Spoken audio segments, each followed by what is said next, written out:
I finished my soup. I think I'm ready to start. All right, but the question is, of course, are you ready to start? I think in that time I actually lost a sub. This lady takes too long and she speaks too deep. I'm going. All right, one sec. Where is that? There it is. Turn that on. Go back here.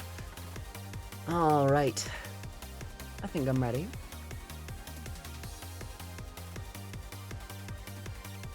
Well, I thought I was here. Now where's that button? Hello, hello, hello. I am Odyssey of Odyssey. I'm Odyssey of Odyssey Eurobeat, and it's so good to have you here. Thank you for the head pats. Since last we caught up, we have... it's not showing me much. Uh-oh. I think I need to refresh this window. There we are. Thank you for that. Thank you for so many head pats today. I'm doing pretty well. I do want to chat about some stuff, but since last we caught up, we have follows from Kariru95. Is it Zerzolo TCN, Super Dorkalicious, Might Be Delta, Elemental Mus, Rural Soup, NB1, like ENBEA1, Angelic Idol 123. Is it Miko with a Q? And Red LBSTR. But yes, here I am. Hello. How are you all doing? How was your weekend? I hope you're doing very well today. A little sniffly. So I just had a can of like Campbell's Chunky. It was just like chicken noodle soup, but I added like a drop or two of hot sauce. And that, it's not so much that it makes it painful, but it elevates it. It lifts the flavor in this really unique and tasty way. I really like it. Your weekend was something. As many weekends are. I hope that it was okay. Jesse, thank you so much for 22 months of subscribing. Please continue to enjoy your emotes. You're so bad. That is so close to 2 years. Oh my gosh. 2 years. Can we get some serious love in the chat for Jesse Cheery? You've been a sub for 20... Honey, you've been a sub for longer than that. But I'm glad you've been a subscriber for 22 months, and we appreciate having you here. Please continue to enjoy your emotes, your sub badge, being part of the Oddities community. We like the Audie Mouse Eurobeat, right? Ain't it great? My school's plane is finally through her overhaul, and I'm finally back to flying a physical plane. Agent B7, congratulations! That's incredible! Can we get some love in the chat? Can we celebrate that? That is a... I gotta click a thing, but that is a tremendous dub for Agent B7. I got like hiccups or something. Yeah. That's fantastic. So, I have something. Chat, I think one of the previous streams, I spent a lot of time very, very surrounded by hydration.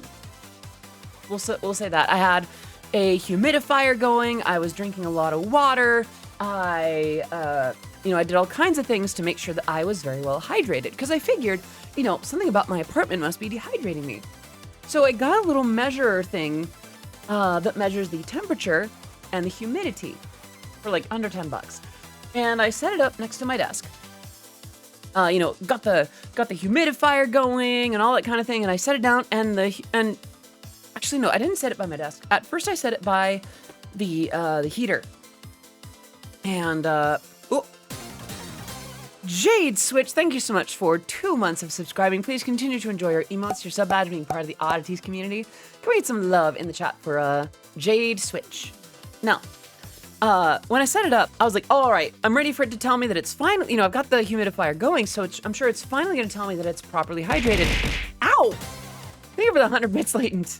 And it looks like we have ourselves a hype train. Choo-choo! Thank you so much for getting that going. That's very sweet of you. And what was I on about? Right. So I set that up, and it said that it was overly hydrated, like overly humid. So I go, well, okay. So What if I turn all that off and I wait a couple hours and I set it down again? It was perfectly hydrated. It has like a little smiley face and a little like side face when it's not, when it's too moisturized, and then like a sad face if it's too cold or too humid, like if it's uncomfortable. And it was comfy. Apparently, the range that it's looking for is like between 30 and 50% humidity. And that got me thinking, okay, so that means that it's not my apartment that has me dehydrated, or something else is there. Fractured my tailbone and right foot over the weekend. Oh my gosh, deflated. I am so sorry. I'm wishing you a swift recovery. That's terrible. Tracking's being weird today, sorry. So I think the conclusion is my apartment is plenty humid. I'm just a thirsty wait. I need to hydrate better. Yeah, so I've got the same kind of water. I just finished my soup. I just have like a little thing of a gamer beverage, and I've been adding word choice phrasing. What? You can't, what? What do you mean I can't say that I'm very thirsty? Why can't I say that, Hydrate, that I can do. So here's the thing. Now I've got my cup of tea. I've been finishing this I've been finishing this bottle of water most days, and I've been drinking a little bit extra. The thing is, I've also been, like, in addition to my usual gamer beverage, quote unquote, I'll be adding a thing of electrolytes, like a little bit of Pedialyte or a little bit of liquid IV, and I think that's helping. Like, my skin is doing the thing where it bounces back. I am hydrated enough, or at least my skin is hydrated enough. So it does start to beg the question of, you know, what it is with my own particular system that might be going on. Yeah, let me do that hydrate before I forget. So that was a thing. Other than that, oh my, Vera. That is not your usual redemption. You must be feeling very special today. Are you ready, Vera? Here we go. Harara, iko da ne. How was that? But yeah, that's doing pretty well. Well, so what I'm talking about with lucky skin, no, sorry, bouncy skin. So what happens is, a hydration test has to do with, I believe it's like gathering your skin together and then seeing how quickly it gathers, it kind of redisperses. Kind of pinch a little bit of your skin together and you let it go. If it goes back to shape right away, then you're well hydrated. If it takes a little bit, then you might need to drink a little bit more. That's the way that I've heard it, anyway. And I'm not sure if that applies to, just regular hydration, or if that's just to do it for your skin. I am not an expert on the matter. Blue, I'm sorry. Yeah, if you need to sleep, if you need to rest, please take care of yourself first. There's always the VOD, there are always so many other things that you can do. I'd love to have you here. But obviously, if you need to take care of yourself, if you need to rest, if you need to hydrate, have some soup, saving up a bit for the, aw, how devoted. The pinch test, yeah, for how hungover a person is. I didn't know that it measured that. Oh, that makes sense though. Cause, what's the thing? I do know that, being hungover is essentially a product of dehydration, especially given the fact that, alcohol is technically a diuretic. As is caffeine, for the record. Speaking of which.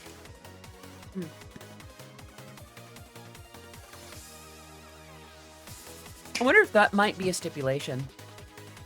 I think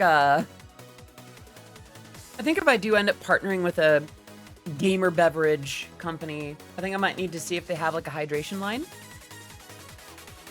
And then I'll be able to, you know, work with that a little better. Okay, that real quick. Let's see. Relative humidity is annoying to work with, though. 50% at 20 Celsius is 7.3 gallons of water per kilogram of air, while at 10 Celsius, it has 3.92. That's interesting to think about, actually. I'm going to turn off the... Oh, okay. I'm going to turn off the little space heater that I've got going on. I broke the fever last night, but thanks. Well, I'm glad that you broke it. That's a good thing to break. But still, I do wish you a swift recovery. That's never any fun. That is never any fun. Oh, it's I Am Love. So, I had good news of the little habits that I've been keeping up. Good news, everyone. But alas, that news is now tainted. I was on an almost week-long streak with Duolingo. I was doing real good. I was learning my ocha des and gohan kudasais and all that stuff. And then today, I see a tweet from someone indicating that there are a bunch of layoffs at Duolingo because they're replacing the staff with AI. I retweeted it and actually pointed that to, actually atted Duolingo directly. Like, look, this sucks. I'm taking my business elsewhere. So I like as funny as their social media is, and here's the thing, the people who are working on the ground level and their social media team. I've been a social media manager. I've had to share bad news as if it was good news to plenty of people before. It sucks. It really sucks. There's no need to give them hate. There's no need to yeah, you can't have AI do that. So, it's just a shame though, because I did like their social media. I did like the fact that they leaned into the bit. I was finally a little bit comfortable with it. And then, of course, all good things apparently must come to a freaking end. Because, AI, really, for language. Really? It's just sad. It's just sad. So I ended up joining Busuu instead, which is apparently from the folks behind Chegg. I feel they'll have a certain degree of rehiring soon. They already lost me. Well, here's the thing, Vieira. Oh, Odyssey Eurobeat Twitch TV. Oh my gosh, that one? That talent was just kidding. I just start tearing into it. Sorry. Language is human, AI is just a parrot. Yeah, they replaced an owl with a parrot. But yeah, here's the thing. That is, and my understanding is that they're having one or two people just determine that the AI is behaving, that it's doing properly, that it, it's there to correct the AI. But that's just reversing the roles. That's having AI do the bulk of the work and then having one or two people around to correct it. What should be going on is AI inspires something or makes gentle corrections, if necessary, to things that humans do. And it's just a shame because, like, I don't know. People keep using it in ways that it wasn't really supposed to be. It's sad. I thought technology was supposed to be improving our lives, not getting large swaths of people fired. Yeah. AI should be a tool, not the folks making the decisions. I'm very clever. But yeah, no. So I'm on Busuu now. I'm going to be seeing if I can get my streak up with that and really still committing to learning Japanese a little bit every day. It's probably not the best way to go about it, but it's something, what I did, thank you for that, Bats. What I did like with Duolingo was that it did teach me a little bit about grammar. The verb goes at the end, you can do the you can do adjectives before the noun and that kind of thing. But the fact that verbs go at the end, I didn't know about that. Anyone that speaks the language, it's been a little bit since I've interacted directly with the folks that I know in Japan. I know a few folks that know a little bit of it. In fact, I think it was about this time last year that someone I remember I joked with a friend about, yes, we must start our Japanese lessons together. Maybe now's the time. Granted, back then my financial situation was different. I was not on payment plans for my taxes.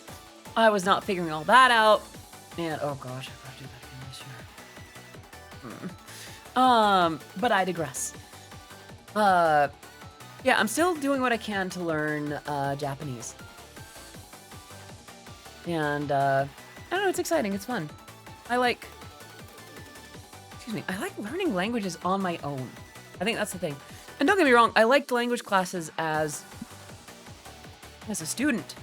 But the problem was, in my school, we only ever learned, there was only Spanish or French. I think they added German a year later, like after I left. But I didn't see any classes for other languages. So, and don't get me wrong, Spanish is extremely useful around here, and French is extremely applicable to places that may or may not speak English. It's a fairly decent balance, you know? But even back then, I knew I wanted to learn Japanese. Excuse me. I was lucky I had one of those programs involving college classes. They had Japanese. See, that's the thing. I didn't take any languages in college. Well, in early college, I studied computer science, and that was terrible because the teachers that I had were awful. No, the first one was good. The second one was patently awful. Decided not to teach us anything, basically just threw us at the book. And I remember one of the lessons was, the only way that I could equate it was, one of the lessons was basically make chocolate chip cookies.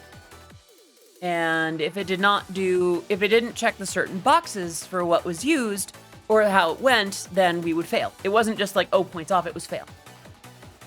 The assignment that he gave us assumed and implied that the step that he was looking for was basically bake the cookies. Like, make the cookies, like the entire thing. An entire function that we were never told about in the previous class, that he assumed we just knew. There was no basis for that. When my mom was in university, she asked for my help during secret safe for me. She gotta be nice. That's not bad. But yeah, that was when it's a little too enthusiastic for what we're looking for right now. And the thing was, like, don't get me wrong, I still wanted to learn a little bit about how to code, but I thought that I would be happier in other parts of the game industry. That was the thing. I went to university to get into the games industry. And I left my university and, my higher education wanting nothing to do with it. Don't get me wrong, I knew a little bit of, what was it called? And mind you, this was a decision that I made on my own. ActionScript. I taught myself ActionScript. Adobe Flash. And it's not like I couldn't figure out C++ or something if I really wanted to. I remember making programs on my little calculator. I had like a Texas Instruments TI-89, and I made little scripts on that. I made little chance games and things like that, just using text. But the problem was, I wanted to be in the games industry, but maybe in a different way. And I know there's ways to preserve Adobe Flash. There's like Truffle and a couple other wrappers and things like that. But, I ended up getting in through digital media art, which is still valid. It's still a way to go about things. And I took a lot of classes in San Jose State's, at the time, burgeoning game dev courses. And I'm really glad that I did. I'm really happy for the education that I had, but I left university with skills that I didn't feel like using in an industry I didn't want to enter. I was not going to be able to create fascinating stories and interesting adventures that way. I would have been better off if I just stuck with learning like RPG Maker or Click and Play. Not even Multimedia Fusion. Click and Play. So, which is the predecessor. Or even Game Maker if I took the time to really learn that again. Art Nerd Productions, hello! It is great to see you. I hope you're doing very well today. How are you? How was your stream? And thank you for the raid. Thank you for popping in. I hope you're doing well. And here's the thing, y'all. The only reason, you know, some of you who don't know me might be wondering, oh, why didn't you just get into music? Why didn't you do music? For one, I took music courses. I did kind of flesh out whatever I could in terms of electives with music. I remember I took a course that was about like synthesis and sound design, and one about using a recording studio. Nothing, well, I didn't get too far in the recording studio one. We didn't really do all that much. It was, actually, I think that was the same class. It was just like, it wasn't as much about the recording studio itself as I'd have liked. I think it was music production. And two, at the time, I was convinced. I was still convinced by that one particular message.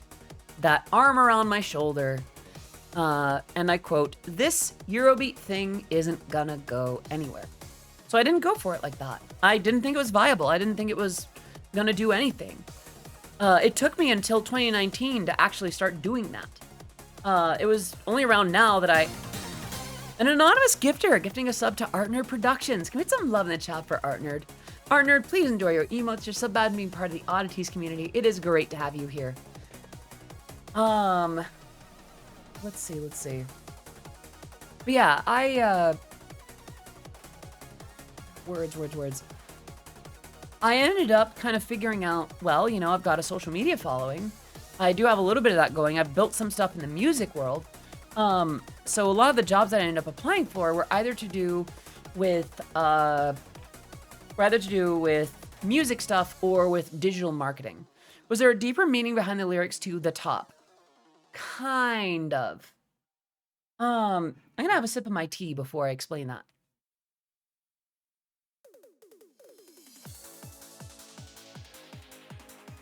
Okay. So, The Top. Yes, it was vaguely about cars and racing. I had the advice that, you know, if you really want to get a song out there, you make it about Initial D. Or at least about cars and racing. So I'm like, okay, I'll make this one, you know, about cars and racing. I'm the master of the asphalt fight. The scent of gasoline announces the end. By the way, that was a little bit inspired by Pilot is the Hero. But that little interlude, the little spoken word interlude, which I never, ever thought they were going to keep, nor would I want them to, that was more directly my statement of kind of defiance. Hello, Jelly. Let me wave at you real quick. Hope you're doing well today. But yeah, so The Top. Some of that was my way to say, like, hey, I'm not just a one-hit wonder. I'm making this work. This Eurobeat thing is going somewhere, and I'm going to take it there. Little did I know how prophetic that would be. Not to honk my own horn there, but I did do a lot of things in that upcoming decade. I did do a lot more in that upcoming. Oh, thank you, Art Nerd. Yeah, I think the last you saw me, I was in the previous version of this one. So words. I feel like that's gonna become a new catchphrase. Words. So I just kind of kept going. So it was a little bit about like, look, I am doing this. I am making this work. I am making this happen. I am not just some one-hit wonder. I am here to stay. It was not a literal death threat as the ready now to die was taken to imply. It was more like, are you ready to be defeated? And that wasn't necessarily to say like, oh, I'm so much better than everyone. It was my way of being like, I'm still here. Whoever told me that this isn't going to go anywhere and that this is too niche or too whatever, Been real quiet. What's the deal?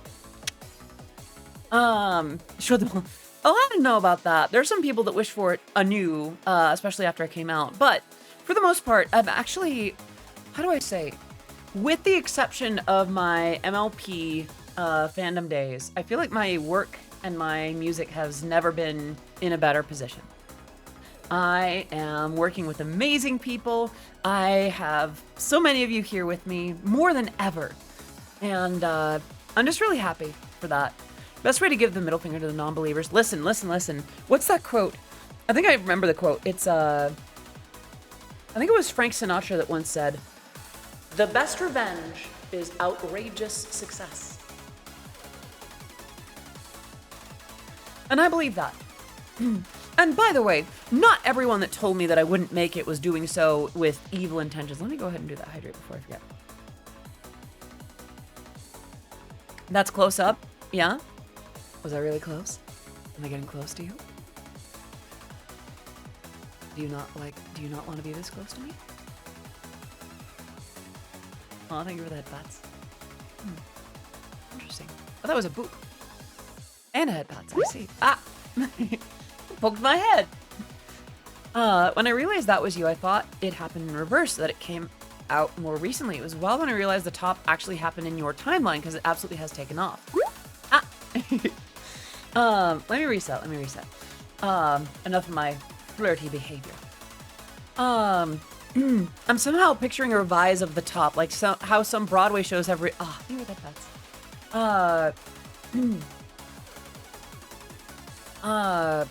Like how some Broadway shows have reprises. Yeah. People have asked if I would do that, and I don't know. I feel like with the work that I've done with Delta, I would want it to be up to them. I do know that they've expressed interest in working with me again on a Kendra Blast track.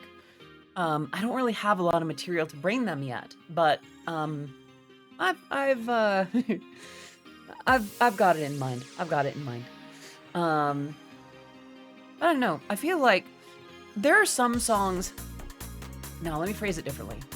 Aw, Joris, Happy New Year! And happy 2024 to you too. I hope you are doing very, very well today. Yeah. Some of you might, depending on how familiar you are with the Eurobeat world, you may know about update versions of songs like I Need Your Love 2015 or something, or Dark in the Night 2013, where there'll be, they'll remake the song. Hello, Celine. Good to see you. I hope you're doing well today. How are you doing, honey? And sometimes that can be really good. I did this a couple times with Discord. For instance, there's the 2015, 2019. And I did not do one for 2023 because I feel like I've said what I want to say with the song. I've updated it and done this and that and whatever. There's not much more that I could do to the song that would make it better or deliver what I wanted to say more effectively. Quick sip.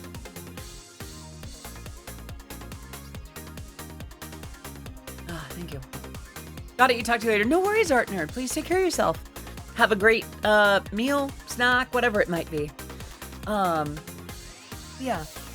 What was I on about? This is fine. Doing all right. Got new furniture ordered. Re-dyed my hair yesterday. Oh, that's nice. I bet your hair looks absolutely lovely. What kind of color did you go with, if you don't mind me asking? Thank you. Yeah, I don't know. I feel like some songs, it's worth celebrating. And other songs, after a while, it just kind of gets like, okay, we've heard this one before. We know what you're trying to do. Sometimes it's hard to get one when it might come across as the other, Hydrate. Yep, on it.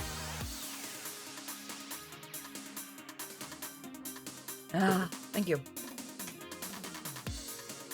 I don't know if I've put it into words yet, but a lot of the fun of following your works is watching how successful you are with it and how much fun you look like you're having. It's like pride by... Aww. 8-bit, oh my gosh. You are so sweet. What the heck? Thank you. I I like that. Honestly, that is an ideal outcome for me with that, because like I love sharing what I do with you. I love sharing that process with you. I love the fact that I can kind of show you a little bit of the nitty gritty of what goes into making Eurobeat, you know? I don't know. I'm glad, honestly, that like that it can be joyful in the end result and joyful in the process. Because I feel like if you don't have both of those, something's up.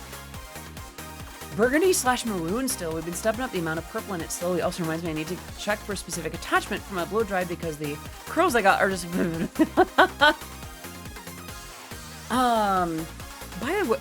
the way, which VTuber you met first time ever to step in VTuber community? I think the first VTuber I ever saw was Kizuna I. Unless you mean the one that encouraged me to go for it myself. If I remember right, like the first one that encouraged me to actually get into stuff. That's a really good question. Because at the time, I remember,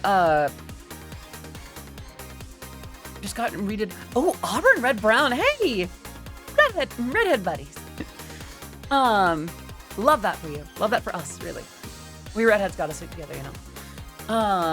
We Auburn beauties, you know. One of the ones that inspired me to actually do it. I think at the time I was watching folks like early Iron Mouse, a lot of the early VShojo entrants. Now that I think about it, I was watching some of the Hololive clips that came through. A little bit of Niji Sanji. I think this was before the EN waves of either.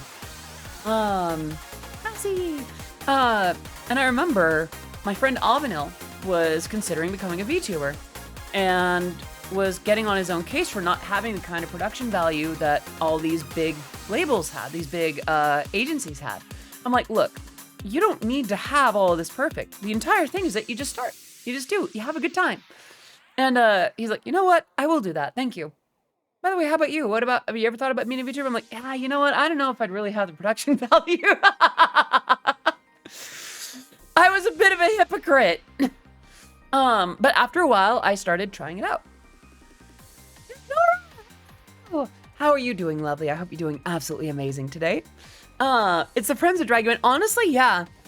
And, I mean, at the time, I was still, I remember at the time, I still, thought about, you know, just doing my regular camera streams, because it was not long after I, came out that I started kind of dabbling with, avatars. I am doing, oh, good.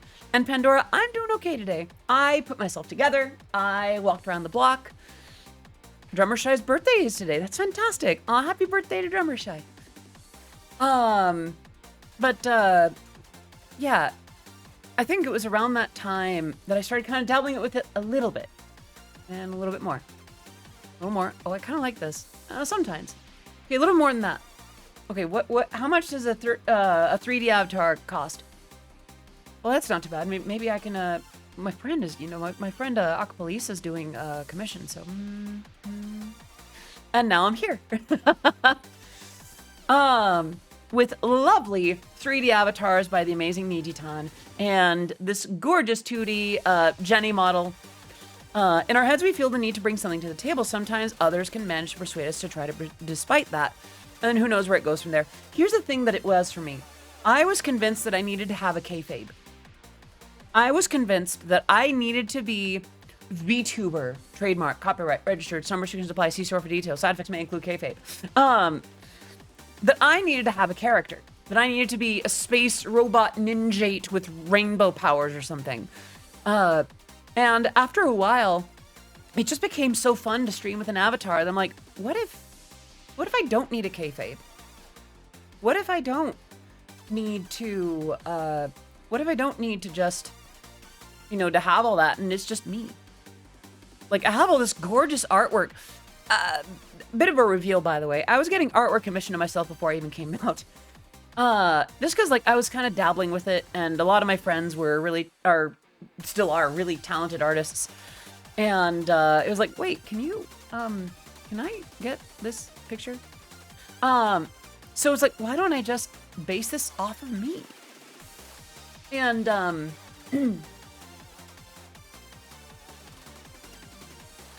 Well,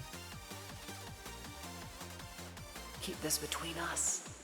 I still found a way to have lore without having to change any of my own story. So, report that. But I digress. So I'll thank you for the headpats. We all need that domino meme template that starts at making music about MLP and ends up at 3D goth model VTuber. So for me, I almost feel like it's Beware the Pipeline.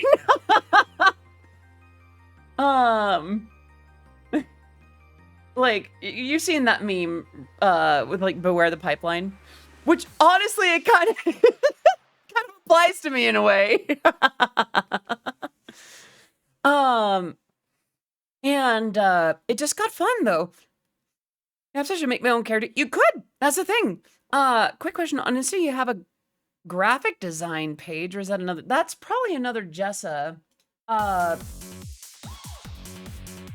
I'm not sure what you're finding with that, but it's most definitely, that definitely, let's see.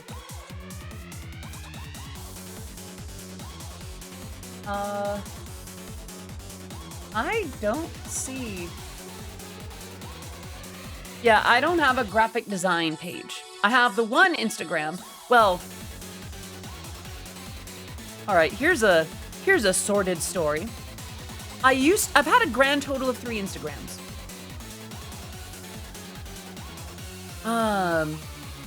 So happy you decided to make the jump. It's a joy to listen to your Aw, thank you. And don't get me wrong, I was still streaming music production for almost a decade now. It was just I don't know, VTubing felt like an interesting thing. Right, with Instagram, I've had about 3 accounts total. I had my main one, which is Odyssey Eurobeat. I have another one, which I had for a little bit to kind of foster my feminine side. And then I had one that was for my feminine side before. But in 2019, that got ousted to a pretty dark place. So I had to delete that account pretty quickly. I started another one because it was like, I wanted I needed my closet space, I'll put it that way. But I was never really able to quite rebuild it in the same way. And now that I have now that I've emerged, now that those halves of my story are folded together, I don't really need the other one, so I don't really use the other one. So now it's just the one. Do not ask about the other account for the record. That's not for you. And I don't even know if it's for me anymore. It's just kind of like, okay, you know, kind of a vestigial remnant of when I needed to be closeted. Yeah. Still most fun memories of Everfree 2022. Aw, I'll think about that, buds. But yeah, I only have really the one. As far as you're concerned, I only really have the one. And here's the thing with that too. I need to go back through and like update that Instagram, or at least prune it. Because some of the stories on there are from, and here's the thing, I'm struggling to find the words. Bluntly, it's kind of a trans issue for me, because like, right now, I'm running my Instagram a little bit more like a brand. And before that, I ran it a little bit more personally. I had more selfies, I had more family stuff, I had stuff like that, and it's not like I try to shy away from the fact that pictures of the old me exist. They're out there. They're not hard to find. People go out of their way to like dead name me and use those old pictures too. It's weird. There's like a Korean wiki that talks about me and like makes claims about me and my family. That's like, huh? But I need to make my hyper. Sorry. But on the one hand, I don't want to shy away from that. I don't like shying away from like, yeah, that's how I used to look. Because if I show shame in it, it'll encourage people to use it more. Might as well be the authority on my own appearance these days, you know? On the same token, I kind of don't want people hunting for it or like going out of their way for it. It's like, what good would that do you? It's part of why one of the only videos that I have of my old self on my YouTube channel, all the rest were privated, but the one that I still have up there was me talking about my stalker situation. I would rather have y'all see how I looked than let that son of a bitch still roam around free. So, you know, there's that. But with Instagram, they don't have that info. They don't need that info.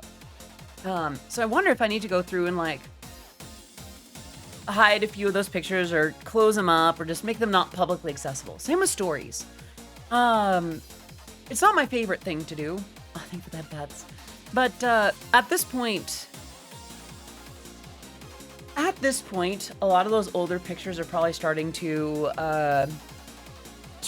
confuse people. It's like, wait, I thought this was a girl? Like, this guy sounds a little bit familiar, like similar, but is this the same? What?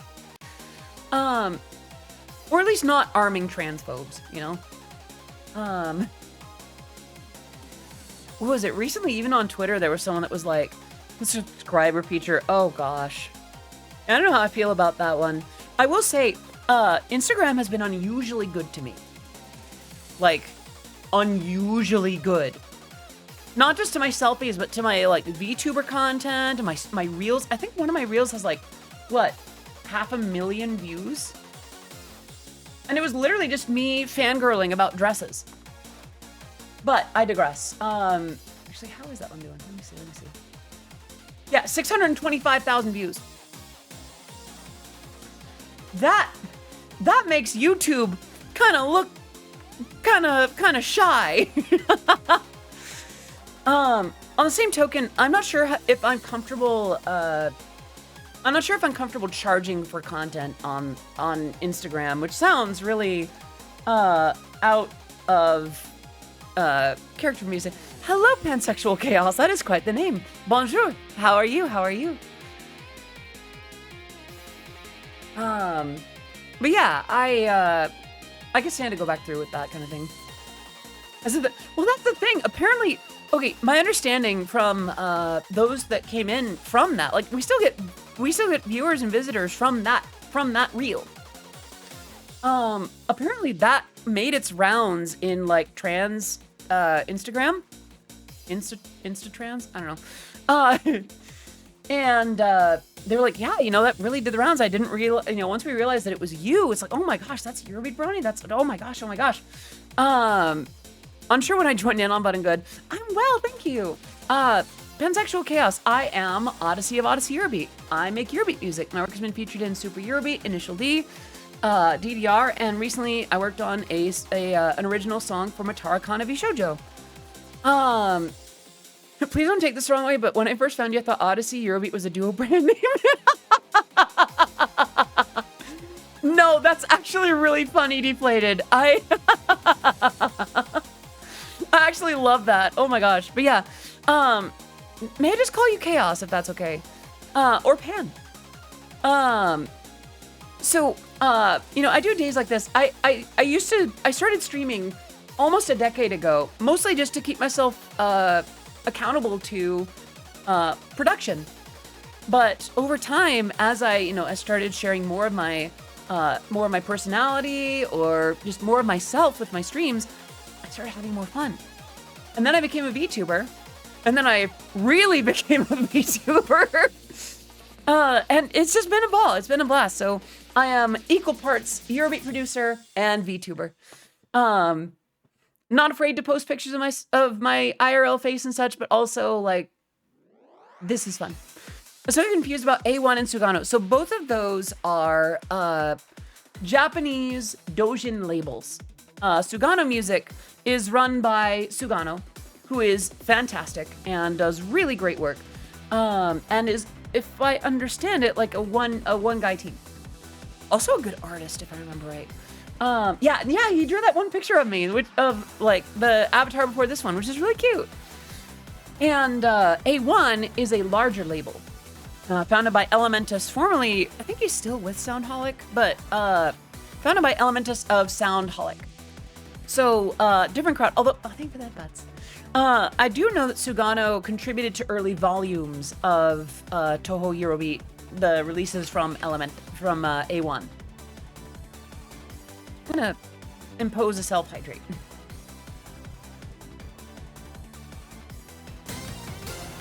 Yay! Thank you for the follow. Great to have you here. And oh, another hydrate that I can do. Have follow. Why? Thank you. I will be very gentle with it. But yeah, no. In this stream, we hang out. We do just chatting streams. Thank you for the headbats. We work on Eurobeat music. I go over what that process is. We play games. We do all kinds of stuff.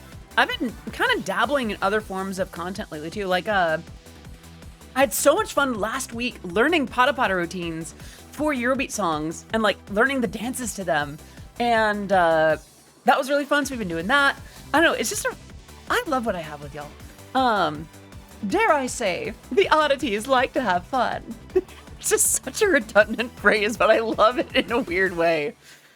It's so, that phrase, we like to have fun here, it's so redundant and kind of basic that it kind of loops back around to being charming in its own way. It's just like, okay.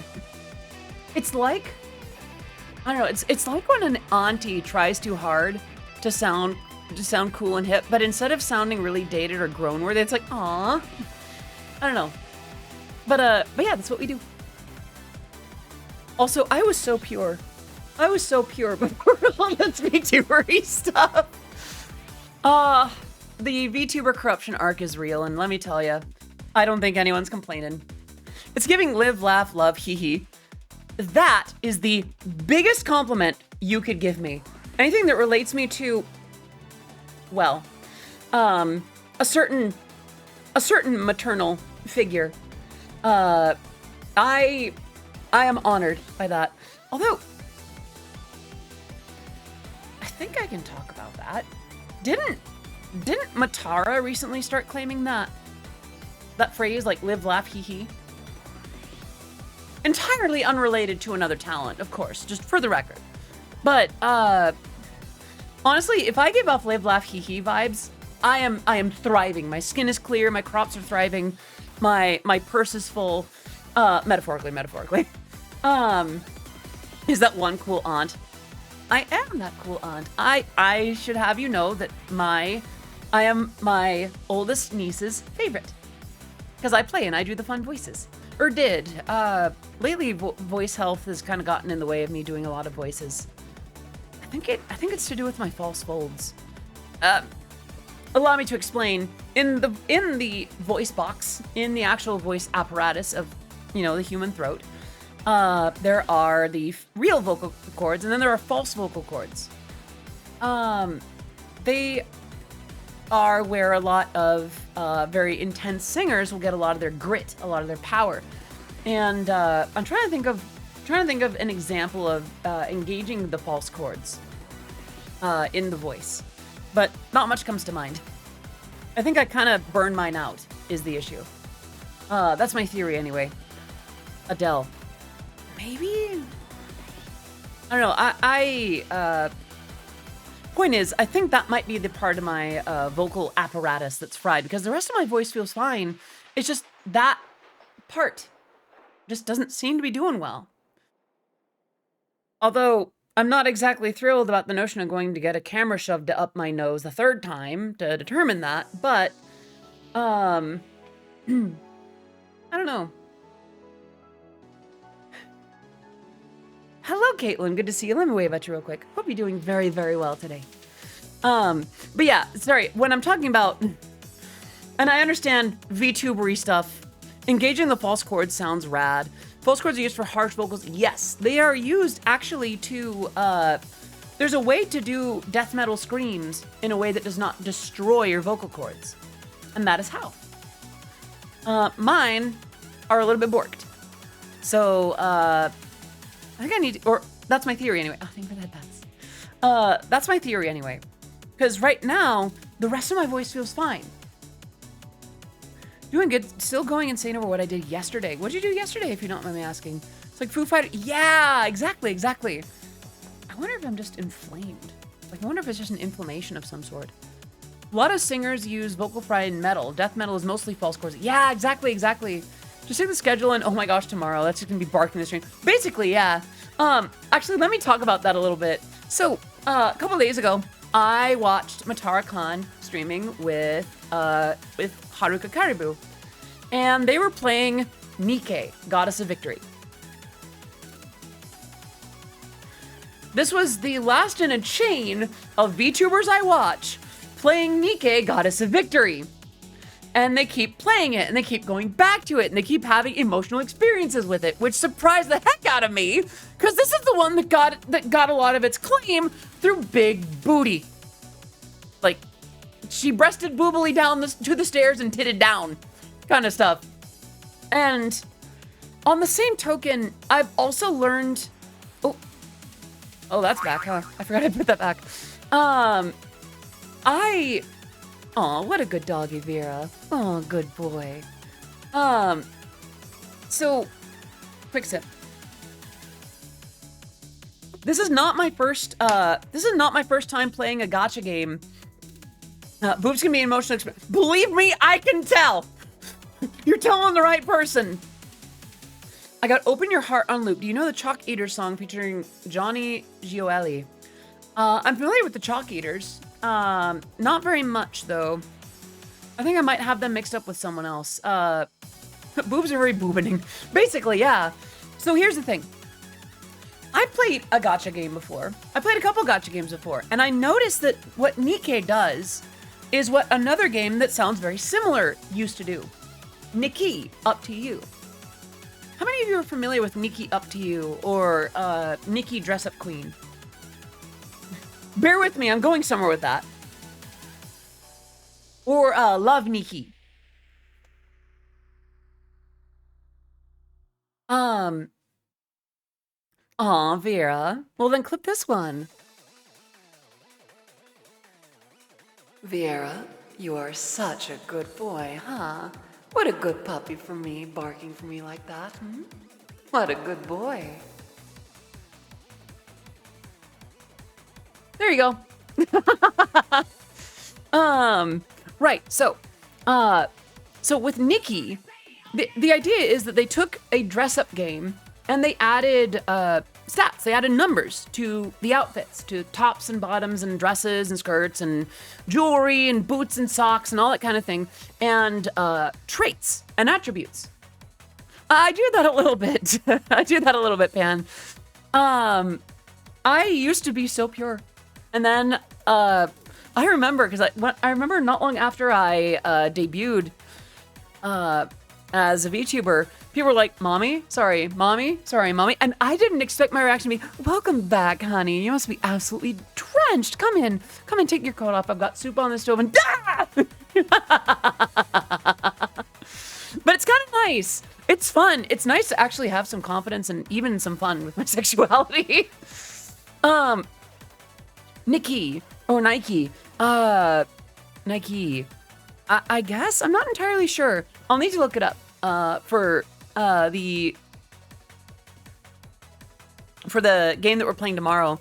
But what Nikki, Love Nikki or Nikki Dress Up Queen or Nikki Up to You does is around that, gameplay, around that mechanic, which is honestly kind of an interesting take on the dress up genre.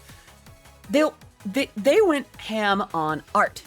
They went ham on music. They went ham on the experience of it. Everything is gorgeous. And that's the thing. There's even like a 3D game coming up where like your outfits influence the abilities that you have around you, like navigating and RPG battles and things like that. Nike. Okay.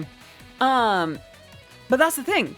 With what kept me playing that gacha and spending a frankly embarrassing amount of money on that game was the fact that it was gorgeous. It was just a place where, well, it was like dress up combat, dress up RPG. Like you would have fashion battles to progress in the story, and your outfit would have to have certain traits and certain characteristics. And where the gacha would get you is sometimes you would need a specific piece of the outfit to advance, and that would take grinding. That would take beating certain levels. Using your existing heart pool to to redo levels until you had those items, then merge it together, that kind of thing, the right color, and those took different kinds of coins.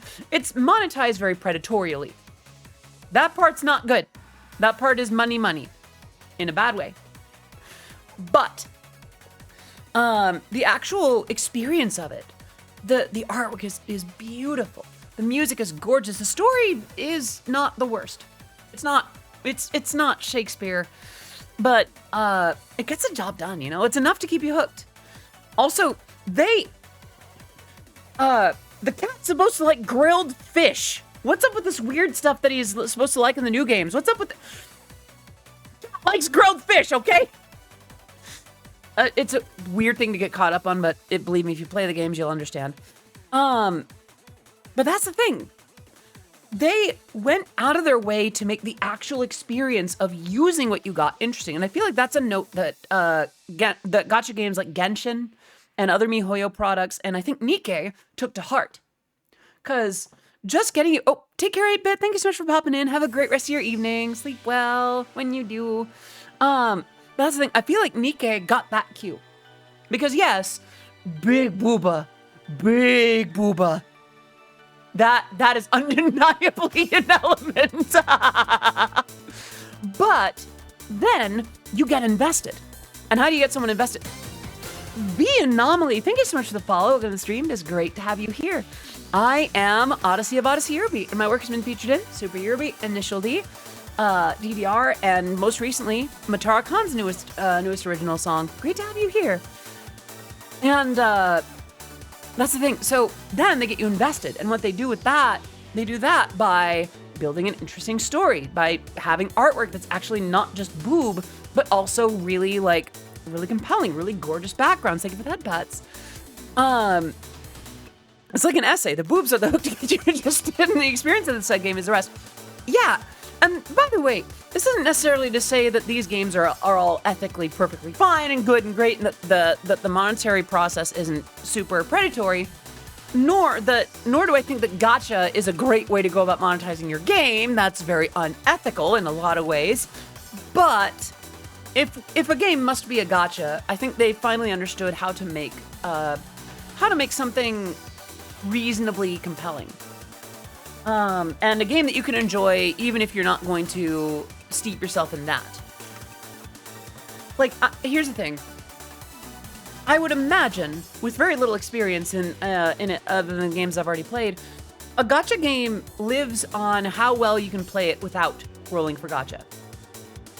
Like, there are probably people that have rolled very few characters. If they do, they just use the gems that you get, like the Primo gems or whatever that you get for free. And you occasionally get new characters to join you, and you kind of play with what you have. And the idea is that if you want to spend, then, that option's there, and you get, cute outfits or whatever. Believe me, cute outfits, that works on me. That works a little too well on me. But, hello, Mr. Action. Good to see you. I hope you're doing very, very well this day. So I feel like that's what Nikke is doing, and it's kind of what I'm looking forward to, because I remember there was a stream that I saw where, I think Cinder was playing, and she was, openly crying. There was a character that she really liked, and something happened to that character, and she was bawling. She was, actively sad. Which I did not expect from a breasted boobily down the stairs and titted downwards kind of game. Listen. Oh no. I'm gonna say something very cursed.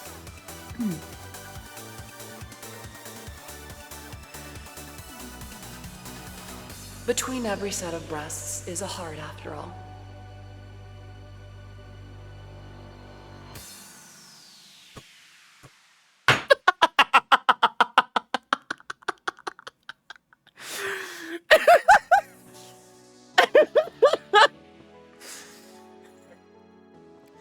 At least I cracked myself up. I'm sorry, back to business. Please do. Y'all are free to clip that if you'd like as well. I always say something cursed. Listen, I was so pure for years and no one remembered what I said back then. They didn't remember me when I was say so. the thing. I am genuinely looking forward to an interesting experience. All right, take care, Amelia. Thank you so much for popping in. Oh, we have an exam. Oh my gosh, chat.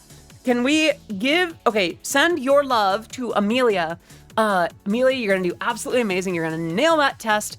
Get some good sleep. That's actually really good for retention. Actually, usually better than cramming the night before. You're gonna do amazing. You got this. But yeah. What was I on about? It's a math exam at uni. Ooh. Yeah, we still think you got this. A little bit of review before you get in. A little bit of review before you get some sleep, but definitely get that sleep. Believe me, I didn't get bad grades in university. I started Christmas stream from 2022. That was far from say so. So here's the thing with that. Also, I love that emote from Madara. So Christmas Day in 2022, that was kind of unprecedented. I was still getting a little bit unsay so, but I loved the company that we kept because everyone was just felt comfortable being real, and for a lot of people, being real means being unsay so.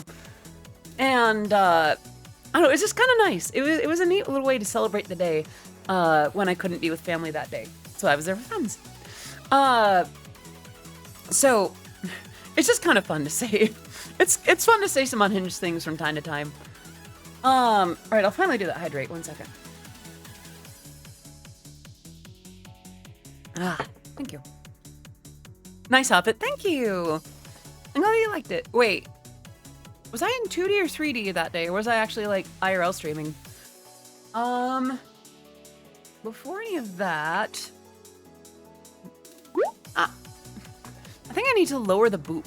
It's not quite hitting my nose. Give it that buzz. Before that, I've been doing a good job of hydrating, and you know how I can tell? I think you know how I can tell.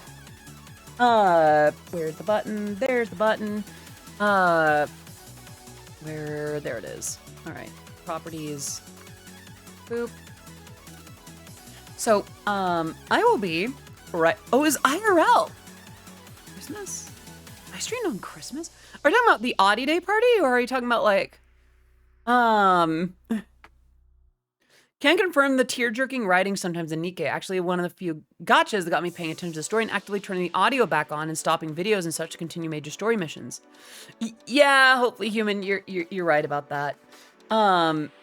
So I'm gonna do that one last hydrate, and I will be right back. Yep, there's the button. Oh, I need to do this. All right. Where is it? Where is it? Ah.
All right, get your last ones in. Dang, look at you all go. Yeah, I don't think they're gonna do that. Hello, Frog Toys. Let me read at you once we're back on screen. I don't think they're gonna include that as an official word in the thing. Worth a shot, though. Worth a shot.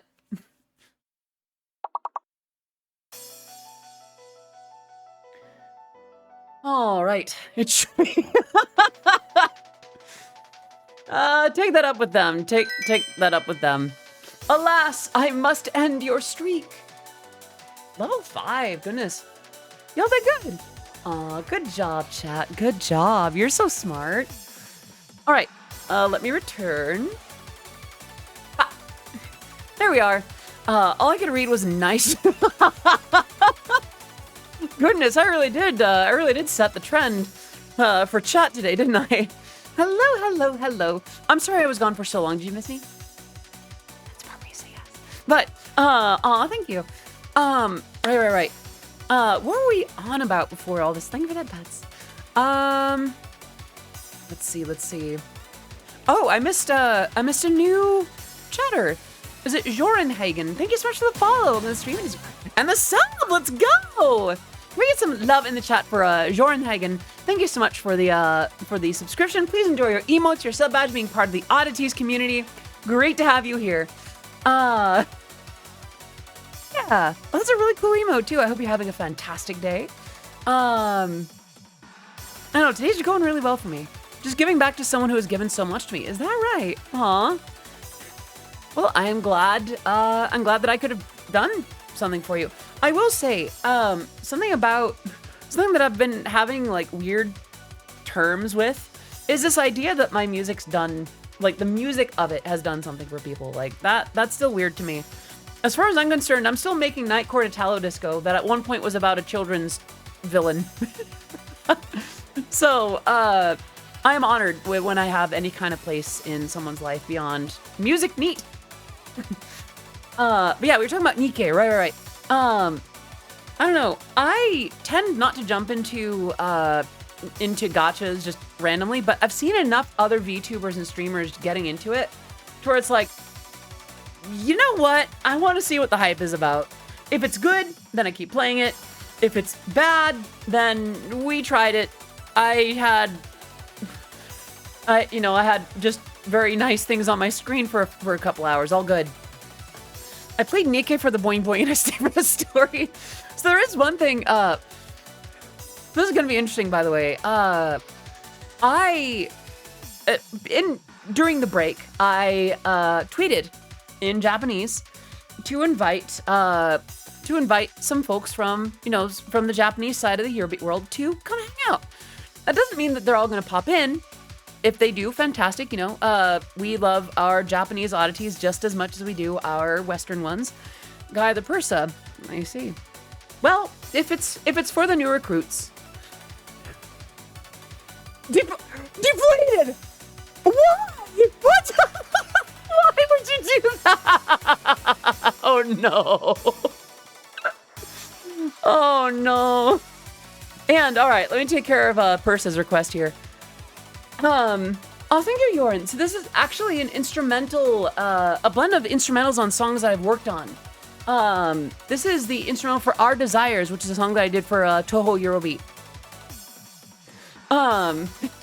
Right, so let me do that nya real quick. For this one, I like to get the reverb going, and then, nya, nya, nya, nya, nya.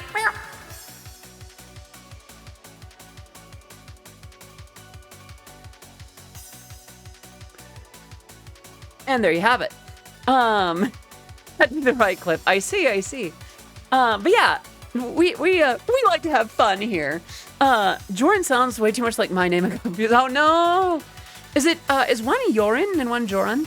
Hello, Mushhog. Let me stop hiding and wave at you real quick. How are you doing? I hope you're doing very, very well today. Thank you for the forehead pats. I take those. Honestly, I take those. Yeah, I can see that. Should I call one of you yawning? And then one of you, Hagen? I don't know. And you always gets the kitties excited. Yeah, I'm setting an example. That's how you should sound for me, kittens. That's still a little more than I'm used to doing. Goodness. Your music has helped, especially around my genre. Really? I forget this sometimes. I can bark and meow. Does it make me trilingual? Depends on who you ask. Kittens, now I'm a lion. Is that right, Mr. Action? Nothing gets you meowing. Nothing makes you purr. Must be a shame. No vulnerability whatsoever. Not even around lionesses. This is still kind of weird for me. Not that I'm not having fun, but just like I don't know. It surprises me pleasantly to have that instinct. Watch though. The one time that I'm really leaning into that, or like the one time one of y'all redeems an Ada Ada again or something, that will be when Japanese fans join in. Oh no. Aw, there's some good kitties. You are a kitten, Jessie. Having met you, I can vouch for sure. You're the cutest little kitten, aren't you? Anyone who meows for me is a good kitten, though. I digress. This is fun. Ooh, pizza. Ooh, pizza sounds so good. Oh my gosh. You forget the Y when you spelled nya in your comment. Ah, I see what you did there. Daniel, y'all understand that I can decline requests. Aw, Celine, that's so cute. All right, very well, I'll do it for you. I imagine that, I've got to imagine that fans of Japanese VTubers are under no illusions as to what Western VTubers do. All right. All right, Daniel, this one's for you. Ara, ii ko da ne. And there you have it. All right. Oh, Flame with Fire. I forgot how fun this one was. But yeah, pizza sounds really good right now. I had lunch. I remembered that. I had the soup from before stream, or just a little bit into stream. Not quite enough. Good. I'm so glad you are. Yeah. We can celebrate that. Sure, why not? Actually dreamed about getting pizza last night. Yay, soup. Yeah. Here's the thing. My expenses are changing soon, and understandably so. It's not something where it's like, oh my gosh, they're changing my expenses or whatever. It's understandable. It was actually something that was supposed to start last year, and now that it's starting this year, which is perfectly fine. I'm if anything, I'm happy that that there was communication about that. I'm gonna be investing more carefully into my food choices. That means that I'm probably going to be getting a lot more things in bulk. I'm probably going to be doing a lot more. It's not that I'm relishing this as a chance to eat better. You know, if I'm going to change what I eat based on what I buy, might as well see what I can do about buying the good stuff, you know? Probably a little bit more of an emphasis on starches, because starches tend to be cheaper.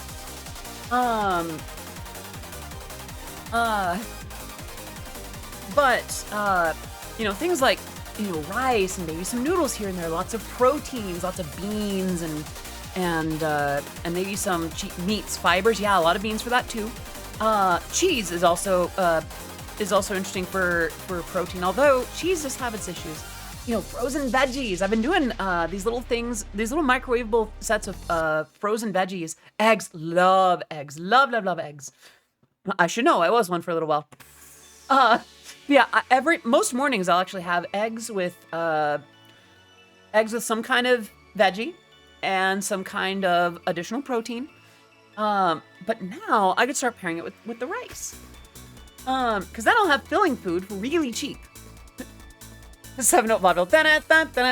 Wait, I need the thing here. Is that it? Yeah. Ever tried scrambled eggs with mac and cheese? Okay, hot take, and this is not me saying that it's bad so much as me not liking it. I don't like mac and cheese. Or rather, I don't like the usual, like, the Kraft mac and cheese. Don't get me wrong, I liked it as a kid. I remember it fondly. But for some reason nowadays, it's just something about it is off.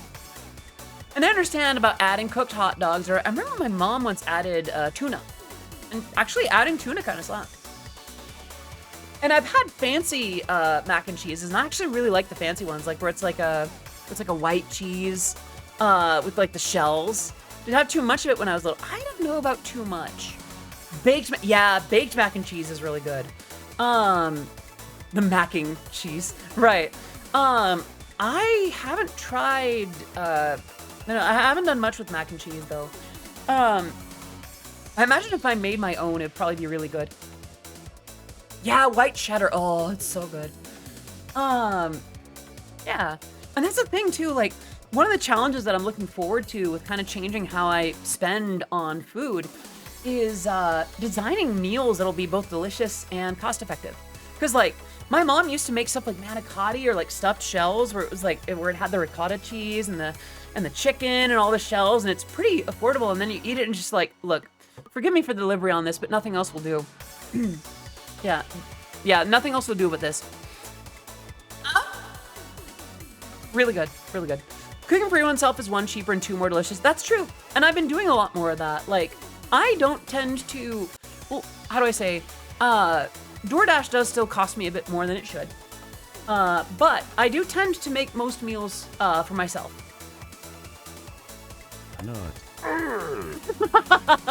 So yeah, we always end up talking about food, and I love it because actually there's a little bit of a secret. You know, I'm gonna let you in on this secret because one, I don't think it's gonna change anything, and two, I kind of like these facts about the discussion. One, food is so universal. Everywhere you go, there's food to enjoy. There's, so everyone has a strong opinion about food. There's a reason that, that older cultures talked about breaking bread with people, because that's a shared activity. That is as universal to society and culture as emotion. Just the way that different cultures will deal with basic survival necessities. And two, if we have something that we can talk about for hours on end, like food, makes my job easier. We all get passionate discussion. I look like a better Vtuber for it. So it makes my job that much easier. So thank you for the head pats, and thank you for making my job easier. I will do the hydrate. And I don't think that's too, underhanded to share, you know? I love talking about food. Love talking about like what we have in common and differences in taste and things like that. Chat. I have an idea. Chat. Actually, amaze me. I have a different idea. Chat. Put a 1 in the chat bar if you prefer sweet. And put 2 in the bar if you prefer savory. I'm curious. Chat, are you more into sweet or savory? All right. 2, 1, 1, 2. 1, 2, 1, 1, 1. No, I like both. You must pick. 3, a little bit both. None of this horsing around. You gotta pick one for now. For now. The other one will understand. There's no option for spice. Ooh. And Caitlin, listen, as a sours fan, I understand that. Yeah, sour and spicy are so good. I'm seeing a good amount of, it's pretty even split. Used to be 1, but 2 has been creeping up through making food and cutting sugar. Yeah. I don't know, yeah. Like, everyone seems to be pretty evenly split. If you ask me, I just prefer savory. Don't get me wrong, I love a nice sweet. I love like the tartness of an apple or the simple sweetness of chocolate or something like that. I love a good sweet. But when I think about what satisfies, what scratches that itch of hunger best, what does it for me, you know? For me, I think I prefer savory. Yeah, I think I prefer savory. Now, I guess a more general question. Of the 5-ish flavors, there's what? Sweet, sour, bitter, salty, and umami. mommy. Which one is your favorite? Sweet, sour, bitter, salty, umami. Are there 5? There are 5, right? I think umami was briefly contested, but then it joined. Yes, dear. Yeah, which one is your favorite? Savory is good, I must say. I've always been mommy, honey. Umami, it's basically savory.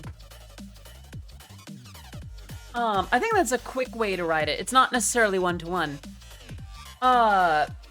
What is umami?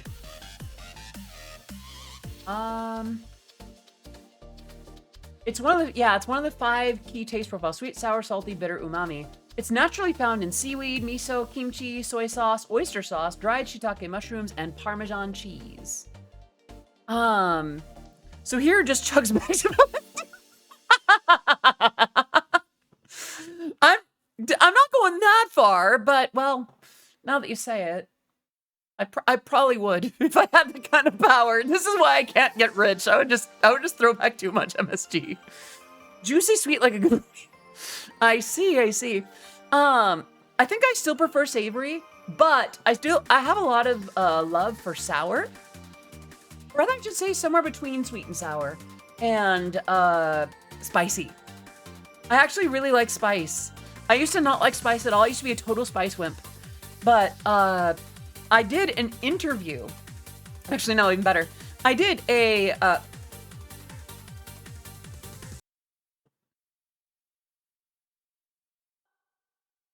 Pan. Bit of a self-report there, eh? Sorry. I'm being a little silly. I remember I was at a Brony convention that I was performing at, and I was invited by Killscreen or Ludi Von Beats to be part of his little round of hot ones, and that was my first time having really hot wings. I tried ghost pepper that day. No, Pixie, no. It was not to your comment. You're good. You're fine. And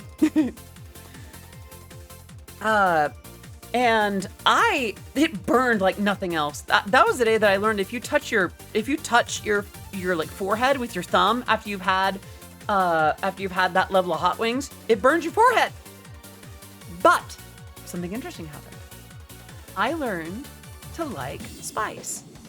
Something about it just like broke me in the best way. Don't quote me on that, please. And I started adding spice to my food. I started playing a little bit with hot sauce. I started cooking with habanero. Man, I'm so sorry. If that was too much, I can scale it down. I like to tease a little bit, but if ever I go too far or something, please do let me know. I like a mix of sweet and spicy. My favorite dessert today was a pineapple and jalapeno gelato. Ooh. Yeah, sweet and spicy is a really interesting flavor profile. Sort of like, I remember people started dabbling more recently with like sweet and salty. Like chocolate covered bacon and stuff like that. I feel like they got a little too carried away with some things, but they got there. Like kettle corn was one of those things, if I remember right. Aw, man. That's cute, not gonna lie. I like that too. Like a little bit of sour too. I do like sour profiles, like flavor profiles. Like Sour Patch Kids, the watermelon. Oh my gosh, the watermelon. Love the watermelon Sour Patch stuff. Super, super tasty. It's endorphin. Yes. Good old endorphins and dopamine. But yeah, I really like. Oh, it's gone in the background. Yeah, I like sour and spicy and sweet. And the cool thing is, like, that is one of those things that I've loved about getting older.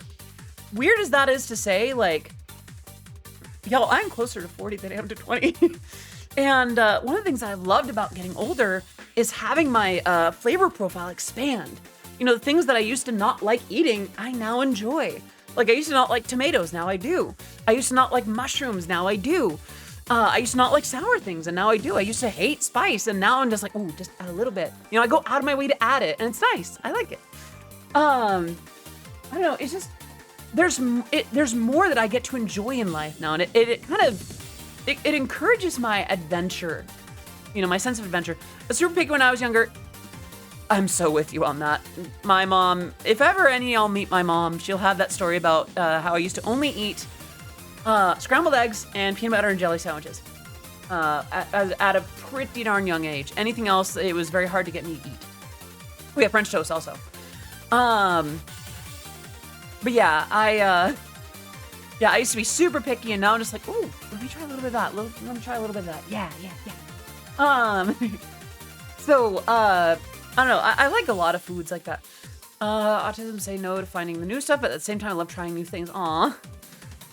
I can see how that could be a little bit tricky. God bless mothers of picky eaters. I don't deserve. Yeah, I was very, in more than a few ways, I was blessed to have my mom with her incredible patience with me at the time. Yeah, very real. And I mean, since then I've done a lot. Still look like you're in your early 20s. Really? You know what it is, honestly, and I appreciate that, by the way, Deflated. Thank you. I think some of it is like having transition takes a few years off, not gonna lie.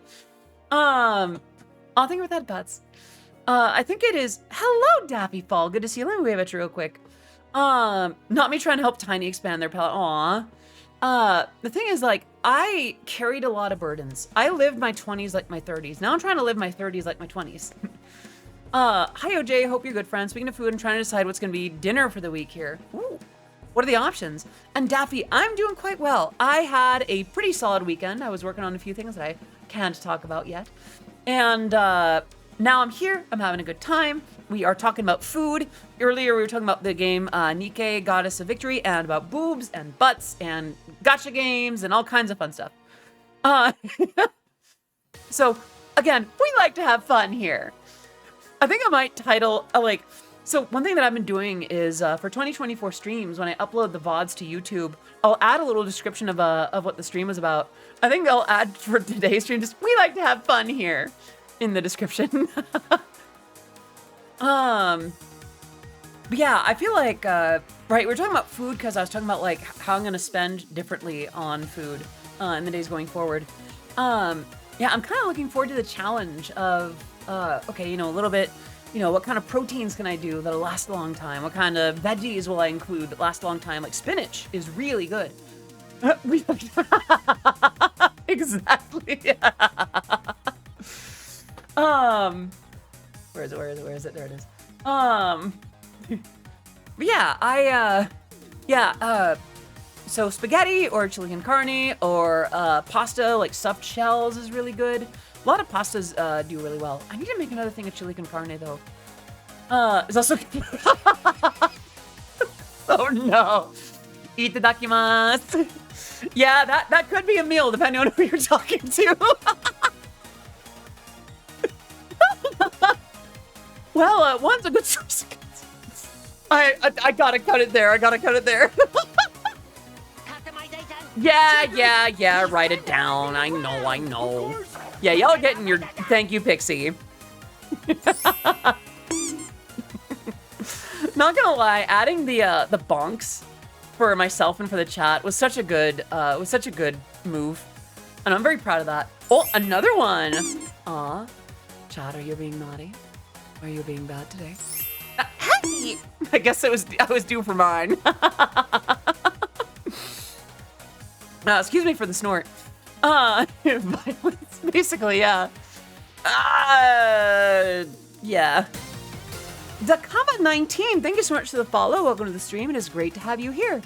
I am Odyssey of Odyssey Eurobeat, and my work has been featured in Super Eurobeat, Initial D, DDR, and the newest original song from Atara Kanavi Shoujo. Great to have you here.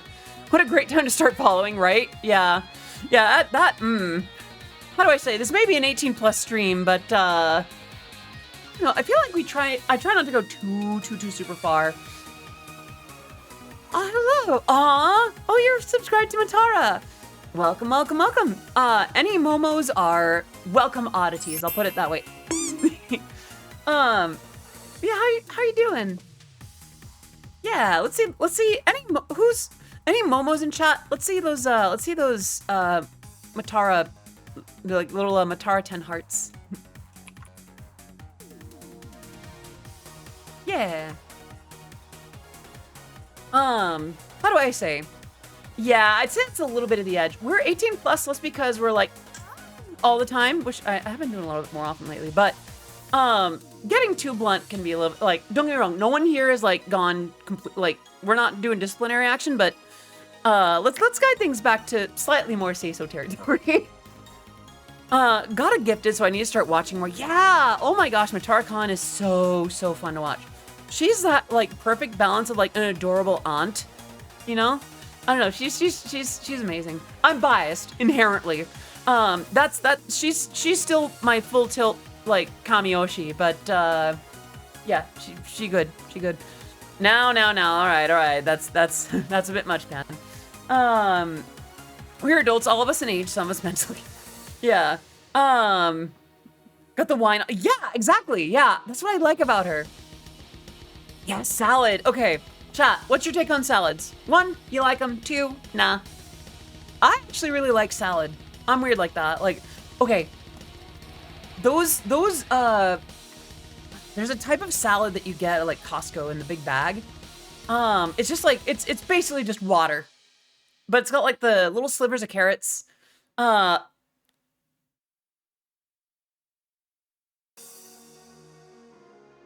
Deflated. Girl, what? What?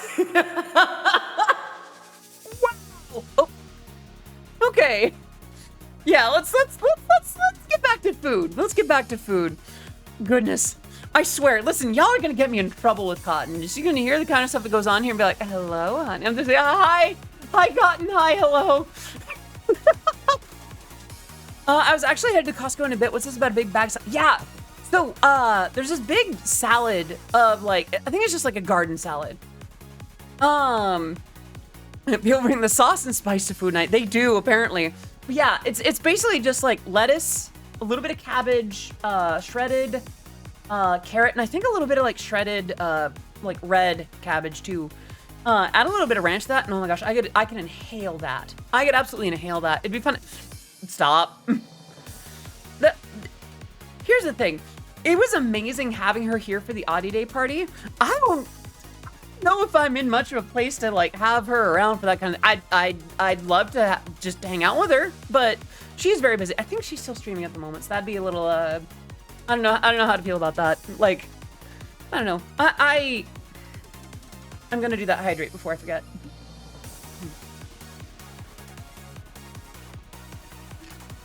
Thank you for the head pats. All right, another hydrate. That'll do.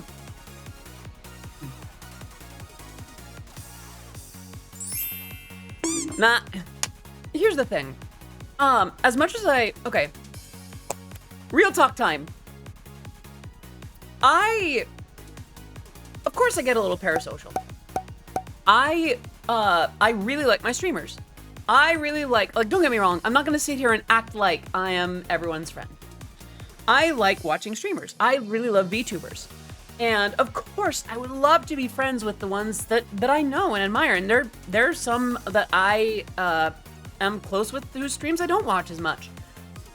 And Cotton and I have had really nice interactions. I don't want to blow it. Like, I don't know, I worry about like how I interact with Cotton insofar as I just want to be friends with her. If she wanted to do stuff, like if she wanted to do something on a business level, sure. If she wanted to be part of this or that or whatever, sure. But like, I don't know. I'm happy with just positive interactions in general. If we, that's kind of a thing for me. Cause like, I know in this space, there's a lot of, what's the word I'm looking for? Clout chasing. And I'm worried about coming across that way, because like, of course I want to know my favorite streamers. Of course I want to know my favorite VTubers. Of course I want all of these things. But obviously, I'd be more than happy to know them outside of like a business context. If we never streamed together, if we never did this or that together, as long as we're hanging out, I'd be beyond happy. I'm just like, we're good. Anything beyond that is gravy. Or it's gravy, it's frosting, it's bonus, it's extra, it's amazing. I'm super happy for that. Like, I don't know. So,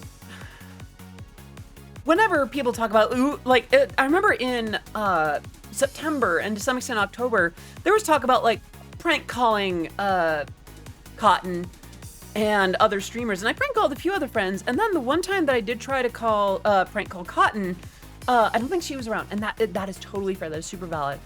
I remember being a little apprehensive, because I just don't think I'm in that kind of place with her yet. Don't get me wrong, I'd very much like to be, as much as I would love to be with, like, Numi, or Chibi, or Ike Eveland, or anyone like that. Like, of course I would.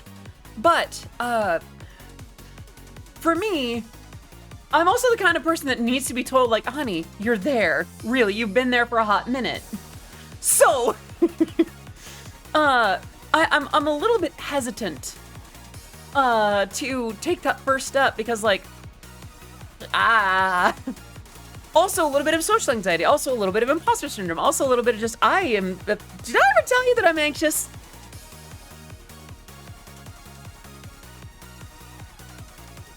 Like, unironically though, when I went to get evaluated for stuff, I did not check the boxes for ADHD, but I did check several boxes for anxiety. Not sure about social anxiety. Excuse me. Not sure if it's just social or something, but they were like, yeah, you got anxiety. Am I good? Yeah, I'm good. I'm fine. I'm great. Everything's great.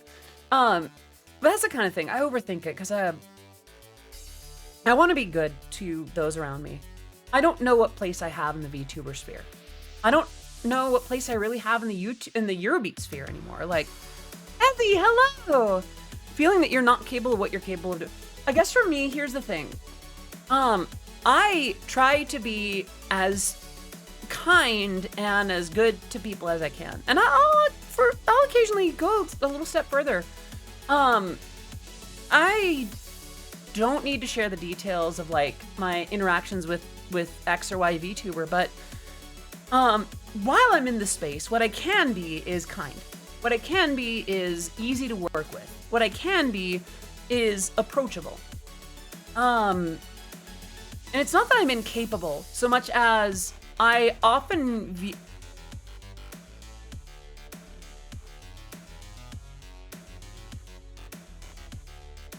really deflated.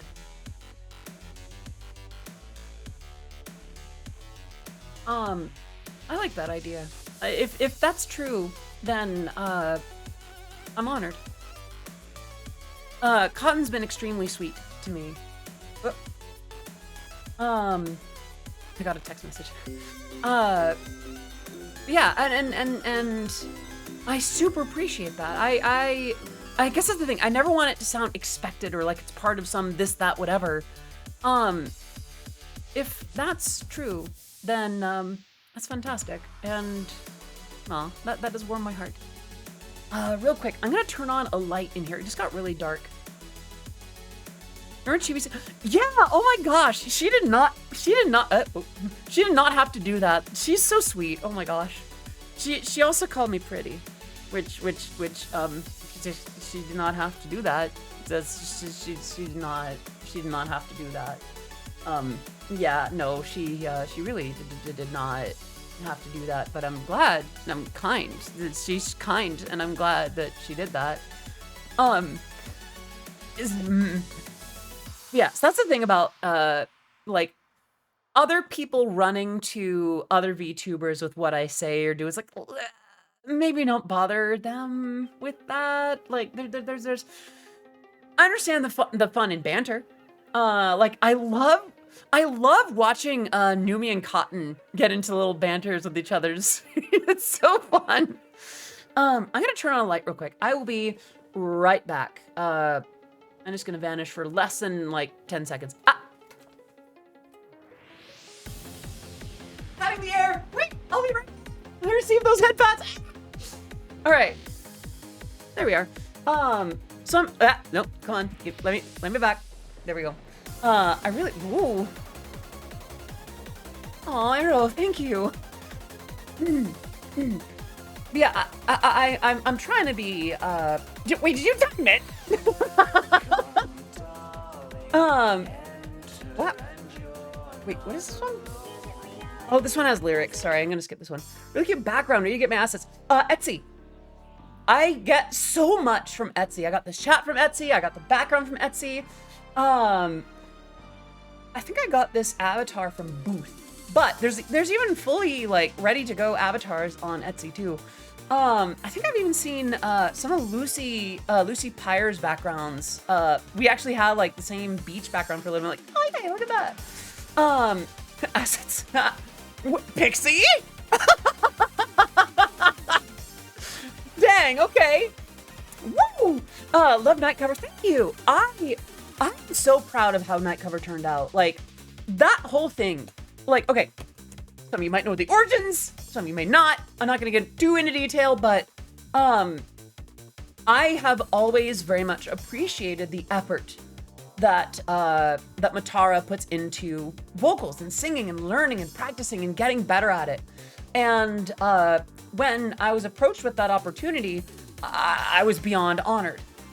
Like to see anything like that happen is amazing.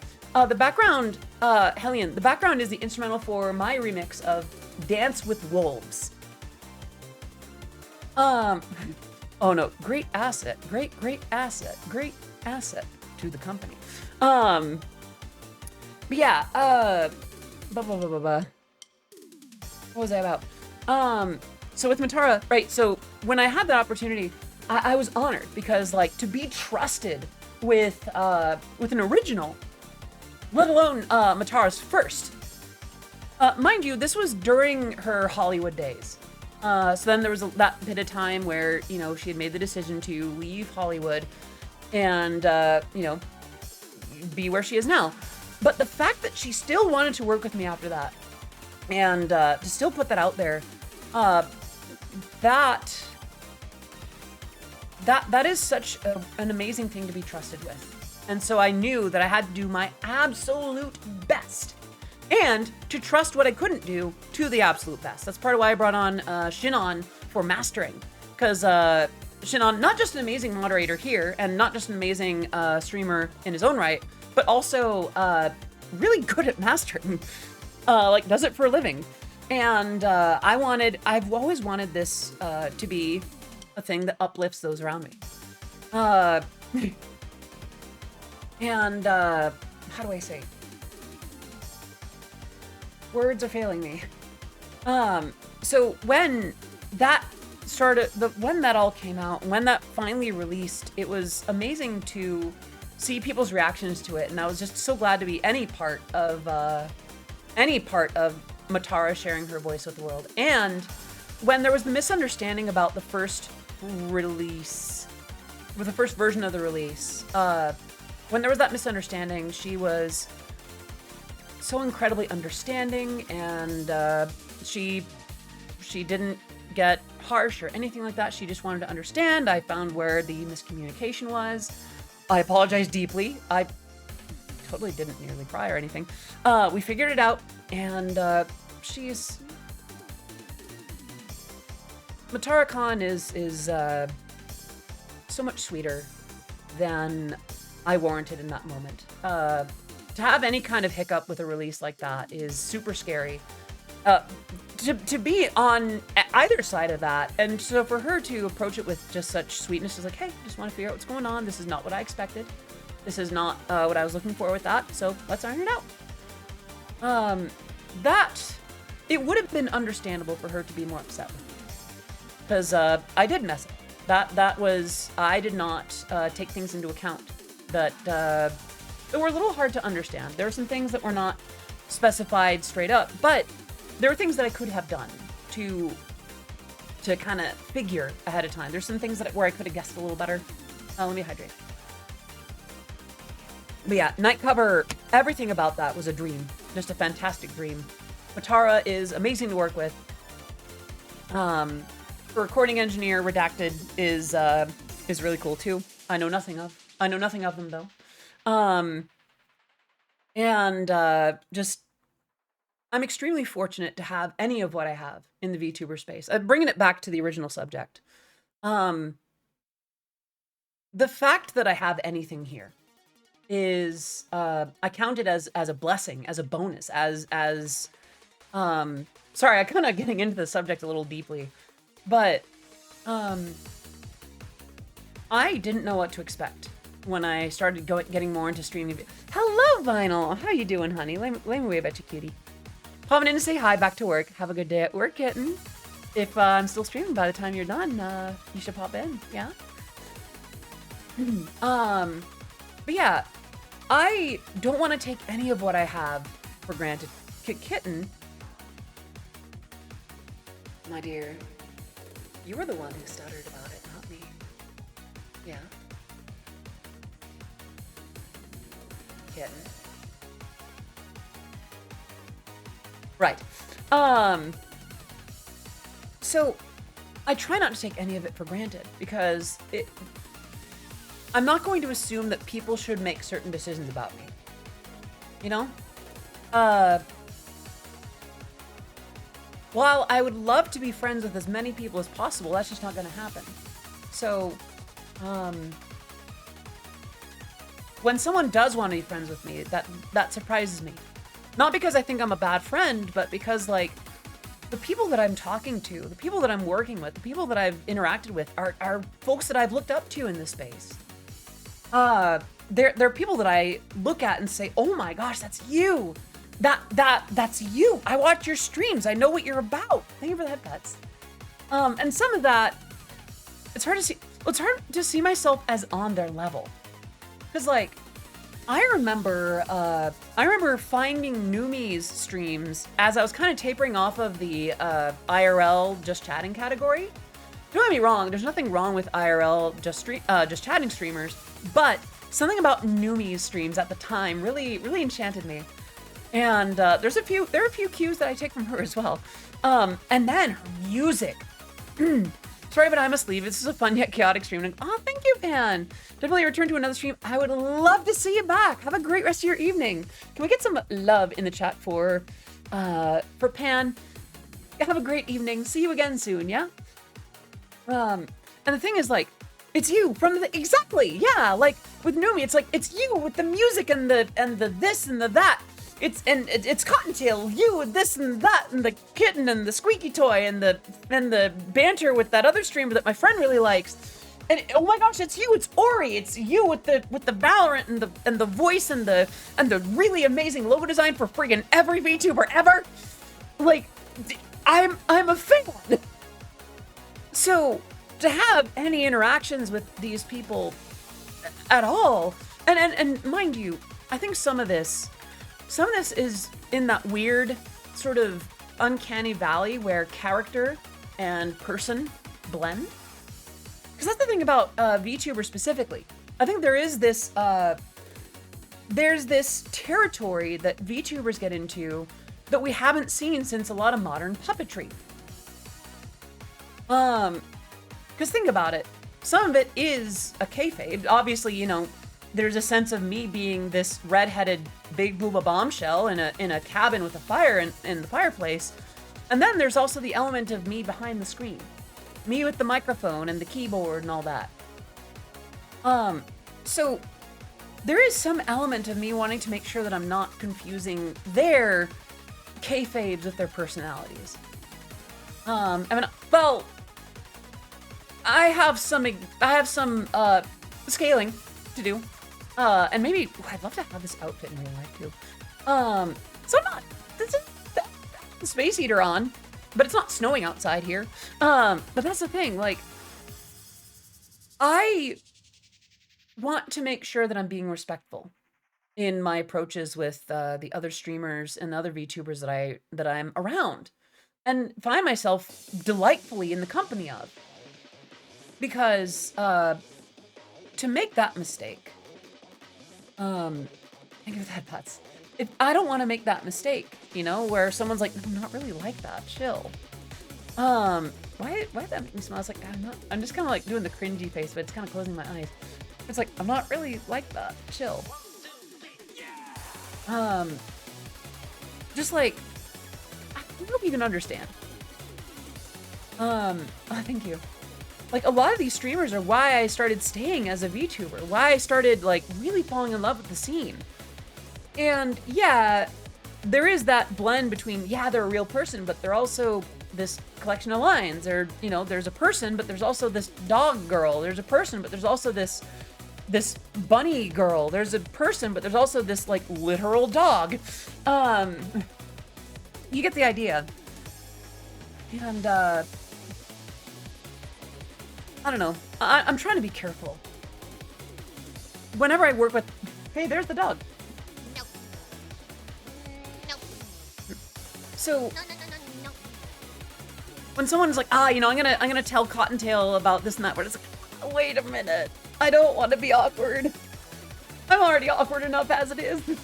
I've met some of these people in real life. I've met, like, I had the honor of meeting a lot of my heroes, like, IRL, after TwitchCon. And, they're all amazing. They're all fantastic. And it was a pleasure to even get to say hi, let alone to have conversations with them. So even then, even at that party, like, I had to be very careful. They seem so far away, but still kind and approachable. That was the thing, like, that night, at that party, I hope it's okay for me to talk about this. I won't get too much into detail about the party because, one, it was a little bit ago, two, it was kind of a shared thing, and three, I'm not sure how much of it should stay, like, private. Not that there was anything, like, scandalous going on.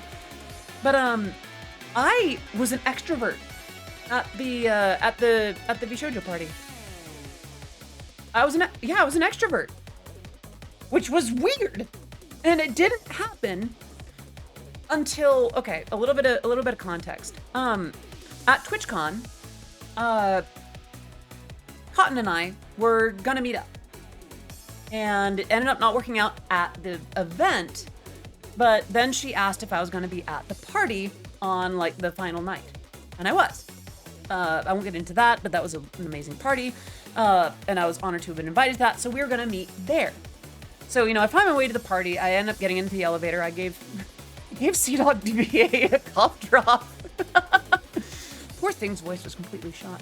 And I get up and I do a little name tag, and this absolute bombshell walks up to me.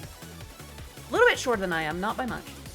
And a familiar voice comes out, and she pulls me in for a hug.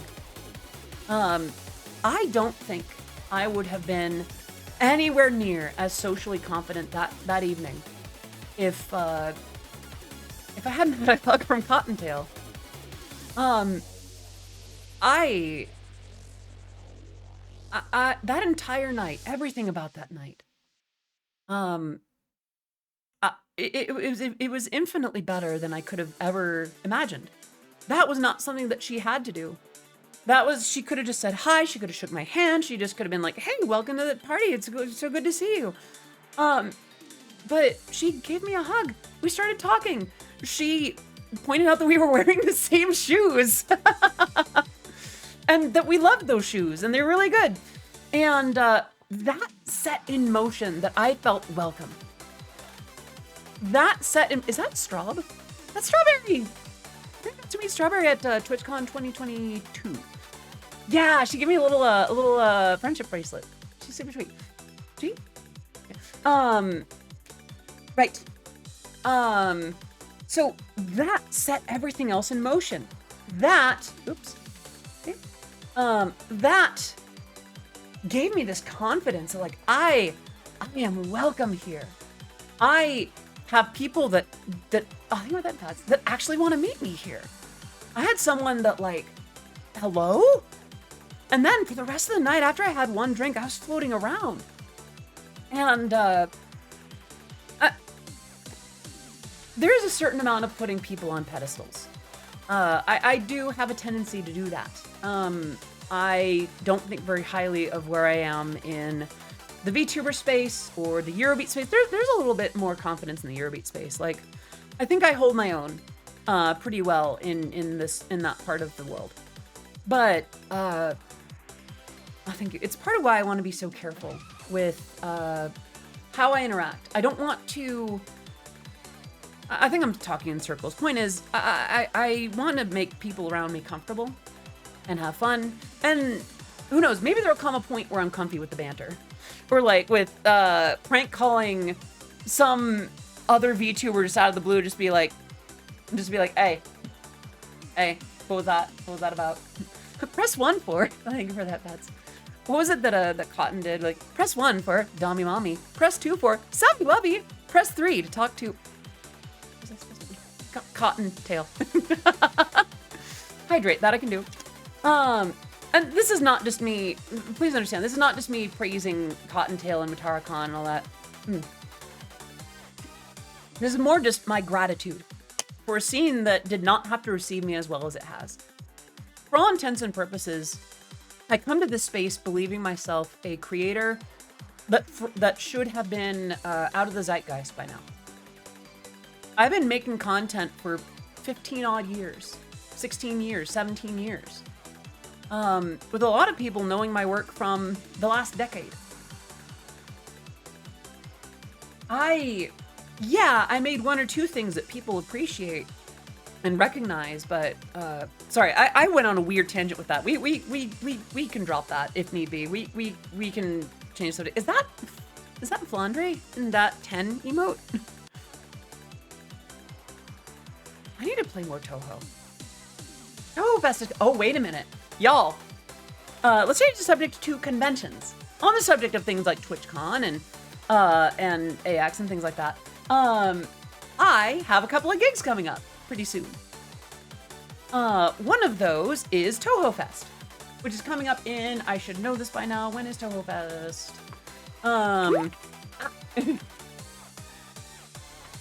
So Toho Fest is April 27th to 28th. But before that, did you know that I am scheduled to perform at a furry convention? Yeah, I am scheduled to perform at Anthro Expo at the start of the next month. So that's gonna be something new. I'm pretty new to the world of like furry conventions. Yeah, Anthro Expo. Let me pull up the thing for that, anthroexpo.net. In Norman, Oklahoma. I've never been to Oklahoma, or if I have, it's been a long time. From February 1st to the 4th. The theme is 8-bit heroes. I haven't gone this out, actually. I'm joining a pretty cool roster of guests and performers, and it's gonna be a fantastic time, and I am a little bit nervous. Because, like I said, I've never really been to, like, I've been to brony conventions, sure, that's the thing. But I haven't been to, like, capital F furry conventions, you know? And that's not a bad thing. I am excited to see how it goes and how a Eurobeat set goes with furries and, you know, the Eurobeat panel that I'll be doing there as well.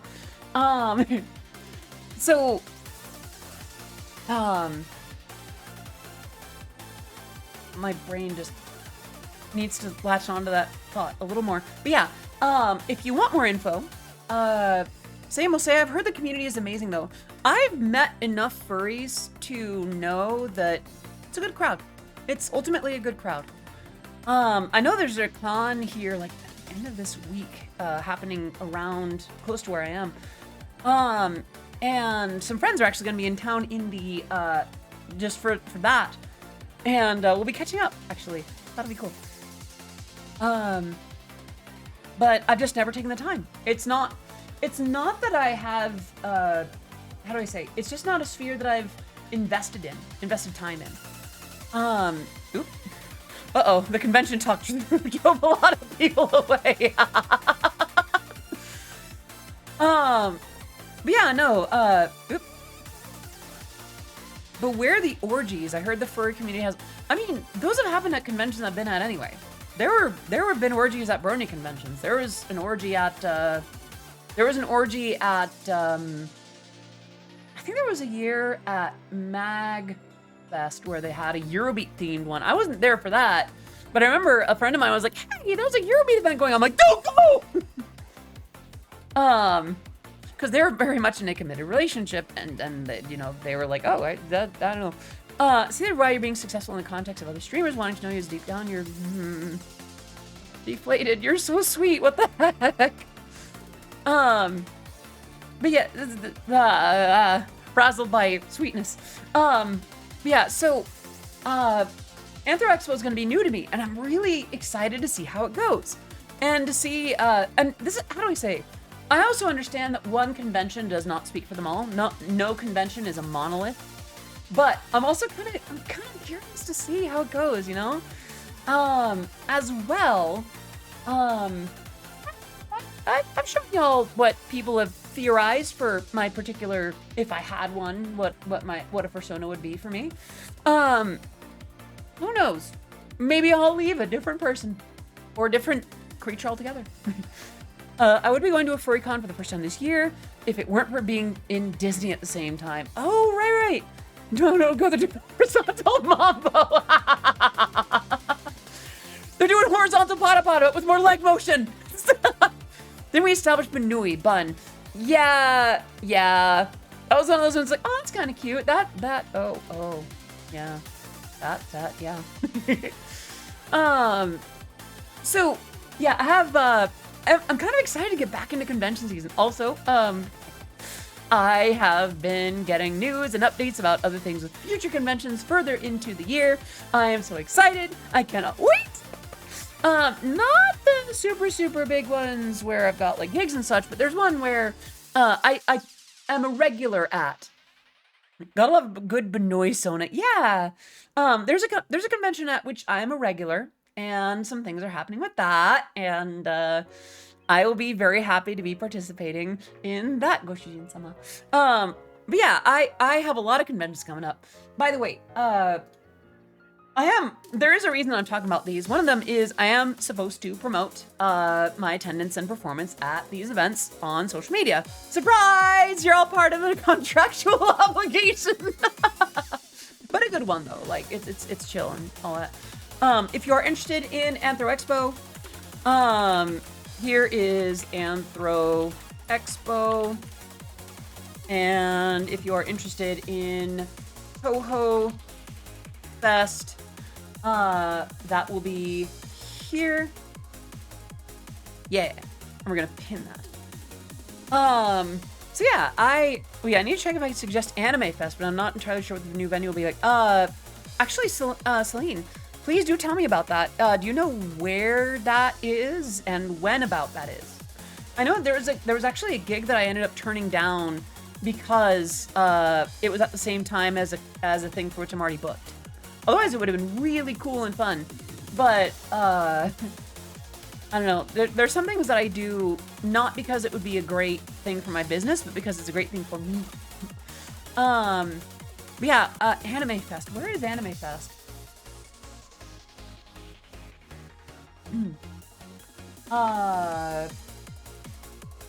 Dallas, Texas, July.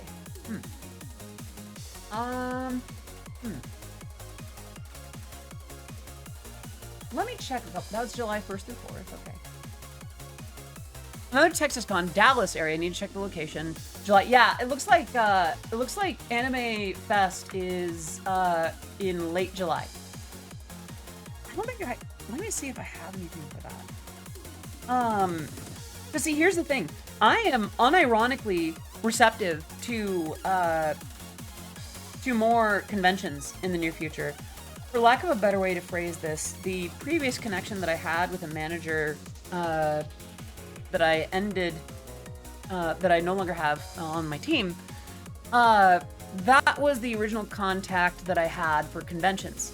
Now, conventions have expressed interest in me, but in terms of outreach, my current manager is doing a really good job with what I've let her know about, but I don't know a lot about conventions. So any conventions where you think that I'd be a good fit, let the convention know, and then let me know. Because then I can pass it to my manager, and she can approach them with like, hey, I've got this really cool talent that also performs at conventions, and, you know, that'd be real neato. Live in the Midwest, not a ton of cons here, but still good selection. Yeah, I only have one condition in terms of where I'll play or not. I can't really play at a convention in a state where I'll go to jail for using the right bathroom. There are states where I cannot participate because if I use the restroom there, like Florida's a no-go. I will never, until current laws change, I cannot perform in Florida because right there, there's not just a law, but even an incentive for reporting trans people using the bathroom that does not correlate with their birth certificate. I wish people weren't so obsessed with gender and with like that business to where I could just perform at a weed convention in Florida, but I can't even do that because, well, I won't get into it. But yeah, I will generally have to decline gigs in states where there are anti-trans laws that affect my presence there. And to any Florida oddities or momos or side note, are there any Pomodachi in chat today? I should have checked this earlier. I hope y'all are doing okay. I understand this is a pretty rough time for you right now. I hope that you find comfort and peace in these streams. But back to business, right? But yeah, any other convention, if I can reasonably and safely perform there, hit me up, hit them up, let them know, because like a lot of folks, I'm gonna let you know a little secret. Conventions run a lot on volunteers, and that's not to say that they're not experienced. Plenty of them are, but the kinds of folks that are booking acts for conventions, if it's a smaller con, they may not necessarily know entirely right away. At least you'll find comfort and joy as a trans guy here. Hell yeah, let's go. We love our kings here. Would I ever do a con up in the Twin Cities, Minnesota? I love Minnesota. I don't know what their laws are like right now, but I had a good time last time I was in Minnesota. ColossalCon, there's a few different ones across the US. I go to the one in Northern Ohio. In my country, there's maybe one con, they don't really invite people. That is one stipulation for international conventions. I would love, if you're in Brazil, if you're in Tokyo, if you're in Europe, if you're in Asia, I would love, yeah, okay. I would love to perform where you are. I can't afford that. Aw, thank you, Ezzy. I can't afford to do that on my own time. And while I'm not out here to milk conventions dry of money, I know the kinds of budgets they're working with, and believe me, they're not always working with much. On the same token, a certain amount of professional, give and take is necessary. So, if a convention outside of the USA wants to have me, I would love to. Just, let me know. I've performed in Australia, in Canada, in Japan. I would love to. Oh my gosh, like, if you're in a country that hasn't had an Odyssey Eurobeat show, and you have a convention there, go for it. I would even go so far as to say maybe some nightclubs. Screw it. Like, I know how to DJ well enough to get around. It doesn't have to be at a convention. I can throw down in a club. I've done that before. I have played sets in clubs. Yeah. So, and that's not me saying for you to do all the work. I have an amazing team, amazing management that's going out and doing their absolute super best. We'll say I'm actually trying to watch laws down here in Texas. Yeah, Texas is one of those kind of scary spots right now. I know that okay. I think in the last few years I've begun to learn, I'll confess, I had a certain stigma towards Texas and a lot of southern states. Partially out of self-preservation, but it still wasn't okay. And I have been delighted to see that, a state is not just the sum of its worst parts, It caused me to question things and learn things for myself that I really should have known beforehand. So I still keep an eye on other states and things like that, but really, I'm glad to have my views changed on that, you know? But yeah, Texas is one of those states where I appreciate the effort that's going in against some of the efforts against, well, my attending or performing there. And I hate to talk about stuff like this because it sounds like I'm getting political, but unironically, this is the stuff that gets in the way of me doing my job. Miko-san, hello! I'm back from ALA and still a bit tired and trying to organize my stuff. Well, welcome. Welcome back from ALA. Did you have a good time? I hope you had a great time. I've seen lots of pictures from ALA and it looked like a really fun event, and I hope you had fun. I hope that you rest well tonight too. I know that after a convention, I'll just be like, oh gosh, I need to die. So there's that. Yeah. We can go next year. I've heard good things about ALA. I think next year, if I can figure out, getting there, then I want to do that. Everything is kind of inherently political, so I can't really avoid it, particularly when existence. Yeah, honestly, yeah. For new viewers, I try not to get political or too focused on my own identity and such, but sometimes it's just a blunt factor. There are some places where I can't go. There's some places where I can't do my business, where I can't just do what I do. I can't just be about Eurobeat. Yeah. There's that. I can't relate to these struggles at all. I'm glad the Netherlands is really tolerant in those. I've heard good things about the Netherlands. ALA is great in ribbon collecting. Yeah, I used to not be super into ribbon collecting, but in the last few years, especially at like Offkai, I've had a lot of fun with collecting ribbons. Also, oof, you ever find that spot that doesn't itch all that much, but then you scratch it and it's just like, oh my gosh. Okay.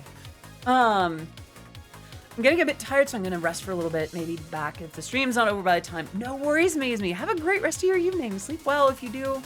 And if you are not back by the time the stream is done, then we'll see you again tomorrow. By the way, for those who don't know, tomorrow we're playing Nike, Goddess of Victory. I've seen enough other VTubers playing it and having a really good time. And I am excited to see what is beyond the Nikes breasting boobily to the stairs and titting downwards. Because apparently it's really well done. So there's that. And hey, if not, then, you know, hardly the worst thing I've done on stream. Mainly doing promo for Toho Fest, but it was enjoyable to see idol performances and meet up with friends and such. I highly recommend ALA as an alternative to AX. Get ready to cry. That's the thing. I saw Cinder crying about an event with a character in a thing. And even when I was watching Haruka and Matara streaming their instances, like they played some video of one of the characters that they've introduced. And that backstory is pretty sad. So it feels like they're doing a good job of making it interesting, making it compelling. And I may be awful at the gameplay, for the record, just fair warning. I may be awful at shooty booty game. I've never heard this, and now you got me wondering just what might go down. Haha. We'll see. So, Nike, Goddess of Victory, is a gacha game. It is a third-person shooter game where instead of tanks and guns and like modern war theming, it's sci-fi, and all the characters are big booby anime girls. Just some of them not as big as others, but it's one of those kinds of gacha games.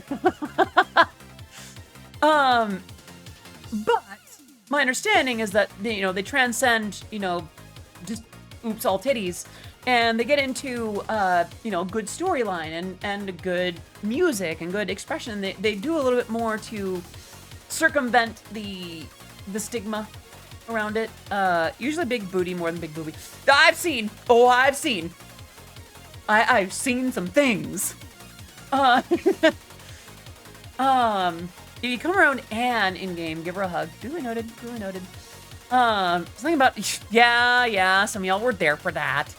But yeah, it looks interesting. A cutie spotted. Oh, that's another Gaz emote. Hello, volume. Uh-oh. Was I too loud? I'm sorry. What am I on about? But yeah, tomorrow I'm gonna be playing some Nikke. And then Wednesday, I'll be doing some Pada dancing. Cause oh my gosh. Okay, I've already done it the once. Oh, the character, okay. What was that on about? Right, Pada dancing. Ever since last week, when we started learning the routine for Night of Fire, I've been having such a blast playing, like just learning that and practicing it and sharing that with you all. And it's allowing me a good bit of variety in my exercise too. So on Wednesday, we'll be doing even more of that. We'll pick another routine to do, and I'll learn that and I'll demonstrate it on air as best I can. Yay! I'm so glad, Jelly. I'll hold you to it. But yeah, I've been doing a lot of talking directly. I feel like if I keep rambling, I will accidentally steamroll any ideas or thoughts that you all have. What's on your minds? What's on your hearts? DDR, Pada gets really intensive. I would do more DDR, but my living situation makes that difficult. Eurobeat is on my mind always. I mean, I feel that. Eurobeat's my day job. I gotta connect for body tracking, so I'm thinking about trying Pada in VR chat. Ooh. I just say 180 BPM. Yeah, once, my heart rate got pretty high the last time I did that, so here's hoping that more regular activity will reduce that a little bit. And if I can get good enough at it to sing at the same time, then all the better. Could you imagine me, like, singing and dancing at the same time on stage? Oh my gosh, I'd be like a little idol. I don't know. There is something to be said about like a mid-30s trans girl VTuber idol. Definitely need to inform Anime Fest in case you end up wanting to go and can, because there will also be a good opportunity for me to learn more Pada. I would love that. I'd lose it maybe like, let's go! Yeah. That would be neato burrito. Yeah. I hate to do this so close to the end of the stream, but I think I've been good about hydrating enough to where, well, it's happening again. Yeah, so I'm gonna let you look at our purple babysitter, and I'll be right back.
Great job. Finish this puzzle for an added bonus.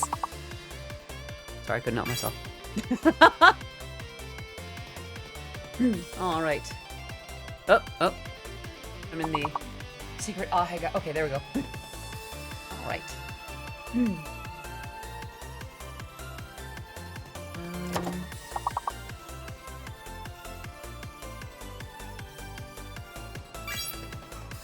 Oh, there you go. Yeah.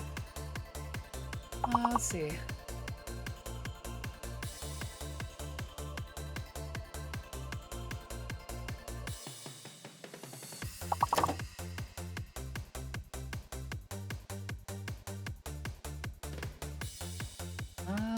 Yeah, this one's a little tricky, isn't it?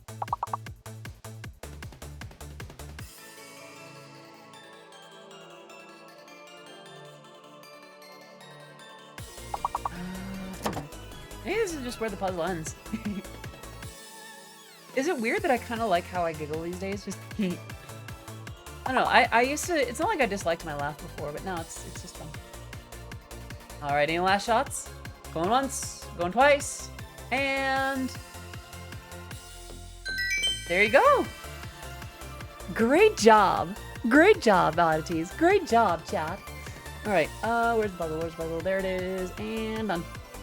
Cause we're back. Hello. Yay!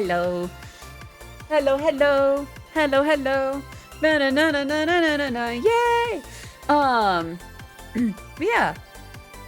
What were we on about before I left? Or we could do a different subject. I feel like we've covered a lot of ground today. I don't know. You know what? I'm gonna say something potentially controversial. I think. Oh, take care, Jesse. Thank you so much for popping in. Have a great rest of your evening. Coincidentally, there's not too much time left to stream, so we'll probably be done. Potapatacon's Nikkei. Actually, I have a slightly different subject, if that is okay. A little controversial given the origins of how these things are, but I'm gonna say it. Chat.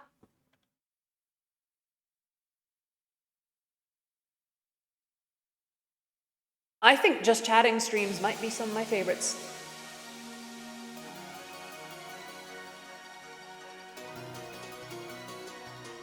I said it. I mean it. Because, you know what? Yeah, don't get me wrong. I love working on music, and I started streaming to keep myself accountable to making more music, but I gotta be real. I think I prefer these. I think I prefer just chatting streams. I love getting to know you and just bouncing ideas off of you and talking about stuff. And while I hate to base it purely on numbers, I do think that there is some sentimental alignment with it. Y'all seem to like them too. Quite a lot. Music streams do well, but just chatting streams, this is where I get to hang out with you most. This is where, like, I don't know. I love what we've been able to. Lagged a little bit. What was up with that? This is where I get to share the most with you, and I really appreciate that. I think I need to close that for now. I gotta close a few tabs here. That's the issue. I've got way too many things open. Yeah, I really like these little get-togethers. And I'm glad that they've done as well as they have. I remember being too afraid to do more of these. I remember thinking like, oh, if I'm doing that, then I'm just not really doing enough music or anything, whatever. And there's some truth to that. I could stand to do more personal releases. I could stand to put out more music. I haven't been as great about that lately, but I also really like what this has become. I'm glad that I can share a bit more of myself with you. Not just me as Eurobeat creator, not just me as producer, not just me as like performer. Me as girl. Thank you for that is not something that you had to do. So I appreciate that. I don't know. I get giddy sometimes when I think about like just hanging out. This is work, don't get me wrong. I'll think of it in class. This is still work, don't you get me wrong. Like, holding a 3-hour conversation for the most part is not easy. Getting the tech to work is not easy. Knowing where to draw the boundary for some of the jokes that I do is, there's some pretty clear limits, but then there's some parts where it's like, that could be subjective. But I still try to be, it's work. but it's work that I enjoy doing, and I'm glad to share it with you. And I know that I think I say this every just chatting stream, every Zatsudan. I brag on you sometimes. I've had conversations about you with my mom, with other streamers, I think even with Matara. She was talking up her Momos, and I was talking up my oddities, and just like, I noticed this similarity that both groups are very well behaved. And that's not me trying to pull an ada dami mommy thing. Like, y'all make this easy for me in really wonderful ways. And not every streamer has that. There are some streamers whose audiences kind of get out of control. There's some whose banter is a bit more than I can keep up with. There's a lot that could have gone wrong. But I really appreciate what I have with y'all. We are in the last 20-ish minutes of stream before I'm gonna wrap things up and make some dinner and get to work on my own projects. But what's on your minds? What's on your hearts? Why did that not throw things at me? Glad you're feeling good about being you. Side note, why did I make liminal backroom saloon noises today? Something must have been in my bibimbap. Yeah, let me see if I can get those things to throw at me again. That's not it. Beep boop. Connections. No, should be good. Weird. Maybe my tits were feeling graceful today. Oh, I forgot to hit the button. Beep beep. A streamer's community definitely flexes. I suppose so.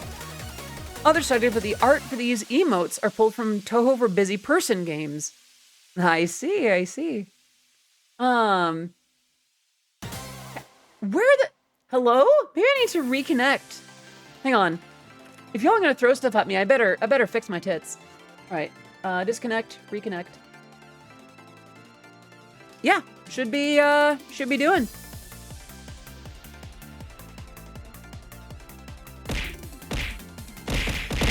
There we go. What is... Oh, that was like a candy block. Okay. Oh, that's an OG, like an original design Grimer, isn't it? Yeah. Warning about the series, though. It is old, and thus there's some of that old Toho fandom humor in there. Oh, don't you worry, Selena. I've been there for that. I was there for, like, the Yukuris. I was there for, I was there for a lot of that stuff.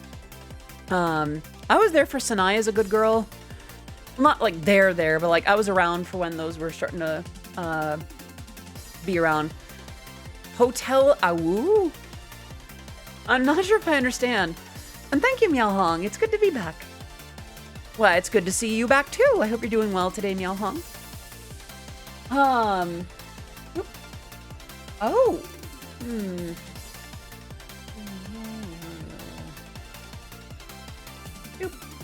I'll be with headbats. Oh, just heads up for now. Oh yeah, totally. There's some videos about that. There's some videos about Toho and such that I love and look back on that did not age well. There's some videos and such from creators I appreciate that did not age well. Hello, Simon. Let me wave at you real quick, baby. I hope you're doing well today. Boop. Here we go. Yeah, like there was one from the one who did the Pregante video, and that language. How do I say? It was definitely at that kind of time. It's definitely at that kind of time where certain words, sensitivities were not really a consideration. Quick sip. Then again, I remember a comic from like the early works of Tyson Hess that were not super slow. Latent with 26 months in a row of subscribing. Can we get some love in the chat for Latent? Thank you so much for being part of what I do. You've been here for so much of it. Over 2 years now. And let me just say, it has been an honor and a pleasure. Thank you so much for that, Bets. It has been an honor and a pleasure having you here as long as you've been here. Can we get some serious love in the chat for Latent Logic? Please continue to enjoy your emotes, your sub badge, and being a much beloved part of the Oddities community. Oh, yeah, I remember some of that, Celine. I remember some of that, like, the Brony fandom, too. Like, I remember even Love and Tolerate came from I'm going to love and tolerate the shit out of you, which itself came from something else. Yeah, some things have changed in the scene, for sure. Soku, when my brother played it, but I'm glad it was not, I was not there for that era of the community. I don't know, I feel like a lot of my early interest in the games was based on the games itself and then the music. I think actually I was just sort of getting into see, honestly, a lot of those was just internet humor back then. Thankfully, things have changed. Oh, I remember. Listen, I think some of you... I used to hang out in dark corners in, like, the early 2010s. And I don't spend my time there now. There's just places that I don't need to steep my mind. I see the mind as like a cup of tea. A lot of what gets in there is based on what you steep in it. Yeah, let's not get into it too much. Yeah, how do I say? Back in the day, I used to try to be edgy. I used to try to be like a lot. I was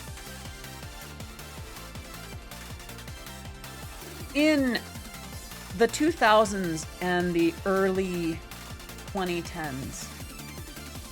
I used to use the sense of humor at the time, partially to fit in and partially to kind of get the edge off of some of the feelings that I had, some of the things that I felt at the time. I'm not proud of that at all. I was a lot less so in like the 2010s and such, but like in like my high school, early college years, I was not a good person. I was like,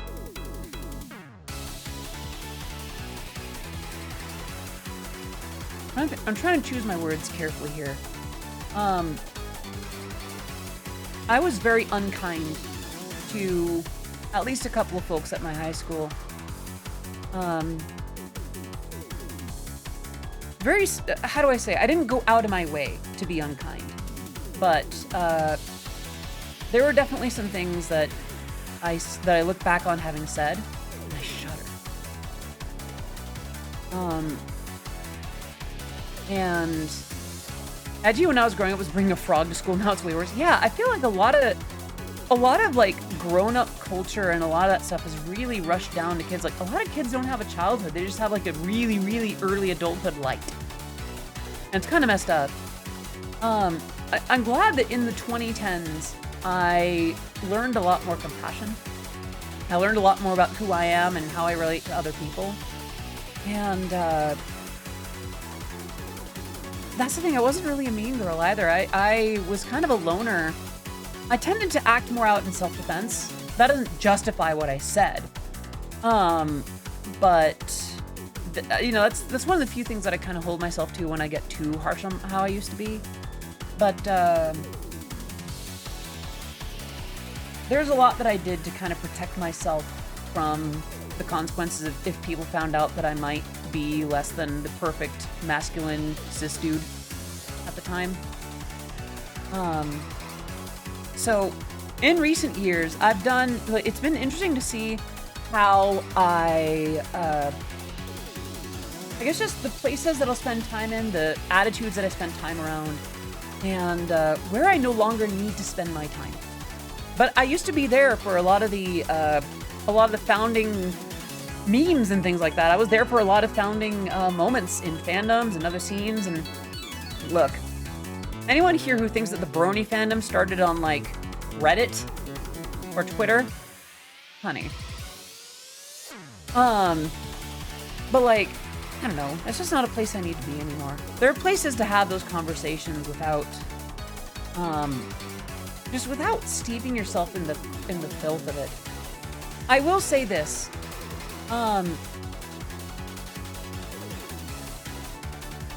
The situations and the people that I spent time with from that space were actually not the worst. There are some folks that I met from around those spheres that actually treated me with kindness in person. And I'll also say that around about a certain time, before the 2020s, there was a time when some information got out to dark corners. And I will say this. Instead of the full-out assault that could have been launched against my person, against my family, against things like that, there was generally silence. A little bit of reaction here and there, but nothing serious. Nothing what it could have been. So I kind of took that as my cue to stay away. It's best not to stay near the lion's den any longer than necessary, right? That's not to say that I've never seen my name pop up in certain corners. But I just don't seek it out anymore. Imagine my chagrin when Ron Yakumo was the first who I learned about outside of Zero Known Fly, and then I just saw how the popular joke depictions was Supa, Tenko, and Chen, right? I remember the M1 Grand Prix. Those are pretty fun. Koi ga chichayon. Oh, and how do I say? I'm glad to be where I am now. I feel like nowadays the thing that's helped me learn the most has been I don't need, how do I say? My need to tell a joke or say a certain word is not that important. I don't gain all that much from what someone else has to gain if I just don't say the thing. It's such a low effort thing on my part to just not say something, just not do something, but it can do so much better for those around me. It's just a net gain to just not have to have everything, you know? A passive-aggressive Karen, only snottier, richer, and more valuable. They were mean in a let me cause you permanent trauma way. The chick that poured hot blood on Carrie would be a Heather type. Huh. I don't think I've ever saw that. Also, I think one of the first remixes of the Yokai Domination was Ribbon, Catnip, and You. Huh. What am I on about? Yeah. It's been weird to see the kind of person that I've become in the last couple decades. In a good way. In a really good way. A lot of weight is off my shoulders compared to back then. Realize many people have diarrhea of the mouth and constipation of the brain. That is quite a phrase. All right, Latent, I've kept you waiting long enough. Before we go too far back into happy territory, let me take care of you real quick. All right. Are you ready, Latent? Yeah, yeah, yeah, yeah, yeah. Oh, thank you for the head pats. Never heard this. It's been a long time since I've heard that said. Enough to where it was basically new to me. If I have heard it, it's been a long time. The past is the past. It's part of someone, but not something that should hold you down or bring you down. I suppose so. I don't know. Oh, there we go. Rude, hard, and that is quite a phrase too. But yeah, I'm glad that folks have stuck with me. I'm glad that folks have stuck with me as I've gone from, I imagine, a crappier person to a less crappy person. And I hope that my instances of being crappy nowadays are few and far between. I do know that there are some there's some decisions that the mod team and I have made where there's been that levied against us, but I do think that we act as best we can to act in the best possible good. And I've got a really good team with me. My moderation team, my management. There's, pardon my French, but there's a low tolerance for bullshit, and I appreciate that. Y'all deserve the best from me, and I hope to keep delivering that. We're getting into the last few minutes of stream, so before we wrap up, any questions, comments, remarks, redemptions? Let's see. Who's live at the moment? Let's see. We've got Mousy, Zen, Shoto, Giga, Mapleston, Nelly, Sayu, Nags. I haven't rated Nags in a little... Oh my, Hellion. I see, baby. Are you ready for what you asked for? Here we go, baby. Arara. Iko da ne. I had a little bit of congestion in there. Sorry about that. Oh no, die. Don't die, honey. Gotta stick around to enjoy that. Hydrate. That I can do.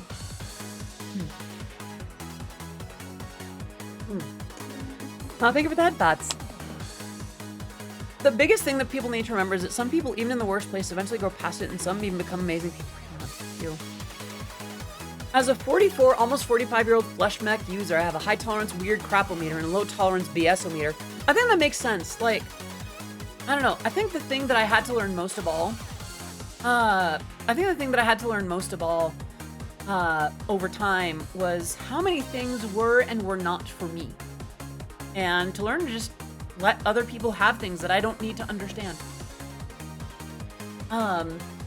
Enough of the world is not for me to where I don't need to push on it or question this or that or whatever. I think it's okay to have mystery or confusion, you know? Aw, thank you. Oh, Deflated, you're so sweet. What the heck? And it is interesting. Sugano! Hello! Good morning to you too. I hope you are having a fantastic day. Friends, if you're not familiar, this is Sugano Music. We have worked together in the past, an amazing Eurobeat producer, and a fantastic artist as well. Yeah, let's get some love in the chat for Sugano Music. That's the very same, Mikotan. The Sugano. Yes. Sugano, you have quite a few fans in chat today. It is great to have you here. I'm a little close to the screen. Allow me to back up just a little bit more. There we go. But yeah. It is towards the end of the stream, but I can go for a little longer. I think I was still... Oh, wait. I paused the music, didn't I? There we go. Yeah, we were. Celine, we were talking about... Right. We were talking about just something. You will study English this year. That's good. I will be studying Japanese this year. I hope very soon that it is easier for us to communicate. For us to talk freely and openly. Your English is very good. Wait, did I just Josie? I'm sorry. But yes, your English is very good so far. Quick sip.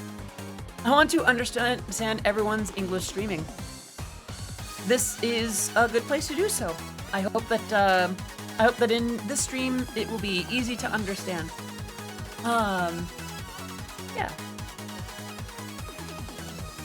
That is true. Here on Twitch, even native English speakers don't speak English very well. So you are doing wonderfully. You are doing very well, Sugano. Yeah.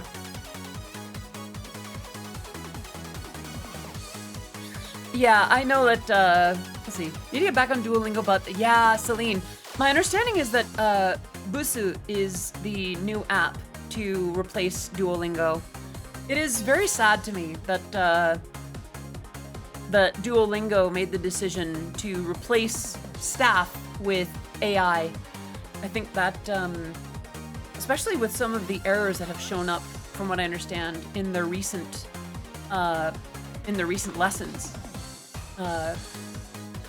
Apparently there are some problems that AI is not correcting properly. So, yeah, I've been using, I started a couple of lessons on Busu for that. I think the most marketable languages are Mandarin, Chinese, and Persian, Farsi.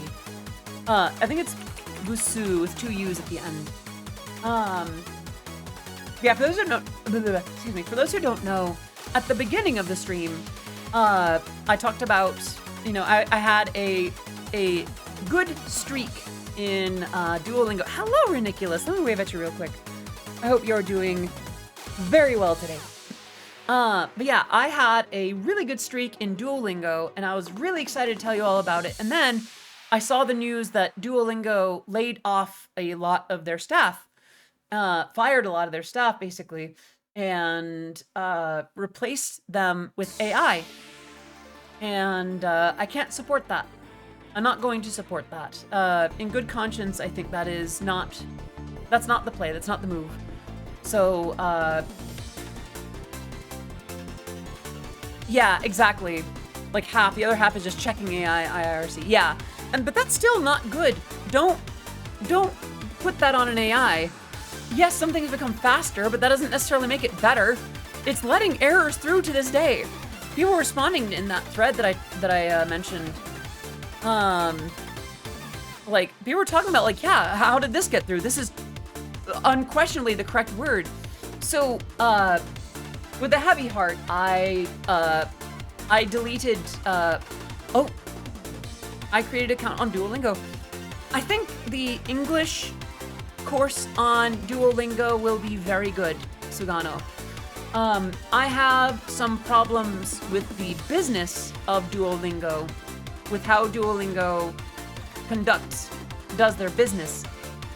But the lessons, the early parts of the lessons are very good. Google Translate has done some incredibly silly things after all. Yeah, honestly, that's why I use Deep L and said, hello, Lena, good to see you. Let me wave at you real quick. I hope you're doing very, very well today. That's extra messed up. I was thinking about doing Duolingo to learn Dutch. Here's the thing. I feel like the early lessons for Duolingo are probably good. Those are probably still moderated by a person. But the later things, I think that's not okay. Yeah, Busu, which I mentioned earlier, seems to be the way to go. I'm not sure if that means something in another language, but that's what I'm using now to learn Japanese, at least for the time being. DeepL has been a godsend, also copy-paste cause related. That kind of thing always feels very surreal. I somehow started talking on and off to a couple of RAN artists I followed for ages despite a language barrier. Honestly, DeepL has been very good. DeepL has been very good for me to reconnect with friends, fans, and oddities in Japan. Favorite headpads. And hydrate, that I can do. Thank you. It's been very good, but I don't want to depend on DeepL as much as I have lately. I would like to learn how to read and write and speak it more natively, more directly. So, I remember I used to learn, when I last visited Japan, I used Pimsleur to learn it, which is basically just listen and repeat. Sumimasen. Sumimasen. And just like you would repeat after the tape. It was literally that kind of thing. AI created news articles are already being, yeah. Oh, take care, Vera. Thank you so much for popping in. Have a great rest of your evening, and welcome back, Maze Me. Yeah. So, I would like to learn more substantially than I did those first few times. In the 2020s, I do not want to neglect or leave out my friends and fans in Japan. So I will be learning Japanese properly. If I had a bit more money to work with, I would be taking classes. Maybe there's actually something in the community. Maybe there's something like at the university nearby where I could take a Japanese course. I learned JSL before I learned Japanese. JSL, but Japanese Sign Language? I didn't know there was a variant. But yeah, until I can more reasonably afford to take classes in Japanese, I will be learning through apps. I actually think I have a couple of books on the subject as well. I'm thinking about a while about moving to the Netherlands, and I have a lot of friends who are Dutch, and it'd be incredibly funny to just roll up in VC speaking Dutch. That's a great way to go about it. Plus I just think Dutch is cool. I've heard good things about Dutch.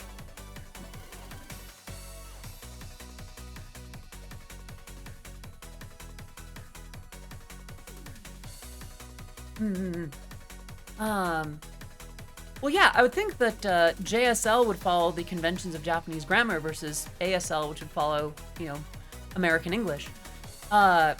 If I remember right, in Japanese, the verb is at the end. For instance, it's why things end with des. Like, if I wanted to introduce myself, it'd be like, Odyssey Eurobeat desu. That would be, I am Odyssey Eurobeat, with am being the verb, or the conjugation of to be. So I imagine that if JSL follows the conventions of Japanese grammar, so that would be a very different instruction. Don't understand that. Which part?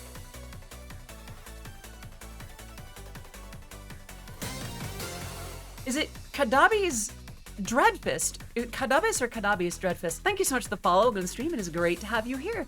I am Odyssey of Odyssey Eurobeat, and my work has been featured in Super Eurobeat, Initial D, DDR, and the first original song for Matara Kanavi Shoujo. Great to have you here. I love your little emote. That's so cute. Oh my gosh. Aw. I hope you are having a fantastic evening. I was gonna end stream a little bit ago, but I'm having fun. I like hanging out with y'all. I like chatting with you. Screw it. We'll go a few more minutes. Japanese switching the words to backwards. I'm not sure if I understand that, Blue. Yeah, I'm not sure if I understand what you mean by that. But yeah, this year, I plan to learn more Japanese, and I'm hoping.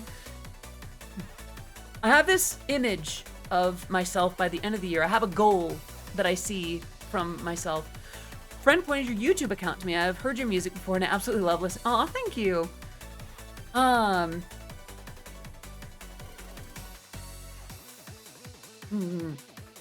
Oh, Blue, you were talking about, you're talking about like what you don't understand about it. Oh, I guess. Yeah, word order can be interesting, like grammar and sentence structure. That makes sense. But I have this vision of myself at the end of the year. I see a version of myself that is slimmer, in better shape, and more of a dancer, learning I know a bit more Japanese, and wearing more confident outfits, I'll put it that way. I don't know, I have this vision of myself that is, I want to get there. I want to be that version of me. I want to be that girl, you know? Yeah. And I feel like the things that we're doing now...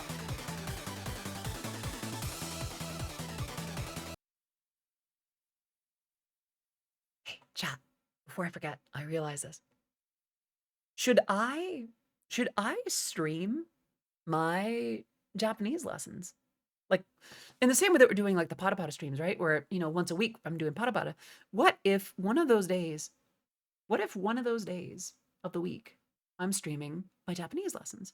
Or maybe I could lump them in with the Pada Pada streams.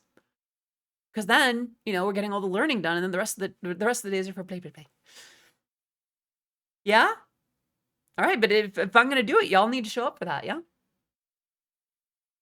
I'll learn along with Audie type of thing. Maybe so, yeah. Good. Okay.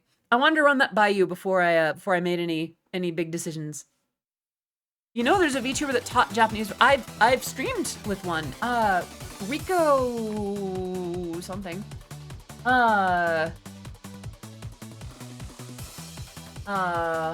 Where's my list of following? Overview. That's all the live channels I need. That was Alue. That's upcoming streams. No worries, Blue, no worries. I'm sorry that I didn't get it. Let's see. That's just all the folks that I'm already following who are live right now. Channels, here we go. Rico. Uh-oh. Come on. I follow more than this. I follow way more than this. Yeah. Really? Huh. Oh, Rico Kumi. Yeah, Rico Kumi.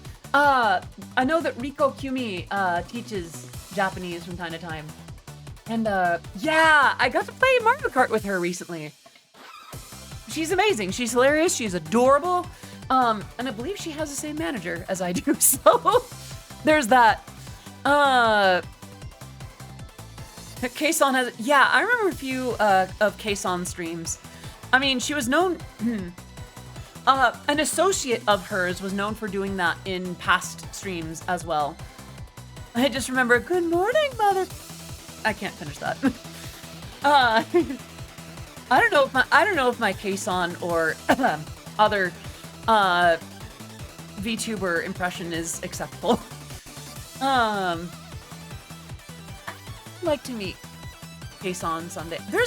There aren't a lot of VTubers I would not like to meet. I'll put it that way. If you do this job, I'd be more than thrilled to meet you, you know? That was the cool thing at TwitchCon too, just like so many VTubers that were around. It was really cool. And I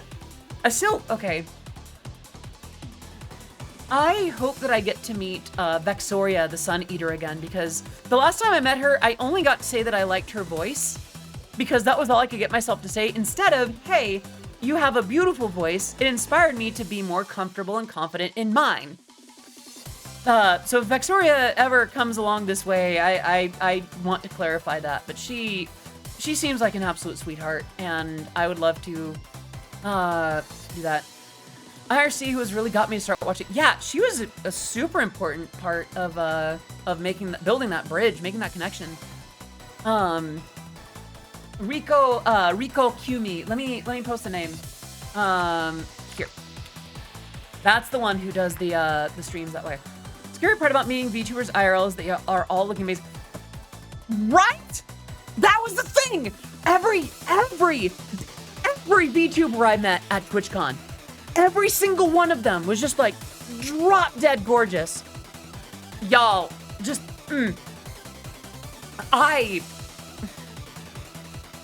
VTubers gotta stop being hot. Just stop it. Like IRL, just stop. And hello, Vinyltastic. Welcome back, baby. I knew you'd come back for me, kitten. I hope you're doing well today. I should probably scale back on that behavior a little bit, especially when we have some company here. And lurking bed headpats. No worries, Persa. Lurk to your heart's content. But yeah, the VTubers need to downgrade their meat suits. I mean, I upgraded mine after starting HRT, that's how that goes. I don't know, it is ironic, because there's always those jokes about, like, VTubers are old men with voice changers. VTubers are old men with voice changers. I do not have that luxury. I had to, I mean, I'm getting on a little bit in years. I'm in my early mid-30s. But, I got to be a girl IRL. I think I couldn't be a VTuber. That's not true at all. Don't you dare say that. Listen, so here's the thing. I think we joke about. It's time to stop. No, I'm just gonna double down. Okay. Frank, I'm gonna keep going. They support me. They're not introducing you, Frank. It's time to stop. But yeah, no, here's the thing, like, I think a lot of people talk about how attractive VTubers are in real life, partially to combat that stigma of every VTuber, oh, they hide behind an avatar, they're really this, they're really that, whatever. People just like streaming as a character. Yeah, it's my understanding that Joji's been doing really, really well. But, and thank you for the bits, by the way, Deflated. I didn't mean to leave you hanging on that. But yeah, no, listen, if you want to be a VTuber, do it. You can. If you can stream, you can be a VTuber. You could be a PNG tuber, you could be a GIF tuber, you could be like a full 2D, 3D, whatever. Wait, is JoCat online? JoCat is online. Wow. I'm glad he's still around. I want someone who VTubes as a Lamia. I mean, isn't that Vexoria at this point? Oh yeah, there's plenty of Monster Girls. There's plenty of Monster Girl avatars. I think he's doing Omega again tonight. Right. I'm working on it right now. I've been slowly creating my assets. Please don't forget though, Etsy has a lot of great stuff for free or very cheap. Gosh, I'm getting hungry. But yeah, I really do think that, right, about VTubing. Yes, do it. Don't let, it's like cosplay. Honestly, if you vibe with the character and you're being respectful about executing on that character, do it.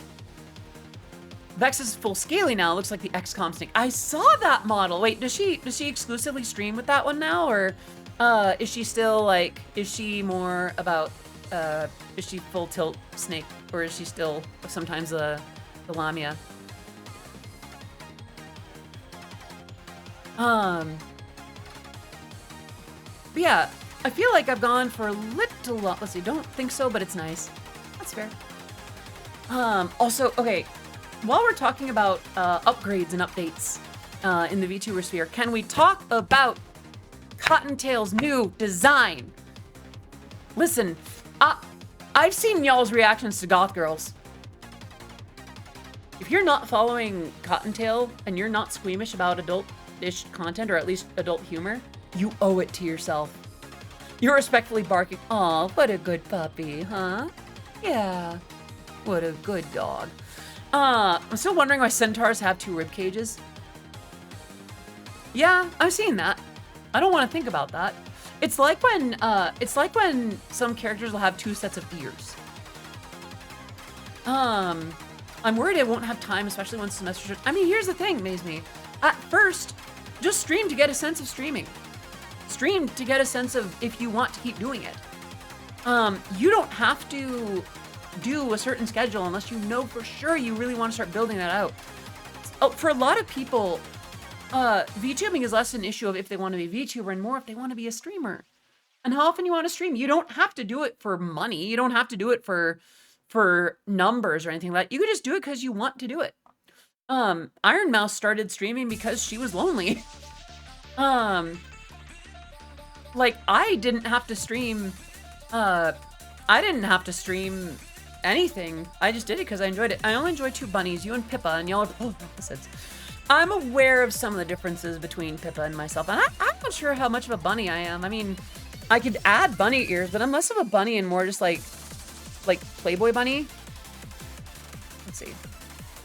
Yeah. Let's see. Go ahead and zoom out a little bit. Oh, I think they're head pats. The only problem with this one is like, when I go like this, yeah, the head pats end up going to the ears and not the actual head. So, I don't know. I feel like Pippa is technically a bunny as opposed to me just wearing the stuff. All right. Oop, a little too close. Pippa's a walking morph. I've seen some instances of Pippa being really funny.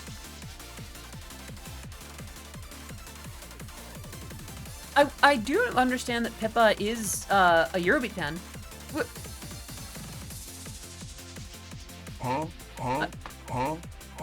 Wait, what's that for? What's that for, Jornhagen?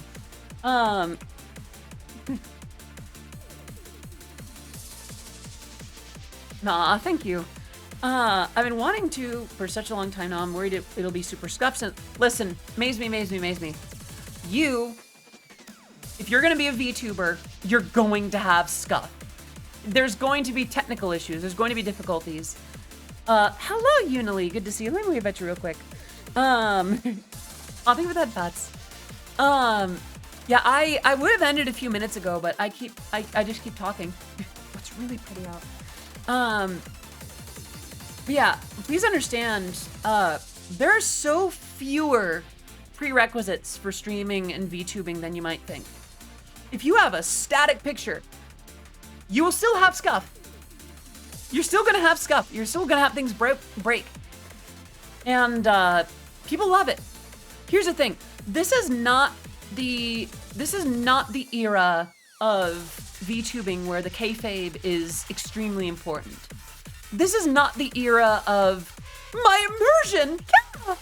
This is the era of of like joking about it, of kind of teasing at it a little bit. You don't have to have that. You don't have to have a perfectly technically executed stream.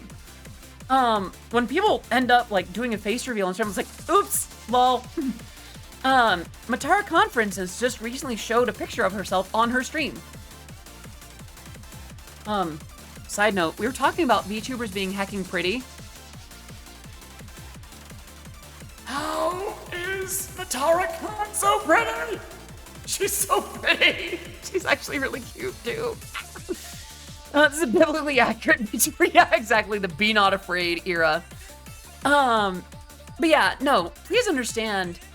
You don't have to be scuff free. You would have scuff for days. In fact, the early days are when to get out of it. Actually, in terms of Face Connect, I actually had the honor of escorting oh gosh, what's her name? She's the white silver tiger lady.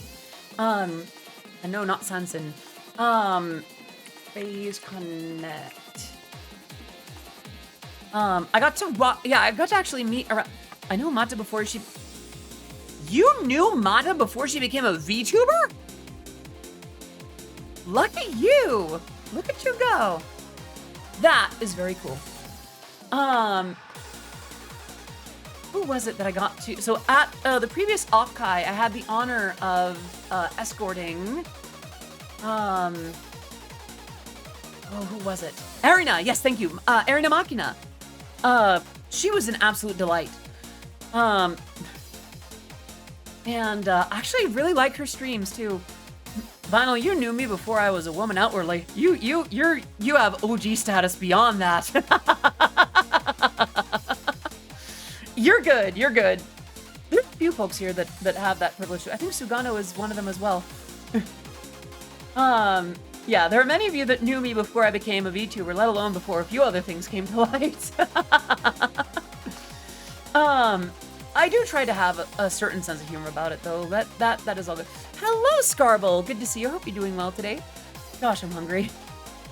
Yeah, before I was openly Jessa. I mean, I know some clips. That still works, yeah.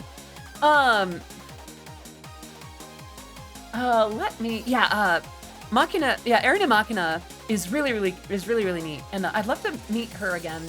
I think my earliest real interaction was bringing a Red Bull to you. I remember that, Leighton. That was such a help. Thank you. Listen, if any of you have brought me a Red Bull at a convention, I love you. Back my usual multiple hours into a stream. Well, have fun, Riot, and it's good to see you again. I was supposed to end my stream a little bit ago, but I keep not doing that. Chat, I have a deal to make with you. I'm gonna pause the music real quick. Listen closely, listen carefully. Down below the stream, if you're on desktop, there's a button for oh gosh, what's it called? Treat stream. Now, part of why I would need to end stream is because I need to eat. There are some other things I need to do today, but if I do so happen to have some food delivered, then that would prolong things. Also please understand, I'm joking about this a little bit because to some extent, money is very tight these days.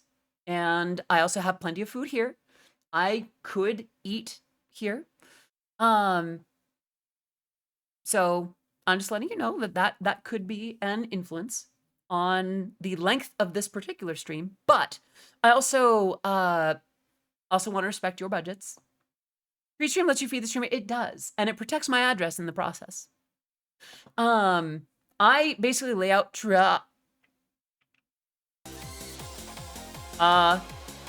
Latent with the $20 tip. Can we get some love in the chat for Latent? We just more than doubled that bar. Oh my gosh. Okay.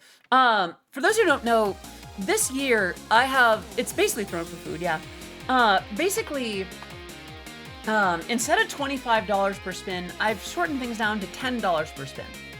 So, all right, let me go ahead and update the bar. Can we get some serious love in the chat for for Link to the Team. Yes, that's true. I was actually just about to say, for those who don't know, Callie allows me to distribute tips given on stream between myself and the moderation team, and with any overages favoring the moderators.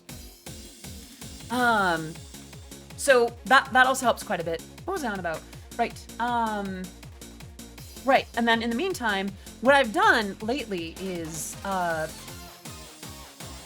incentivize certain aspects of the stream. That is not quite how I need that to be. There we go. Now instead of every $25, there will be 10 for a wheel spin. So let's go ahead and spin the wheel.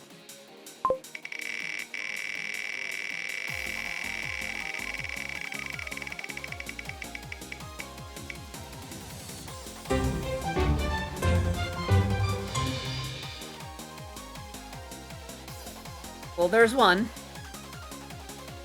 And I'll spin for the other one. And then we'll put those together.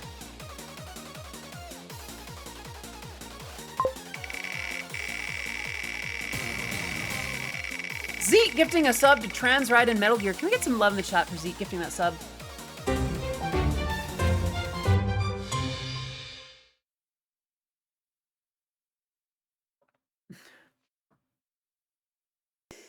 Well, ain't this just a pickle? Which one do you want first, chat?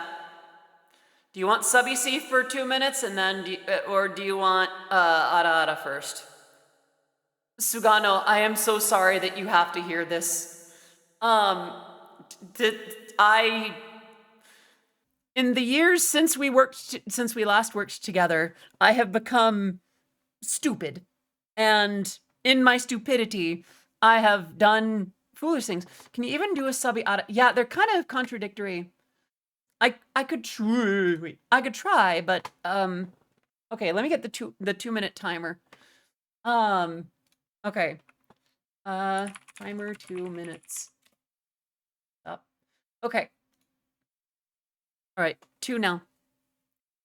Okay, so I'm supposed to do an Ada, right? I don't know if I can do that. Thank you for the head pats, Poketoa. I really do appreciate that. Pretend you're trying to do an Ada to Cotton.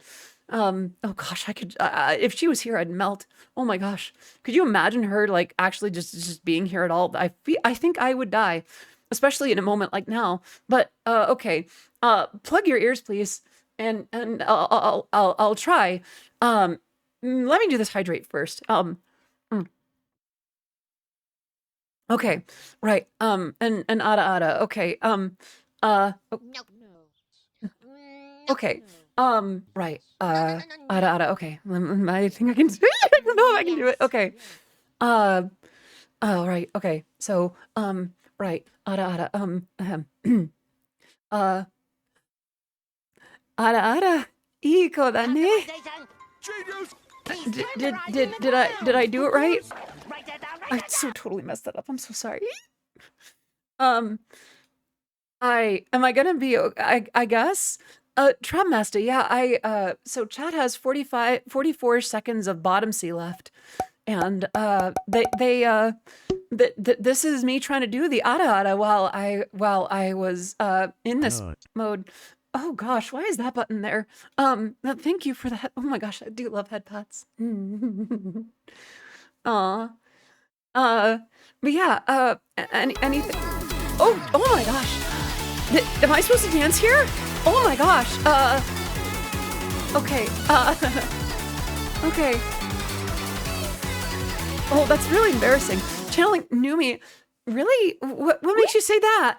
Oh my gosh, so much attention. Oh my gosh. And time's up. At least it's not a praise thing. Listen, you don't know how I react to praise. Some of y'all have seen how I squeal when I'm praised. I wouldn't say that. Okay, I feel like my reactions to praise are funny. Also, if that didn't chase all of you away, you are stronger than I thought. And bless you for being here. I hope we did not make. Okay, I think we made Sugano uncomfortable. I'm sorry. Like, I forgot about that with Buff. Currently picking myself up. Wait, did that fluster you? Did you seeing me as a bottom do that to you, Vinyl? Goodness. I get very flustered from praise. For me, it depends on the context. Sometimes I can be, aw, thank you. And other times I'll just be like, there should be some... No. Wait. Hold on. There's no way. Do I not have the notification bar anymore? I could have sworn I would have had the little thing. Okay. I don't have the treat stream thing anymore, do I? Wow. Thank you so much for that. Wait, what just happened? Where is the treats? Oh my gosh, thank you. Snackies, aw, can we get some love in the chat for Maze Me? Looks like you got me a coffee milk tea and the thing that it's not letting me see. Yep, okay. A coffee milk tea and pot stickers. That works for me. That's a good treat. That'll keep me going for a little longer. I can donate to treats on mobile. Vinyl, you're good. We've already got our thing going. I haven't. Really? That's the thing you clip? Really? Okay. Oh, right. Okay. So, right. Ara,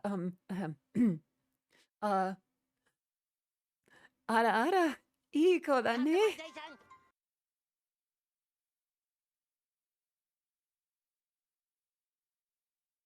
I hate this. I hate this so much. That is worse. That's worse than just doing the regular ara. I hate it. But why? Why? Can you get to the top rate? The top. Ironic given the subject. So exactly. Yeah. Is this how Numi feels? Is this how Numi feels? I am sorry for any such joke I've made at your expense. Oh gosh. But yeah, thank you all so much for, thank you, Latent for tipping. For those who don't know, Pally does allow me to distribute tips between myself and the moderation team. It's not just to me. That does actually pay to other people. Her group is the Bikini... Oh, I'm very aware.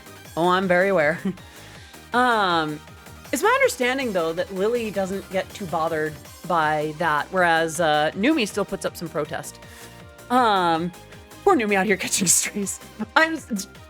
Numi, I'm so sorry. This is not me trying to throw any strays or any shade. It's just like, just look, I'm catching some flack too.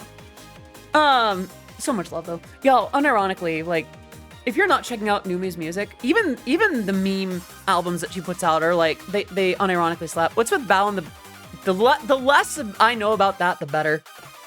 But yeah, I think I can hang out until the food gets here, and then maybe after the food is eaten and done, then I might wrap up. Actually, Pixie and I were talking about this a little bit recently, or did we? I feel like we did. You know how many streamers will go for like 5 hours, 6 hours? I wish that I could do more streams like that. Part of why I want a healthier voice is to do those kinds of streams in the near future, like music production streams where I'm on a roll and I just keep going. I can do the vocals midstream and just keep going for hours and hours. I don't like ending at 3 hours. That is the minimum that is recommended to me for certain things. I won't get into the specifics, and it's not like there's a gun held to my head to learn that, and like to stream like that. But for me, that tends to be best for my vocal health. But yeah, I know that one that did 12 Seahorse just goes. Yeah, and I know that Mousy will often stream for like 15 hours in a row, just chilling, just vibing. I wish that I had the stamina for that. I am not in my 20s anymore. I am doing better vocally. I feel like some things have changed about me in a good way. I'm gonna hydrate them.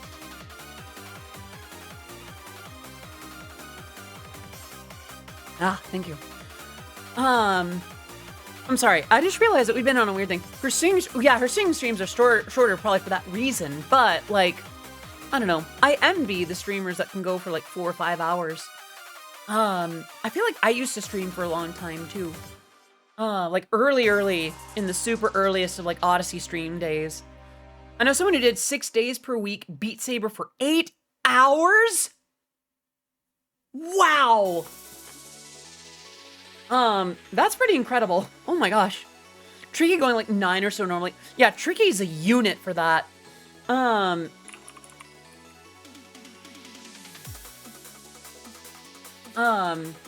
was I on about?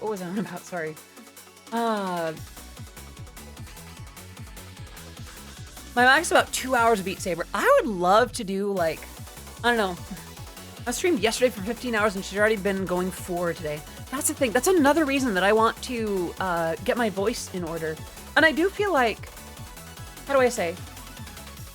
I don't feel like my voice is getting worse. There are days when I use it longer and it kind of hurts a little bit, but I do feel like certain choices that I've been making about my sleep and my, Mel's playing Nikke. That makes sense. Certain decisions that I've been making about my health and my activity and how I use my voice and what I don't use it for helps quite a bit. If I can figure out exactly what's going on with my voice, maybe even if it is acid reflux, like the doctors keep saying that it is, despite my not having most of the symptoms, then yeah, I would love to have that. Still have the WWE Numi videos. Yeah, those are fun. Unironically though, sorry, before I forget, I wasn't done praising Numi. Her music to me, so it was the Vtuber Awards this year, right? Where it was like Numi, Suisei, OBD Kitty Cat, and Mori Calliope, right? In terms of like best music VTuber. Numi being in that list was very well earned. I remember I liked her streams, don't get me wrong, and I still very much do, but her music impresses me. Her and Holmes are really onto something. Like her songwriting and her voice and Holmes's production. At certain points I forget that it's quote unquote VTuber music, that it's some music from a VTuber. Even if it's about in-jokes from her stream. Like even, where's the song Banui? Where a line of it is pion pion pion pion pion. I don't care. It's really good. Yeah, from Winter Blooms, yeah. Running away from you. Can't do what you told me, fake. I'm never gonna be like you.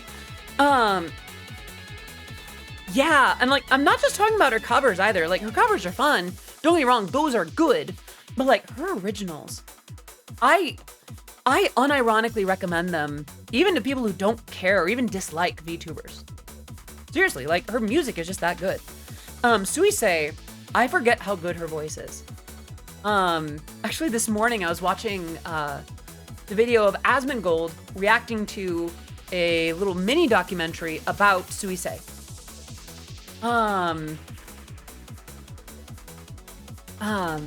And I forgot how good her voice is and just the fight that she went through to be where she is now.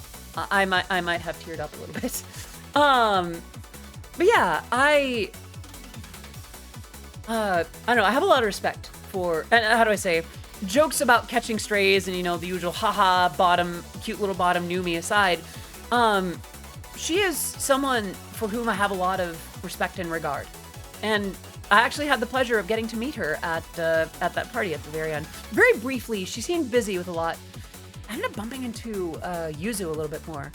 And Cinder at the very end. But, I don't know, I really like Numi quite a lot.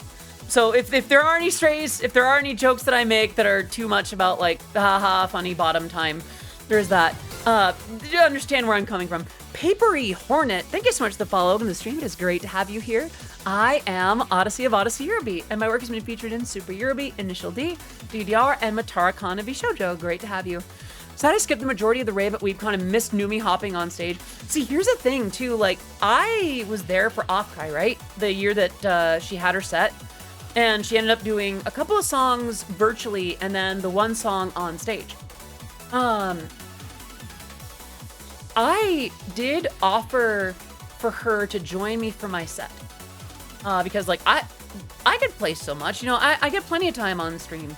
like on stage. I can DJ from here to Kingdom Come.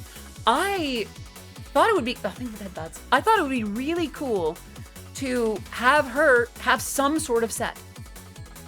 Like, I'd gladly give up a chunk of my chunk of my set to let her have something, right? She ended up having plans later in the evening, but apparently, I think she mentioned it once on stream, so apparently it stuck with her.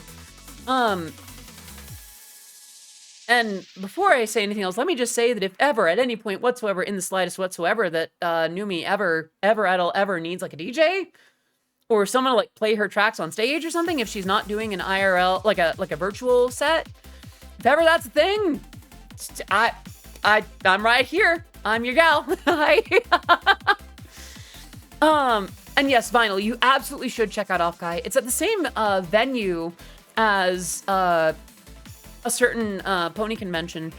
Oh my gosh, Offkai was so fun. It is wall-to-wall VTubers with shows and sets and shops and all that kind of thing. Like, it is as fantastic of a convention for VTubers as possible. And I have a lot of love for it. And I hope that there are other conventions. Like, I know WeebCon is really good for that too. One of these years, I think 2025, I'd really like to check out WeebCon. As long as that's not conflicting with any other events for which I have obligations. And it's in driving distance. Yeah, exactly. Y'all, and listen, I have no connection at this time to Offkai Expo, so I can say this with no regret. Check out Offkai Expo. Go to Offkai Expo. Why do they keep choosing Easter weekend? Oh, the other convention? I've heard whispers and theories of it, but I'm not going to get into it. I think it is time for me. Oh, WeebCon. Oh! Wait. Is that when WeebCon is?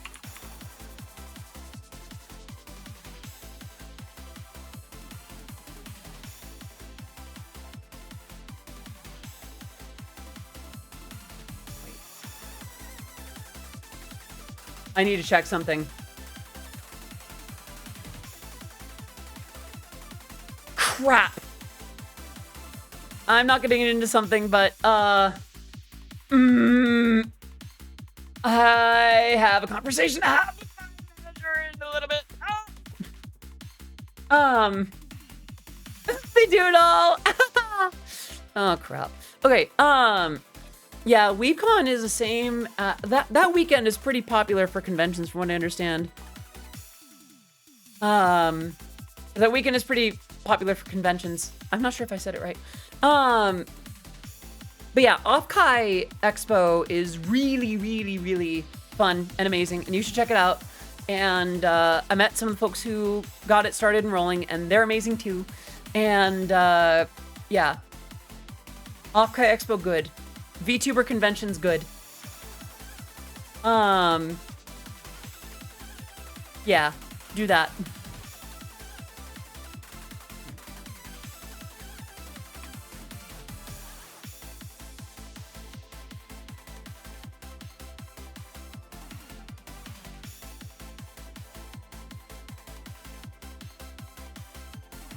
I mean, I would assume it's pretty much all long weekends are probably, I mean, yeah, kind of.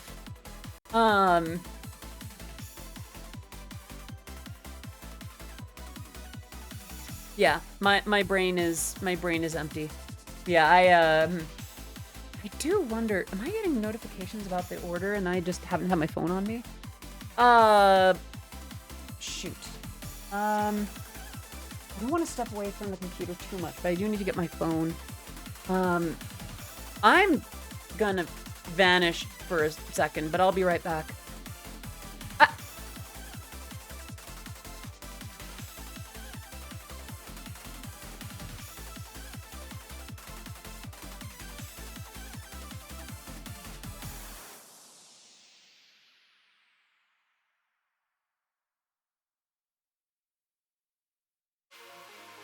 right. Okay.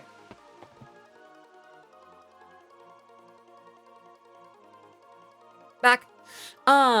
Mentioned something similar earlier, but I'm interested about becoming a VTuber and wondering if it'd be okay if I DM you with some questions. If not, that's totally chill. You're free to DM me. I mean, I know that you're coming in from like a good point, a good perspective. But yeah, no, you could also ask some things here unless you're uncomfy asking in chat. Yeah, whatever's comfy, whatever's good.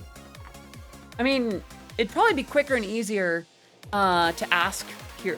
Did I not say hi to you earlier, Hypno? I'm so sorry. Hello, Hypno. Let me wave at you before I forget. I know I've been answering you. I just haven't been saying hi. I'm very sorry. You are very comfy, so sometimes I forget things.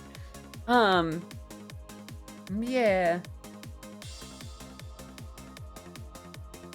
Hello, Odyssey. Nah. Ooh. Wow. Vinyl out here being a heartbreaker. Just kidding. I could never. No, honey. You're too sweet. I know. You would never. But it's just so fun to watch you squirm when I tease you, huh? What was I on about? Right. If you do somehow end up at WeebCon this year, hopefully you'll be able to announce quickly in case I can move dates around.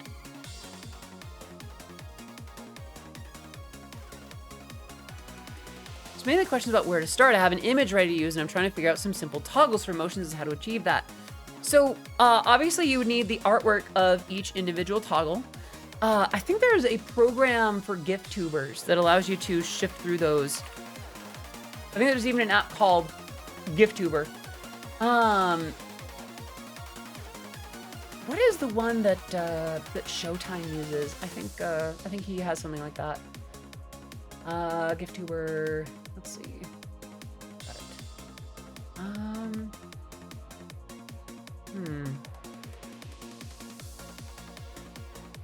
Where to start? I have it as toggles. Yeah, PNG Tuber Plus. Yeah.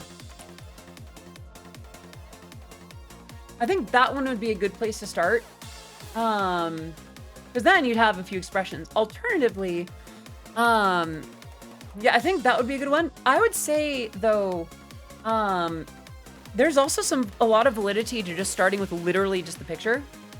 Because then you have some representation of you, and you have the ability to just see if streaming is good. Lurk, thanks for the stream. Need to sleep. See you next time.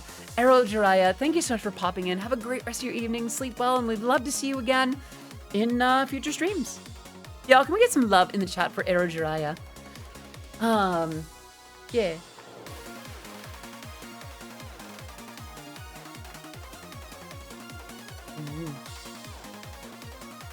Use sprite cheese to have animated sprites. Allow sprites to move via sine waves. Yeah, I think that'd be a really good place to start. You don't have to use it, but you can.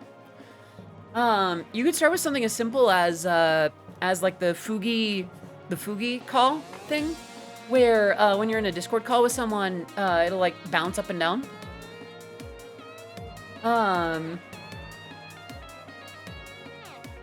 So like, there's a lot of ways to go about that. The cool thing with Fugi too is that it's pretty simple to set up. Yeah.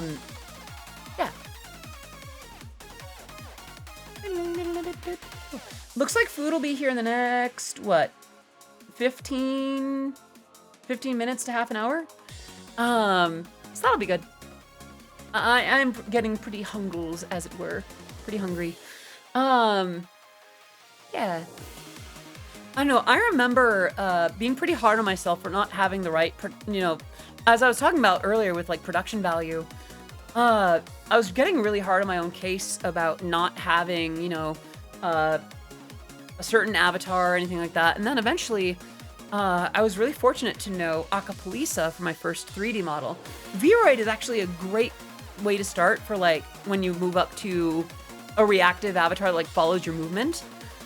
And getting those is pretty affordable too. Live 2D is where you really bump into the big leagues. A lot of people just buy an avatar for that on like Etsy or Booth or something like that, and that's super valid. There's a reason that the Jenny avatar was sort of the workhorse for a lot of people. Like even Alexandria, whose streams I adore, She uses just a modified Jenny avatar like this. In fact, I think she has this exact outfit too. And she's fantastic. She's super valid and amazing for that. So there's that. Been trying to learn VRoid. It's been fun. Yeah, honestly. Can I just say, I never thought that VTubing in and of itself would be such a fun thing to do. Like, I love working on music. I love doing that. I love playing games. But just streaming like this in and of itself, this way, being this big booba anime puppet is really fun. I really like it. It is for me.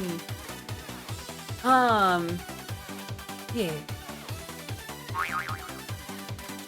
Vinyl? Hello?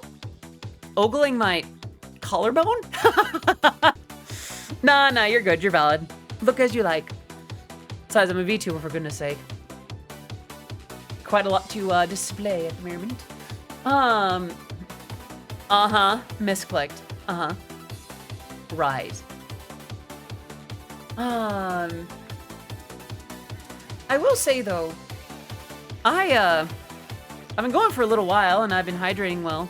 I need to refill my water. Yeah, baby, exactly. I need to refill this water bottle and, well, get my own vessel ready for more water. So, you're due for an update. Ooh, that'll be exciting. I'd love to see. But yeah, I'm going to take a quick break. Where is Words on Stream? Did I get rid of that? I think I was ready to finish the stream, so I closed that. And now I feel like a big stupid. We're gonna copy that link. We're gonna make sure that we go to the right spot for that. We're gonna go down here. You can't see what I'm doing, which is great. That should still be good. Okay, the link is still good. Nah, thank you for the head pads. All right, so I will be right back. Let me get this going and...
All right, I'm back. I'm back.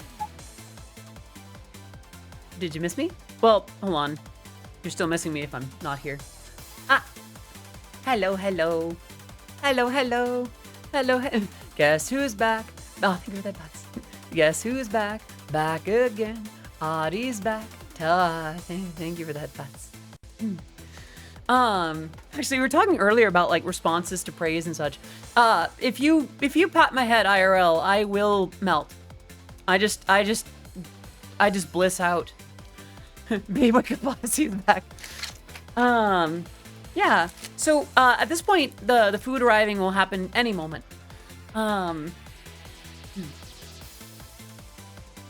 By the way, before I forget, let's talk a little bit about music releases for a bit, since it's kind of on my mind. I still need to work on Strawberry Girl. Why, Black Raven? Molly, good to see you. I hope you're doing well today. I just want to remind you that as per your request, you are such a good girl. What a good girl you are. Who's a good girl? Is it you? It's you. What a good girl. Hi, Raven. Good to see you. Hope you're doing well today. How are you? Yeah, let's talk a little bit about music. Also, Raven, I love you. Hope you're doing amazing. Let's hang out again soon. I knew I'd have that effect on you, honey.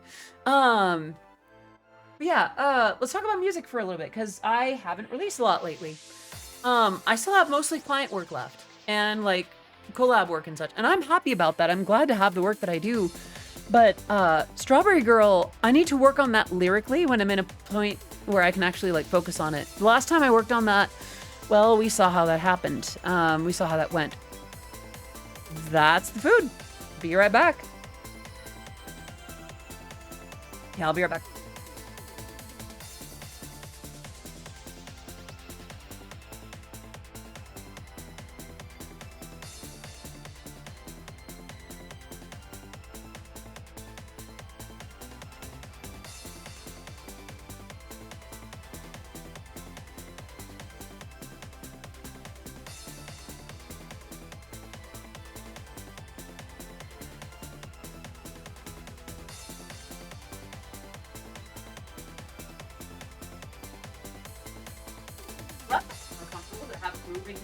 Behind the room there. Okay. Where am I gonna set this darn thing? I brought in string cheese because I didn't think they'd be here in time. Yeah. Can we once again get some love in the chat for Maze Me for thank you for the headphone.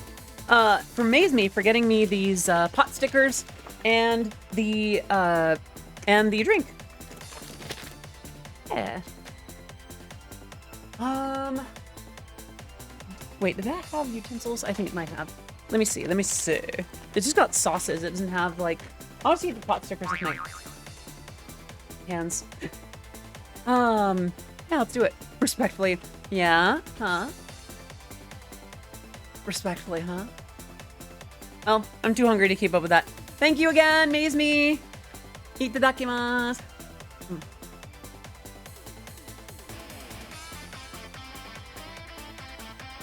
Oh, I needed that. Yep, the food is here. The food is here and it's so good. And I missed it and I love it. I'm so glad for food.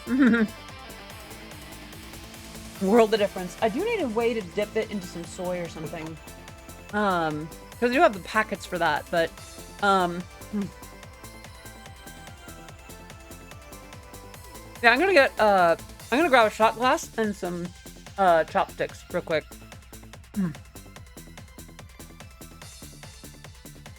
Not until after I finish this piece, though. Oh my gosh. Okay. I think I might have been a little hungry.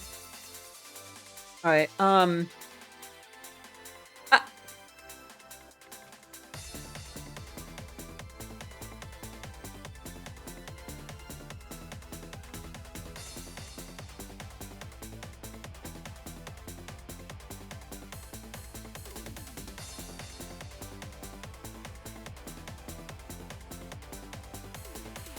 I'm back. Take care, Celine. Thank you so much for popping in. All right, I should reappear. I'm gonna do that. Okay, thank you so much. Oh, food. Okay. Oh, I needed this. Where did the packets go? Kind of important to know where the packets of sauce went, you know? Instant nudes. I see. Probably dip to make dinner. No worries, Vinyl. Thank you so much for popping in. Dang, this is a longer stream than I usually do. Oh, one of these is, hot chili oil. Okay, I'm guessing that's the lighter one. Okay. This isn't necessarily just, how do I feel about Ensure? Isn't that like the protein drink? I'm not against it.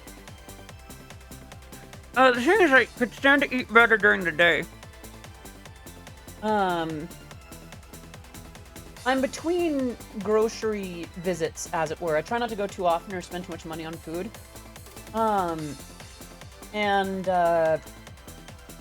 confess, I did have plans for dinner tonight. I'm not sure about drinking Ensure compared to like just eating a meal or even doing another protein solution. But this one's like falling apart. Okay. Oh, thank you for the head bats. All right, let me dip that here real quick.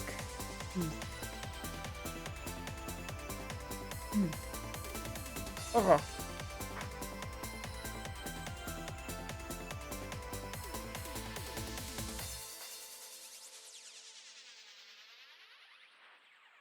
You need to get something to keep near the desk. It's a nutritional drink. Iron Mouse drinks a lot of it. You can live on this stuff.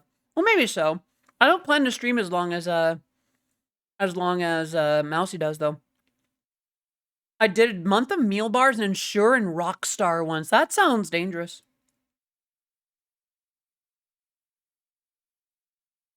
Don't get me wrong. I understand the need for it, and I feel like a protein shake of some sort might be a worthy investment in some sense, but I could stand to be better about eating 3 meals a day before I start looking into alternatives to it, you know? It's not that I'm bad at it. There was a time when I was a lot worse about getting 3 meals a day, or at least 3 things of food a day. I'm still not 100%, but I'm getting back to it, you know? Right.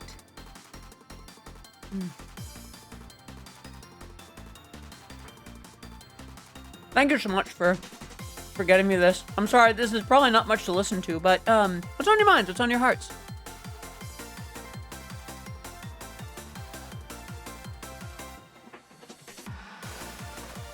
It's safe, and Ensure Plus is good. 350 calories and a lot of vitamins. I eat 1 meal a day because our food is just so calorie heavy. Huh. I don't know. I really like food, though. I like making food, and I like the idea of, I don't know, having variety and flavor, you know? Don't get me wrong. I'm sure that Ensure is good for that, but, I don't know. I could do, I do have a lot of shaker bottles, so I could probably do something with, like, protein powder. Or a similar solution. Rice and kimchi. I haven't done much with kimchi. I could stand to get into kimchi. I've heard it's got its health benefits.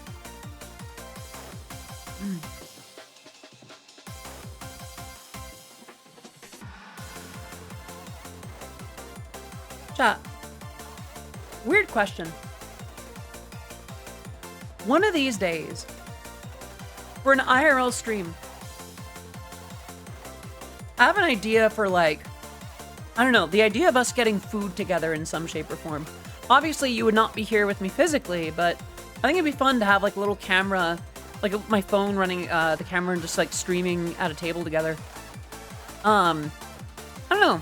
I think it'd be fun to share something like that. Sort of like what we did at the end of the Oddie Day party with the beer garden. I'm not sure how to go about it, but, I don't know, on the subject of streaming and food. I wonder how that would go. Yeah, it is interesting. I don't know. My thoughts are flowing, so the food is not. Right, I was talking about music before. I do plan to work on and eventually finish Strawberry Girl, but I really want to get onto other originals too. MREs, instant nudes, and other foods. Yeah, I would love to get into, it's Vite Ramen? That's the one with, like, the really cool CEO and, like, they do partnerships with, like, onigiri and such. I've heard good things about them, and I'd like to try their stuff too. Right. The dip. Oh.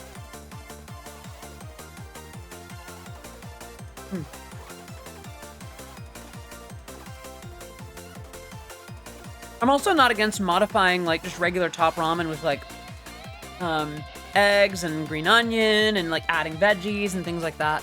That's a good way to go about it, I think. I'm a little worried that I've killed off discussion in chat. Y'all still here? Y'all still having a good time? So. Hope so. Oh, thank you for the head pats. Just lurking. Good. Okie doke. I suppose it is getting late. It's like, what, 9 p.m. there?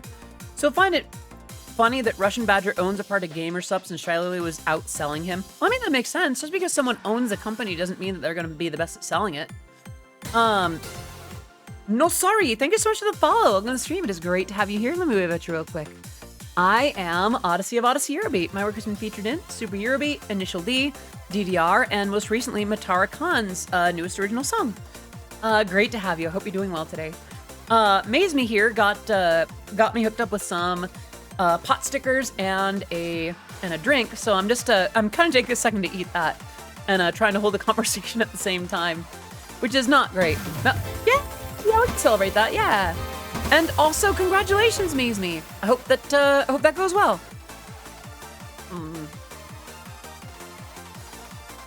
I'm glad you think so, No Sorry. I'm very proud of it too. I know that with the fact that Matara wanted to work with me, I knew I had to do my best. I knew that I wanted to give her my absolute best because the fact that she trusted me was sharing her voice with the world. That made a difference. The best was still a major plus. I need to finish chewing this because I have insight on that. Okay, so Matara and I actually talked about the music video. The original plan was a car. And I talked to her, I'm like, okay, you're free to do the car. I have one request. And I was like, the one request is this: don't make it the AE86 from Initial D. And she understood. I shared a little bit about, like, you know, Eurobeat could stand to have some distance from the notion of, oh, Eurobeat is just for Initial D. Eurobeat is just drifty cars, racy, drivey, vroom, vroom. Because Eurobeat is so much more than that. And it can still be about racing and such, but there's this weird association that it must do with cars. So the fact that she associated it with the Vespa, that, I feel like that really tied into the character more. Like, we got to see all of, like, Matara's design. We got to see the Momo in a little sidecar. I think that was the move. That was the way to go. That was a brilliant solution. And she didn't have to listen to my advice on that. She could have just gone with the AE86. It's her song. It's her project. But I'm glad that she went with that too, because, like, it fit what it was part of, because that song was supposed to tie in with the murder mystery that she did that stream. And that was really fun. It's a cute subversion. Exactly, Yuna. Exactly. I love it for that. Oh my gosh, I love it for that. It's just it. And again, don't get me wrong. I am not anti-Initial D. I am not anti-cars in Eurobeat. What I am is anti-stigma for Eurobeat, because Eurobeat could be so much more than what it is now. And if the opportunity arises to do something more creative, more interesting than just Eurobeat is racy car vroom vroom drive music, well, let's do that, right? And no one has to listen to me if I'm working with them on that kind of thing, you know? But I like what else Eurobeat can be about. What else Eurobeat can be. Technically, Night Cover, in its context, is kind of a getaway song. Especially in context of the stream that it sort of came after. And I like it for that, you know? You would like to do more than just the same 90s JDM cars. I mean, even then, it could be for, like, sci-fi racing. It could be for, like on foot racing. It could be, I don't know, If it has to be racing, then sure. But I know that there's Eurobeat about nightclubbing. There's Eurobeat about losing a loved one. There's Eurobeat about all kinds of different contexts. Don't forget that Initial D arose as a context for Eurobeat 10 years or so. Like 8 to 10 years after the first volume of Super Eurobeat came out. Initial D was still a concept by the time that Eurobeat was well established. Initial D needed Eurobeat. Think about that. Initial D needed Eurobeat. And then over time, Eurobeat needed Initial D. That's a different story. But at first, Eurobeat came first. Trains, there are a good number of train Eurobeat songs. I think that is where a lot of Densha DD comes into play, which is fantastic. By the way, if y'all haven't checked out Ito Yu's most recent animation and like voice stuff for Densha DD, definitely check it out. Sorry for the eating noises. But yeah.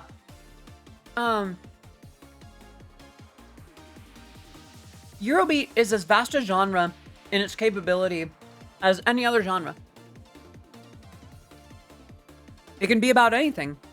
And while racing and cars and that kind of thing are perfectly valid applications for Eurobeat, and I would even go so far as to say fits uniquely well, I don't know, I'm of the opinion that Eurobeat can be more. It's not an or thing, it's an and thing. Racing cars and, letters to loved ones. Drift racing and nightlife and nightclubs and things like that.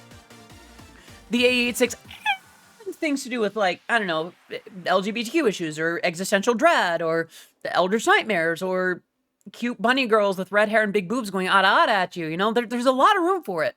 There is a Eurobeat song about a maid cafe. At least one, in fact. So, I don't know. Don't worry about it. The point is, like, I liked that subversion with the music video for that. She didn't have to listen, and there could have been other factors in besides me saying, no Trueno, no Sprinter Trueno in there. But I do like to think I had some influence in that. And it could be that I had none, and that the decision was already, like, made completely separately. I do suppose drawing a Vespa, or drawing an escape vehicle like that, as opposed to a car, does avoid certain copyright issues.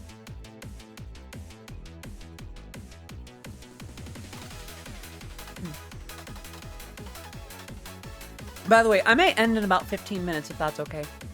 I know that's not too much longer, but I've already gone another hour and 15 beyond what I usually do. And I do have some things that I need to work on tonight, but I've really had fun, like, going the little extra mile with you. Who knows? Over time, this might be more of a habit. Doesn't have to be based on you buying me food. Thank you for that. Like, that is something I could probably stand to do on my own. Like, maybe I could have some food, like, ready in the microwave or, like, ready in little meal containers ahead of time. And just bring it with me. It's like, you know what? This is going to be a long stream. I'm going to heat up some food. That way I'm not asking for people to buy me food. You know? I don't know, I'm doing a lot of thinking about that.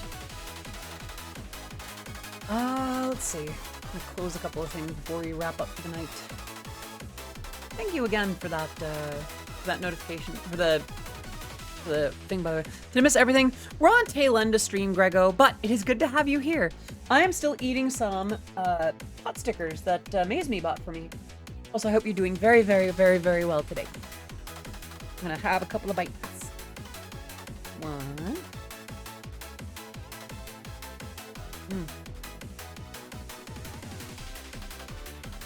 This is just a social eating stream at this point. Is it an invisible dumpling mukbang? Not quite, not quite. Alright, I'm gonna dip the rest of this in there. Very carefully. Maybe not. Very tasty.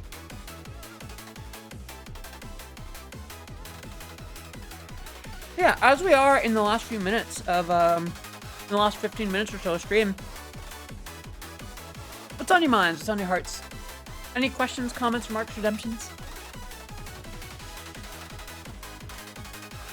Come on now, I don't bite. Hard. Much.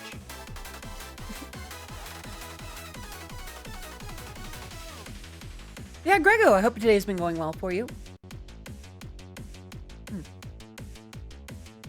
Weird question, Grego. What time zone are you in? You don't have to answer like the state or whatever, just the time zone.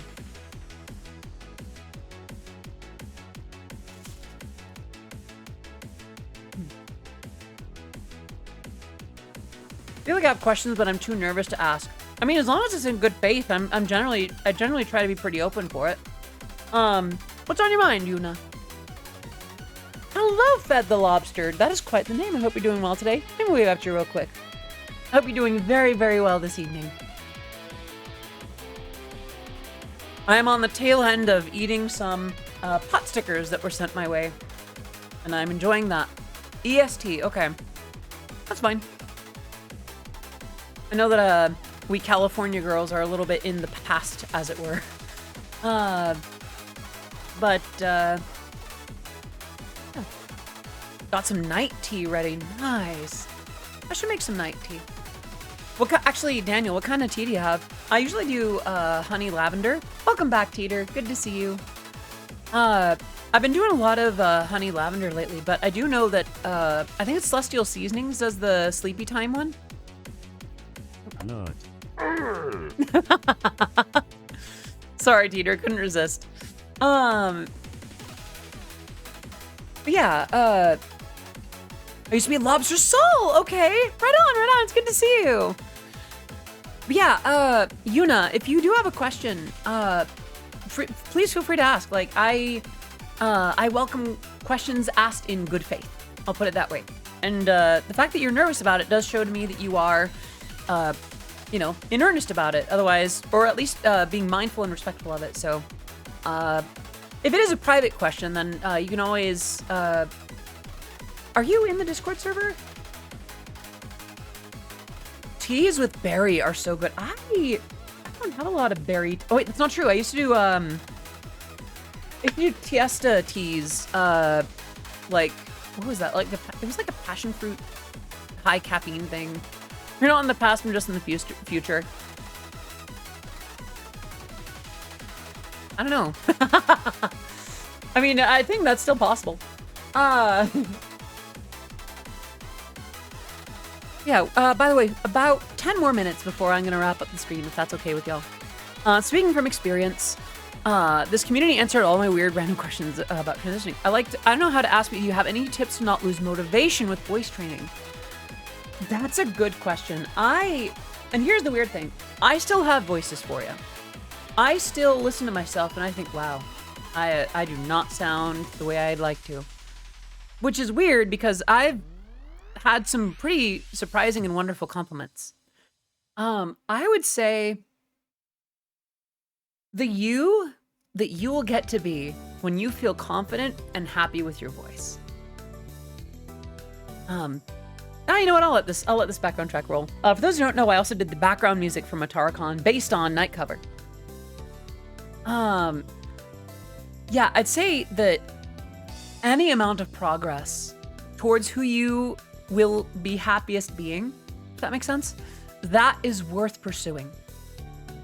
For me, I put perhaps too much value in passing, in being a certain way, in, making it easy for others to see me and hear me and to think, oh, girl, woman, feminine.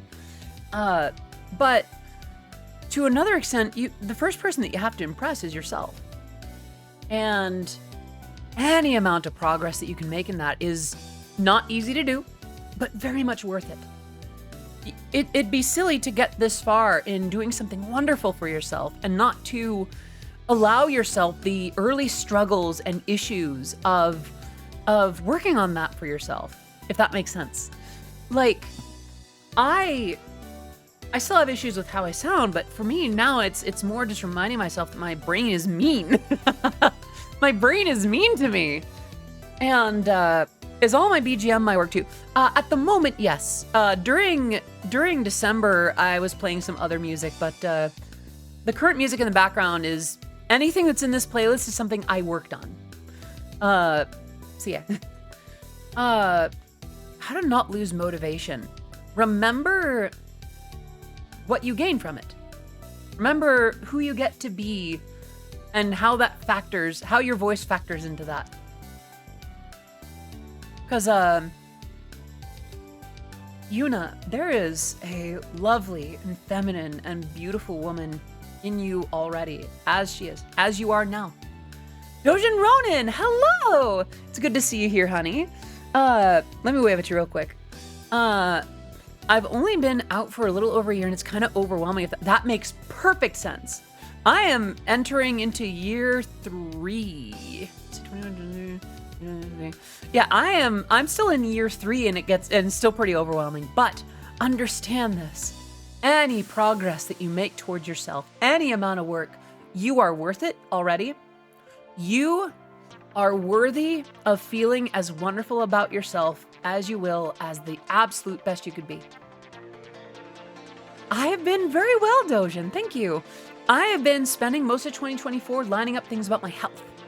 About my mental health and about my vocal health and things like that. So it's been a good time though. I am still very busy, but very happy with what I've got. But yeah, Yuna, I would say, an interesting song to have in the background too. You are worth whatever work it takes to be happy with yourself. And by the way, one thing that I had to find with my voice, I wanted a really high, feminine, like girly girl voice. But doing that put a bump on my vocal cords. And for me, that hurt. But in allowing myself to find something that fit a little better, I found a voice that people claim to really like about me. But they like my voice as it is, as this rich, warm, feminine, womanly tone. And while I could still theoretically do a higher pitched, more girly voice, finding a voice that suits you should not be a painful process. Finding a voice that suits you should be ultimately a tricky, slightly difficult, but very rewarding process. So that motivation, the motivation comes from how satisfied you'll be at being yourself the way that you want to be. And by the way, that is assuming that you feel the need to do any voice training. If you like your voice the way it is, then that's it. That's a woman's voice because it belongs to a woman. That's just how it is. There are plenty of women with voices even lower than this right now, and they sound delightfully, wonderfully feminine. And there are some guys with voices up here that sound perfectly masculine. They're really killing it. So, don't feel like your voice has to conform one way or another. I'm kind of telling this to myself too, to kind of preach to the choir, because obviously I kind of deal with a little bit of voice dysphoria myself. But I hope this is getting through. Is any of this getting... Golly. Good. You are very welcome, Yuna, and I hope that any of that is helpful, or at least helps you sustain that motivation. We love baritone queens. Yes. Honestly, that's why, earlier I was talking about like how I could only get out that I liked Vexoria's voice when I met her. And how what I wanted to tell her was like her having such a beautiful, low, womanly voice helped me embrace my own.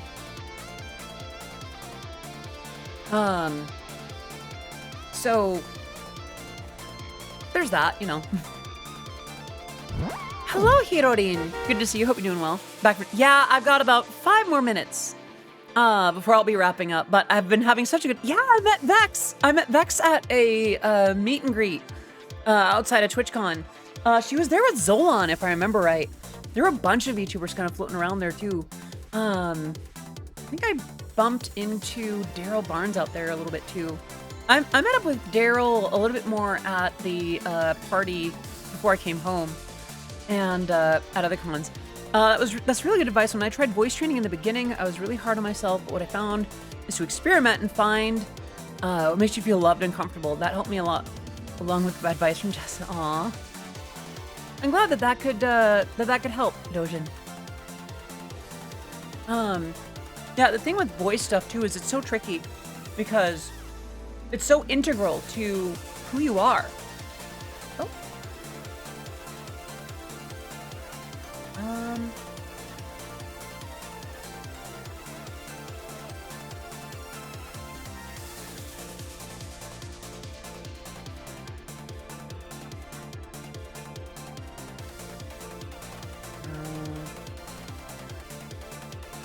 Sorry, I had to respond to the thing.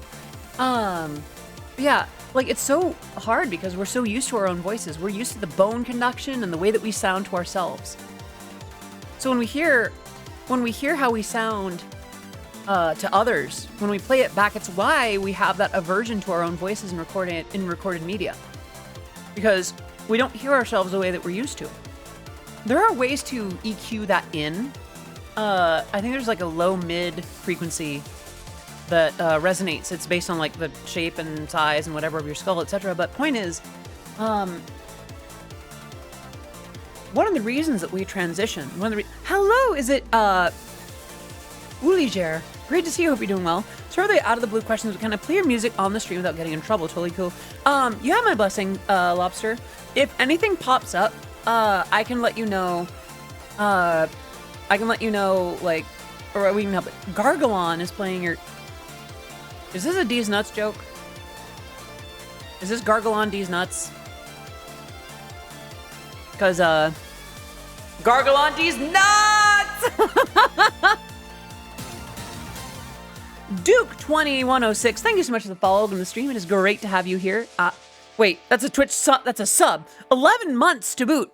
Duke, bless you and thank you so much for almost a year of subscribing. Please continue to enjoy your emotes, your sub badge, being part of the Oddities community. No. I'm gonna skip this one. Yeah.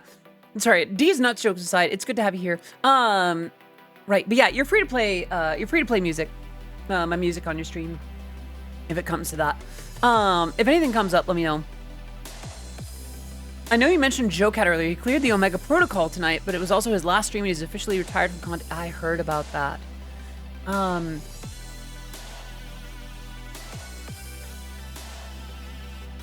trying to find the words to say because I have certain opinions about how people treat quote-unquote cringe content. The biggest one being that no one held a gun to anyone's head to watch the girls' video, and if they watched it and didn't like it, they can really just move on. And the fact that they chose to react with such violence towards Joecat is, while simultaneously shocking and disgusting, and also a perfectly accurate reflection of how people treat things on the internet these days. For those who don't know, I won't get into the details because I'd rather people not dig it up and find it. I was in a cringe video in the previous decade. And the thing is, I remember cringe content at a time when it used to be like, oh, haha, that's a funny situation. Oof, that's a little bit of a doozy. And then in the 2010s, it was, look at that slur. Look at that bash slur. We're gonna go find them and tell them to end their own life and never touch an instrument again. And so they did. Heard it was targeted towards him because he helped raise money for trans folks. I mean, that could be a factor. I think a lot of people got upset because really homophobia, which is weird because fuck cringe is supposed to be dead. Oh no. People are clinging to that for whatever their awful personalities have. The few people that are keeping cringe alive are the ones that are sending death threats and literal like objects to people and doxing people for, just make a video they don't like. Instead of, watching a video they do like, or a streamer that they do like, or spending time having a hobby, or touching grass, or working their job, or giving their families a hug. It's like, really? You know, earlier how I was talking about like learning to accept things in the world that aren't for me? I feel like a few people in the world could stand to learn that.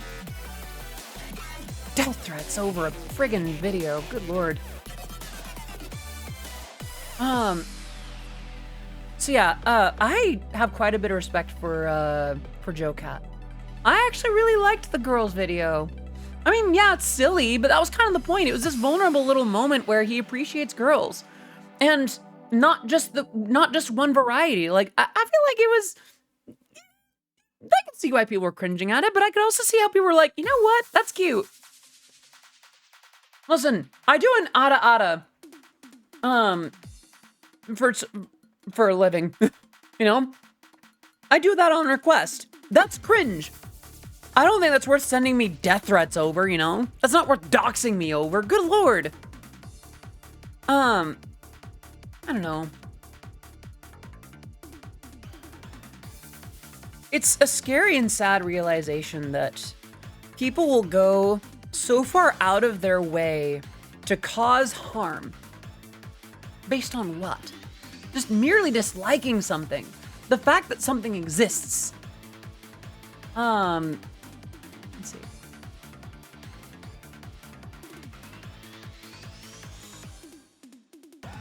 Let's see.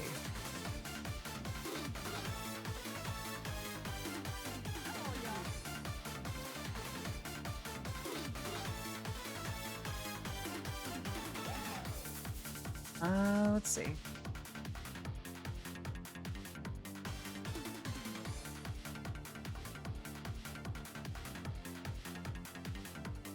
Also, it's not cringe if you own it and learn to lean into it. See, that's the thing. It's that, as much as I'd love to say, like, I agree, the entire problem that Joe Cat is having is that other people have chosen that they get to decide if it's cringe or not.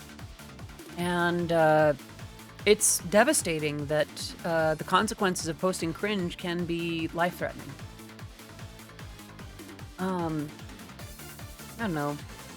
I really do wish Joe Cat the best, and in the event that he does decide to stick around or keep streaming or making content in any other way, shape, or form, I want to support that.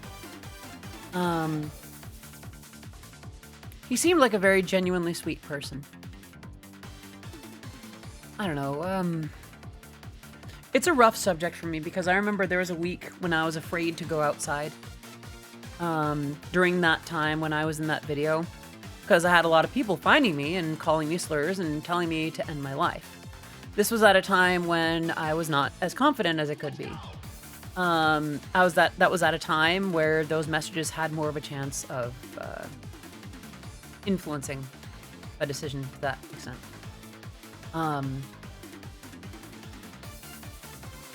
So it is amazing the extents that people will go to avoid responsibility for their own behavior. They'll talk about how cringe something is and how awful this content is, but they're consuming media. They're over here watching a movie. They're over here playing a video game. They're in the virtual world. And this isn't necessarily to say touch grass, but for goodness sake, get perspective on the world. There is so much going on. There are families to love. There are people to meet. There's music and art to make. There are fights to fight that are worth having. And a YouTube video is what spurs that on? And one about something that someone likes that is not unethical. Oh no. Guy likes girls in ways that is not super objective. Not even observe a plant, just look away from the screen. And don't get me wrong, I say this with a certain amount of self-awareness. I spend way too much time at my desk. I spend way too much time at this computer making content. We are Sax, I'm sorry. I'm talking about Joe Cat and cringe content and the way that people just need to let things go. And it's just like, I wish Joe Cat so much recovery. And I wish those who harass Joe Cat the constant haunting of their behavior.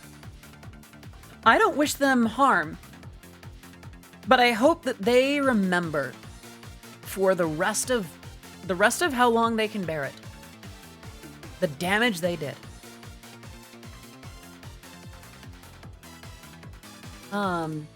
It's interesting, actually.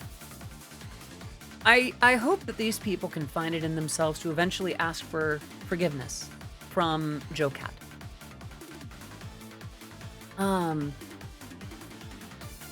I recently, in the last couple years, I had a reintroduction to another musician who I didn't realize clowned on me in the early to mid 2010s, apparently.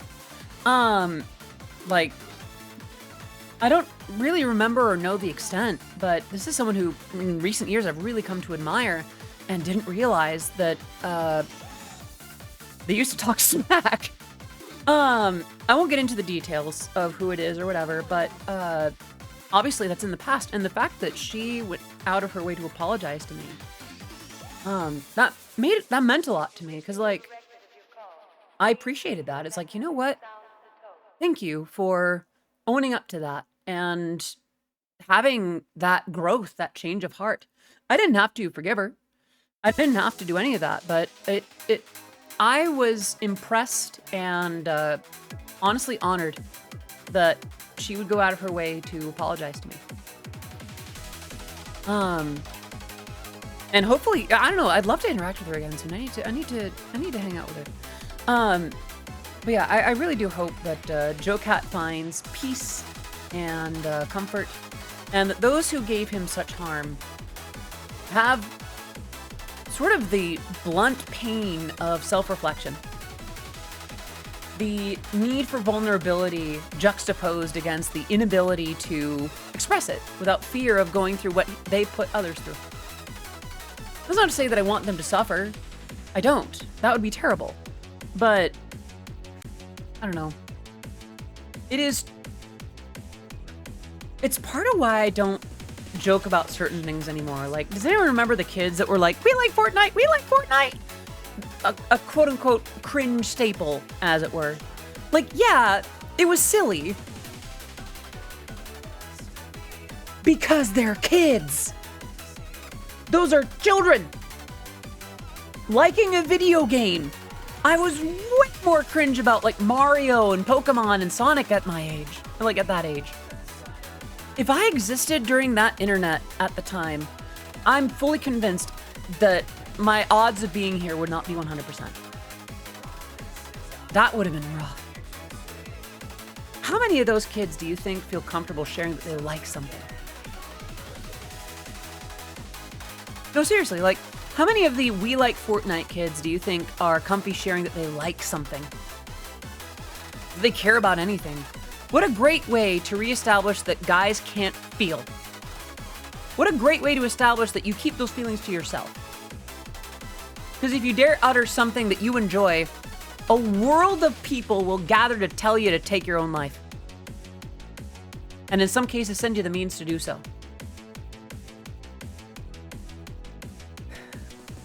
Sorry for the harsh. What a time! Hello, Macho Go Savage. Thank you so much for the follow. Sorry for the heavy subject as you're entering in. We've just been going a lot longer than usual today, and it's great to have you. How are you doing? How's your stream? Let's see, let's do.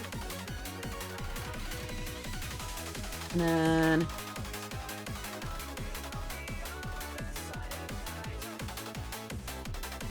Yeah, hello. Hope you're all doing very well today. If we have not met before, by the way, I am Odyssey of Odyssey Eurobeat. My work has been featured in Super Eurobeat, Initial D, DDR, and Matarakon of Shoujo. It is great to have you here. We've talked about all kinds of stuff here, but what were you up to? What was your stream? Let's see. Uh-oh, It was good. Been playing Ratchet and Clank or Ripped Apart. Really been liking it. That's good. I still haven't had the pleasure of playing Ratchet and Clank, but I've heard good things about it. Today's just been a kind of just chatting stream. When I'm not working on music stuff or playing games, we just like to hang out.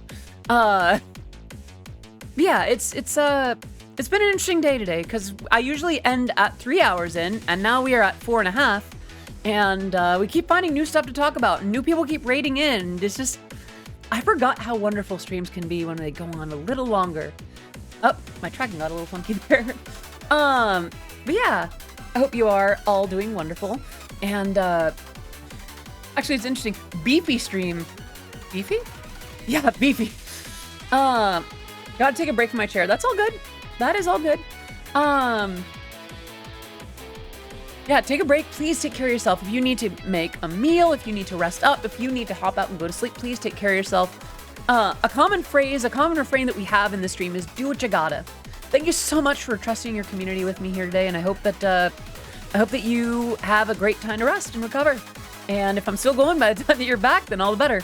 I'm gonna have a sip of this this tea that I got actually.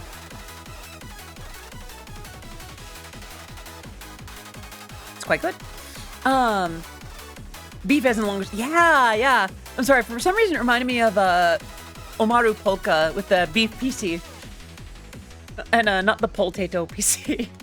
But yeah. For those who don't know, like the background music that you're hearing right now is all instrumentals of work that I've done.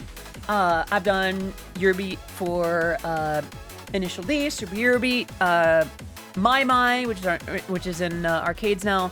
DDR. I've worked with some other YouTubers, and I've even done some music for other Vtubers. For instance, Chibidoki's debut, like a new Avatar debut, like a year or two ago, and what else? Oh, this has background tracks in it, doesn't it? And recently, Matara Khan's new single. So I get around in the Eurobeat world a little bit, and the VTuber world. The joy of straddling two niches. Yeah, I'm glad to be here. I had a really uncomfortable thing happen at work today, so it's really nice to be in a friendly. Sax, I'm glad that you're here too, and I'm sorry that you had an uncomfortable moment at work. Rest as much as you need to. Yeah, can we get some love in the chat to Sax? A lot of other VTubers I've watched usually don't have music I care for in the background, so it's nice to have some BGM. That's awesome. Straddling, you say? Did that evoke something in you, Sax? Yeah? Thinking about something, huh? What's on your mind, kitten? Tell me. For those who are new here, I also do stuff like that. Sorry, I just really love teasing a few of you. Aw, Duke, thank you. Wait, that was for chat? I'm surprised I didn't get bonked for that. But yeah, get some love in the chat for Saxophone. Yeah, there you go. Gosh. Maybe. Oh my. Something's on your mind, huh, kitten? Oh. Yeah, I earned that. You volunteer as tribute. Every once in a while, I've thought about doing a full stream of just that mode, just that character, or set of characteristics rather. You don't eat nuts. Basically, you're nutty enough already. You don't need more. Yeah. What were those What were those little videos of what were those videos of like Ayunda Risu being like, it was nonstop nut November, right? Big nut, small nut. Thank you for the headpats. Do you like lots of nuts or one big nut? Oh, Risu, you knew what you were doing.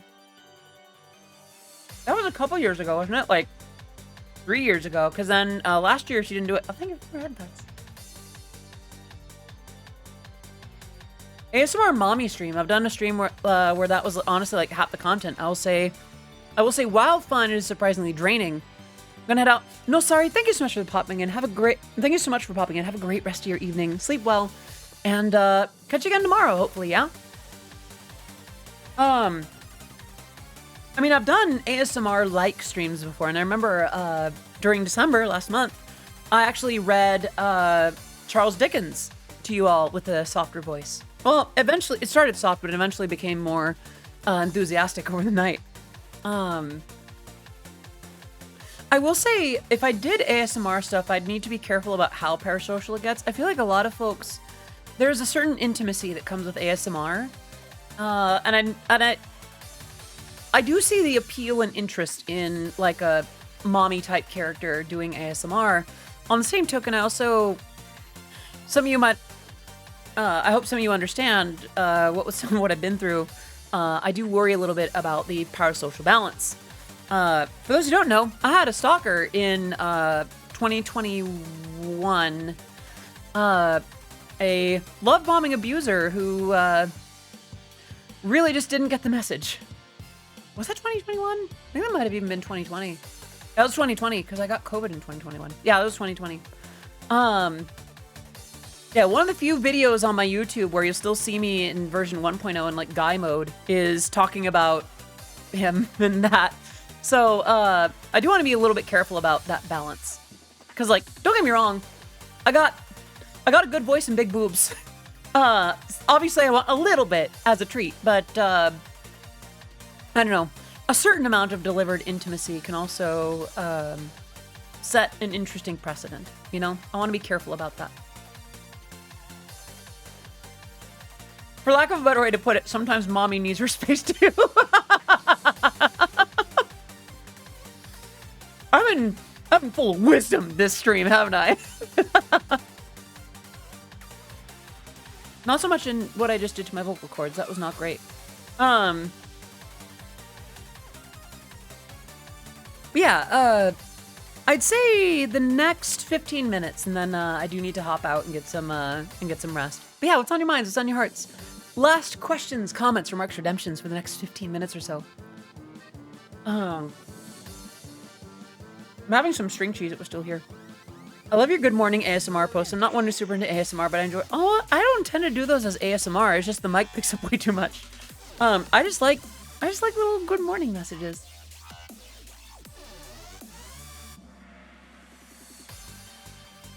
And the idea that my voice can be something of comfort or of warmth for people. Hold on, I gotta close a couple tabs.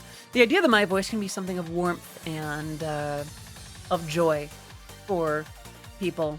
I think that's very nice. I like that. So it's just my little way of being a little bit cutesy in the morning. I'm still very new to a lot of that, so it's still very novel for me. Things that are probably like very passé. I don't know.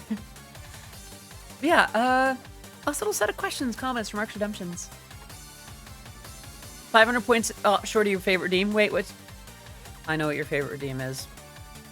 It's okay that you're a few points off. Why, Sax, wasn't it you that taught me how to do it well? You set such a good example for how to do. There it is. Okay. Well, I'll do the hydrate first, and then I'll do the other one. Okay. Okay, waiting for the Fortnite remix music to end before we get to the next thing. All right, did the hydrate. Oh, and do you have any cons coming up you'll be excited to perform or excited for? Yes, at the beginning of the month, I'll be performing at Anthro Expo. And then in April, I'll be performing at Toho Fest. And I'm excited for both of those. Now, before anyone yells at me for stalling. All right then, here we go. Allow me to demonstrate how the cuteness of saxophone's nya technique, from which I get my own. Nya, nya, nya, nya, nya.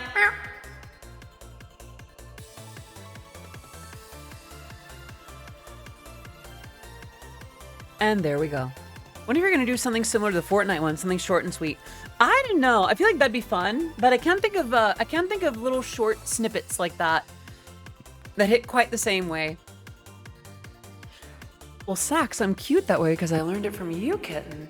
What better way to learn to meow than to listen to you, huh? Yeah. Truly the best example. Wouldn't you agree?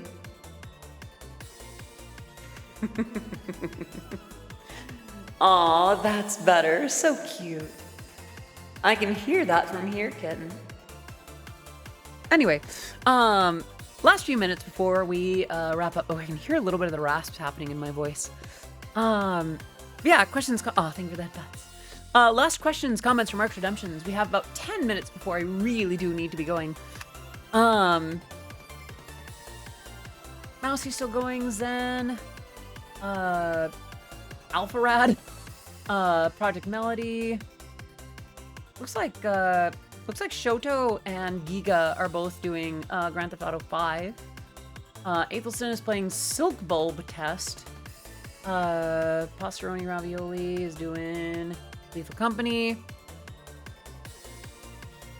Who is Lazy Moop? Pasta, I also see Simple Flips. I also see Sansin. I see D-Tune. I see Vividly Vivi, Inksy, Eden. I see Issa. I see Vil. She's a friend of Posworth and I. She's a lovely, chaotic little bean. Hey, you know what? That sounds like a good idea. Lazy Moop, huh? Let me see.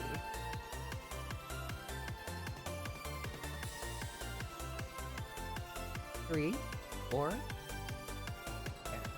Imagine clicking the Lazy Moop is playing. Oh, wait a minute. Hang on a second. Nijitan just went live.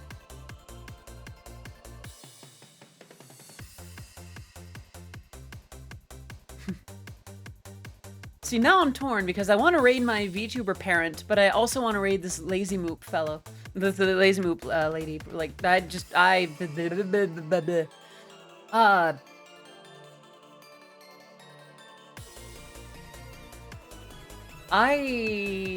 Nah, let's go with Lazy Moop. Yeah, we're gonna raid, oh, okay. I see that, Sax, a word of advice, if I may.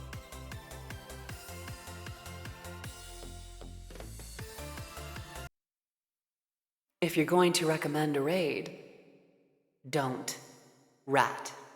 Don't squeal. Don't leak. Are we clear? You think I can't see what's going on in Moop's chat? You silly, silly goose.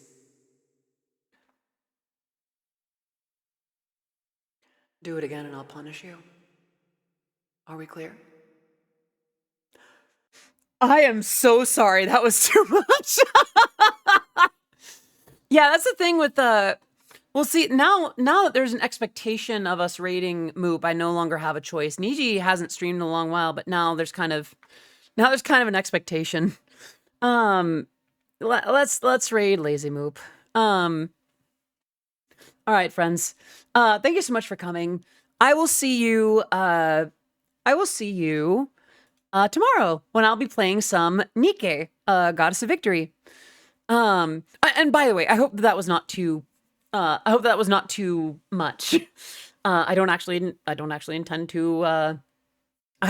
intend to punish you or anything like that. I was just being a little bit silly.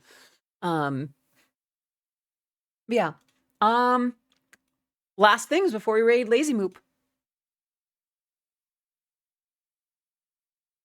Going once. Going twice.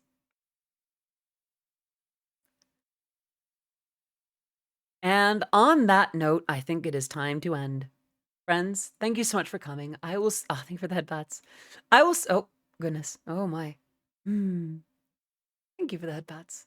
All right, friends, I will see you tomorrow when I'll be Meow Hong. Really?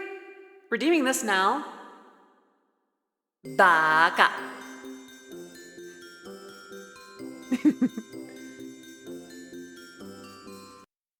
Did it. All right, friends. Thank you so much for coming. I will see you tomorrow for at the usual time for some Nike Goddess of Victory. Until then, well, I need to give you one last freebie before we go. Thank you all so much for coming. And since you all have been so very good, I'll send you off with this freebie. Ready? Arara. Iko da ne. And on that note, let's see, raid Lazy Moop. And on that note, let's go ahead and end it for the night. Thank you so much for coming. I will see you tomorrow. Bye-bye. Otsukare desu. Bye-bye. Wait, where's the button? Where's the button? I need to wave at you. All right. Bye-bye. See you tomorrow. Mwah. Oh yeah, I forgot I paused the music. I can just do this. Okay, bye!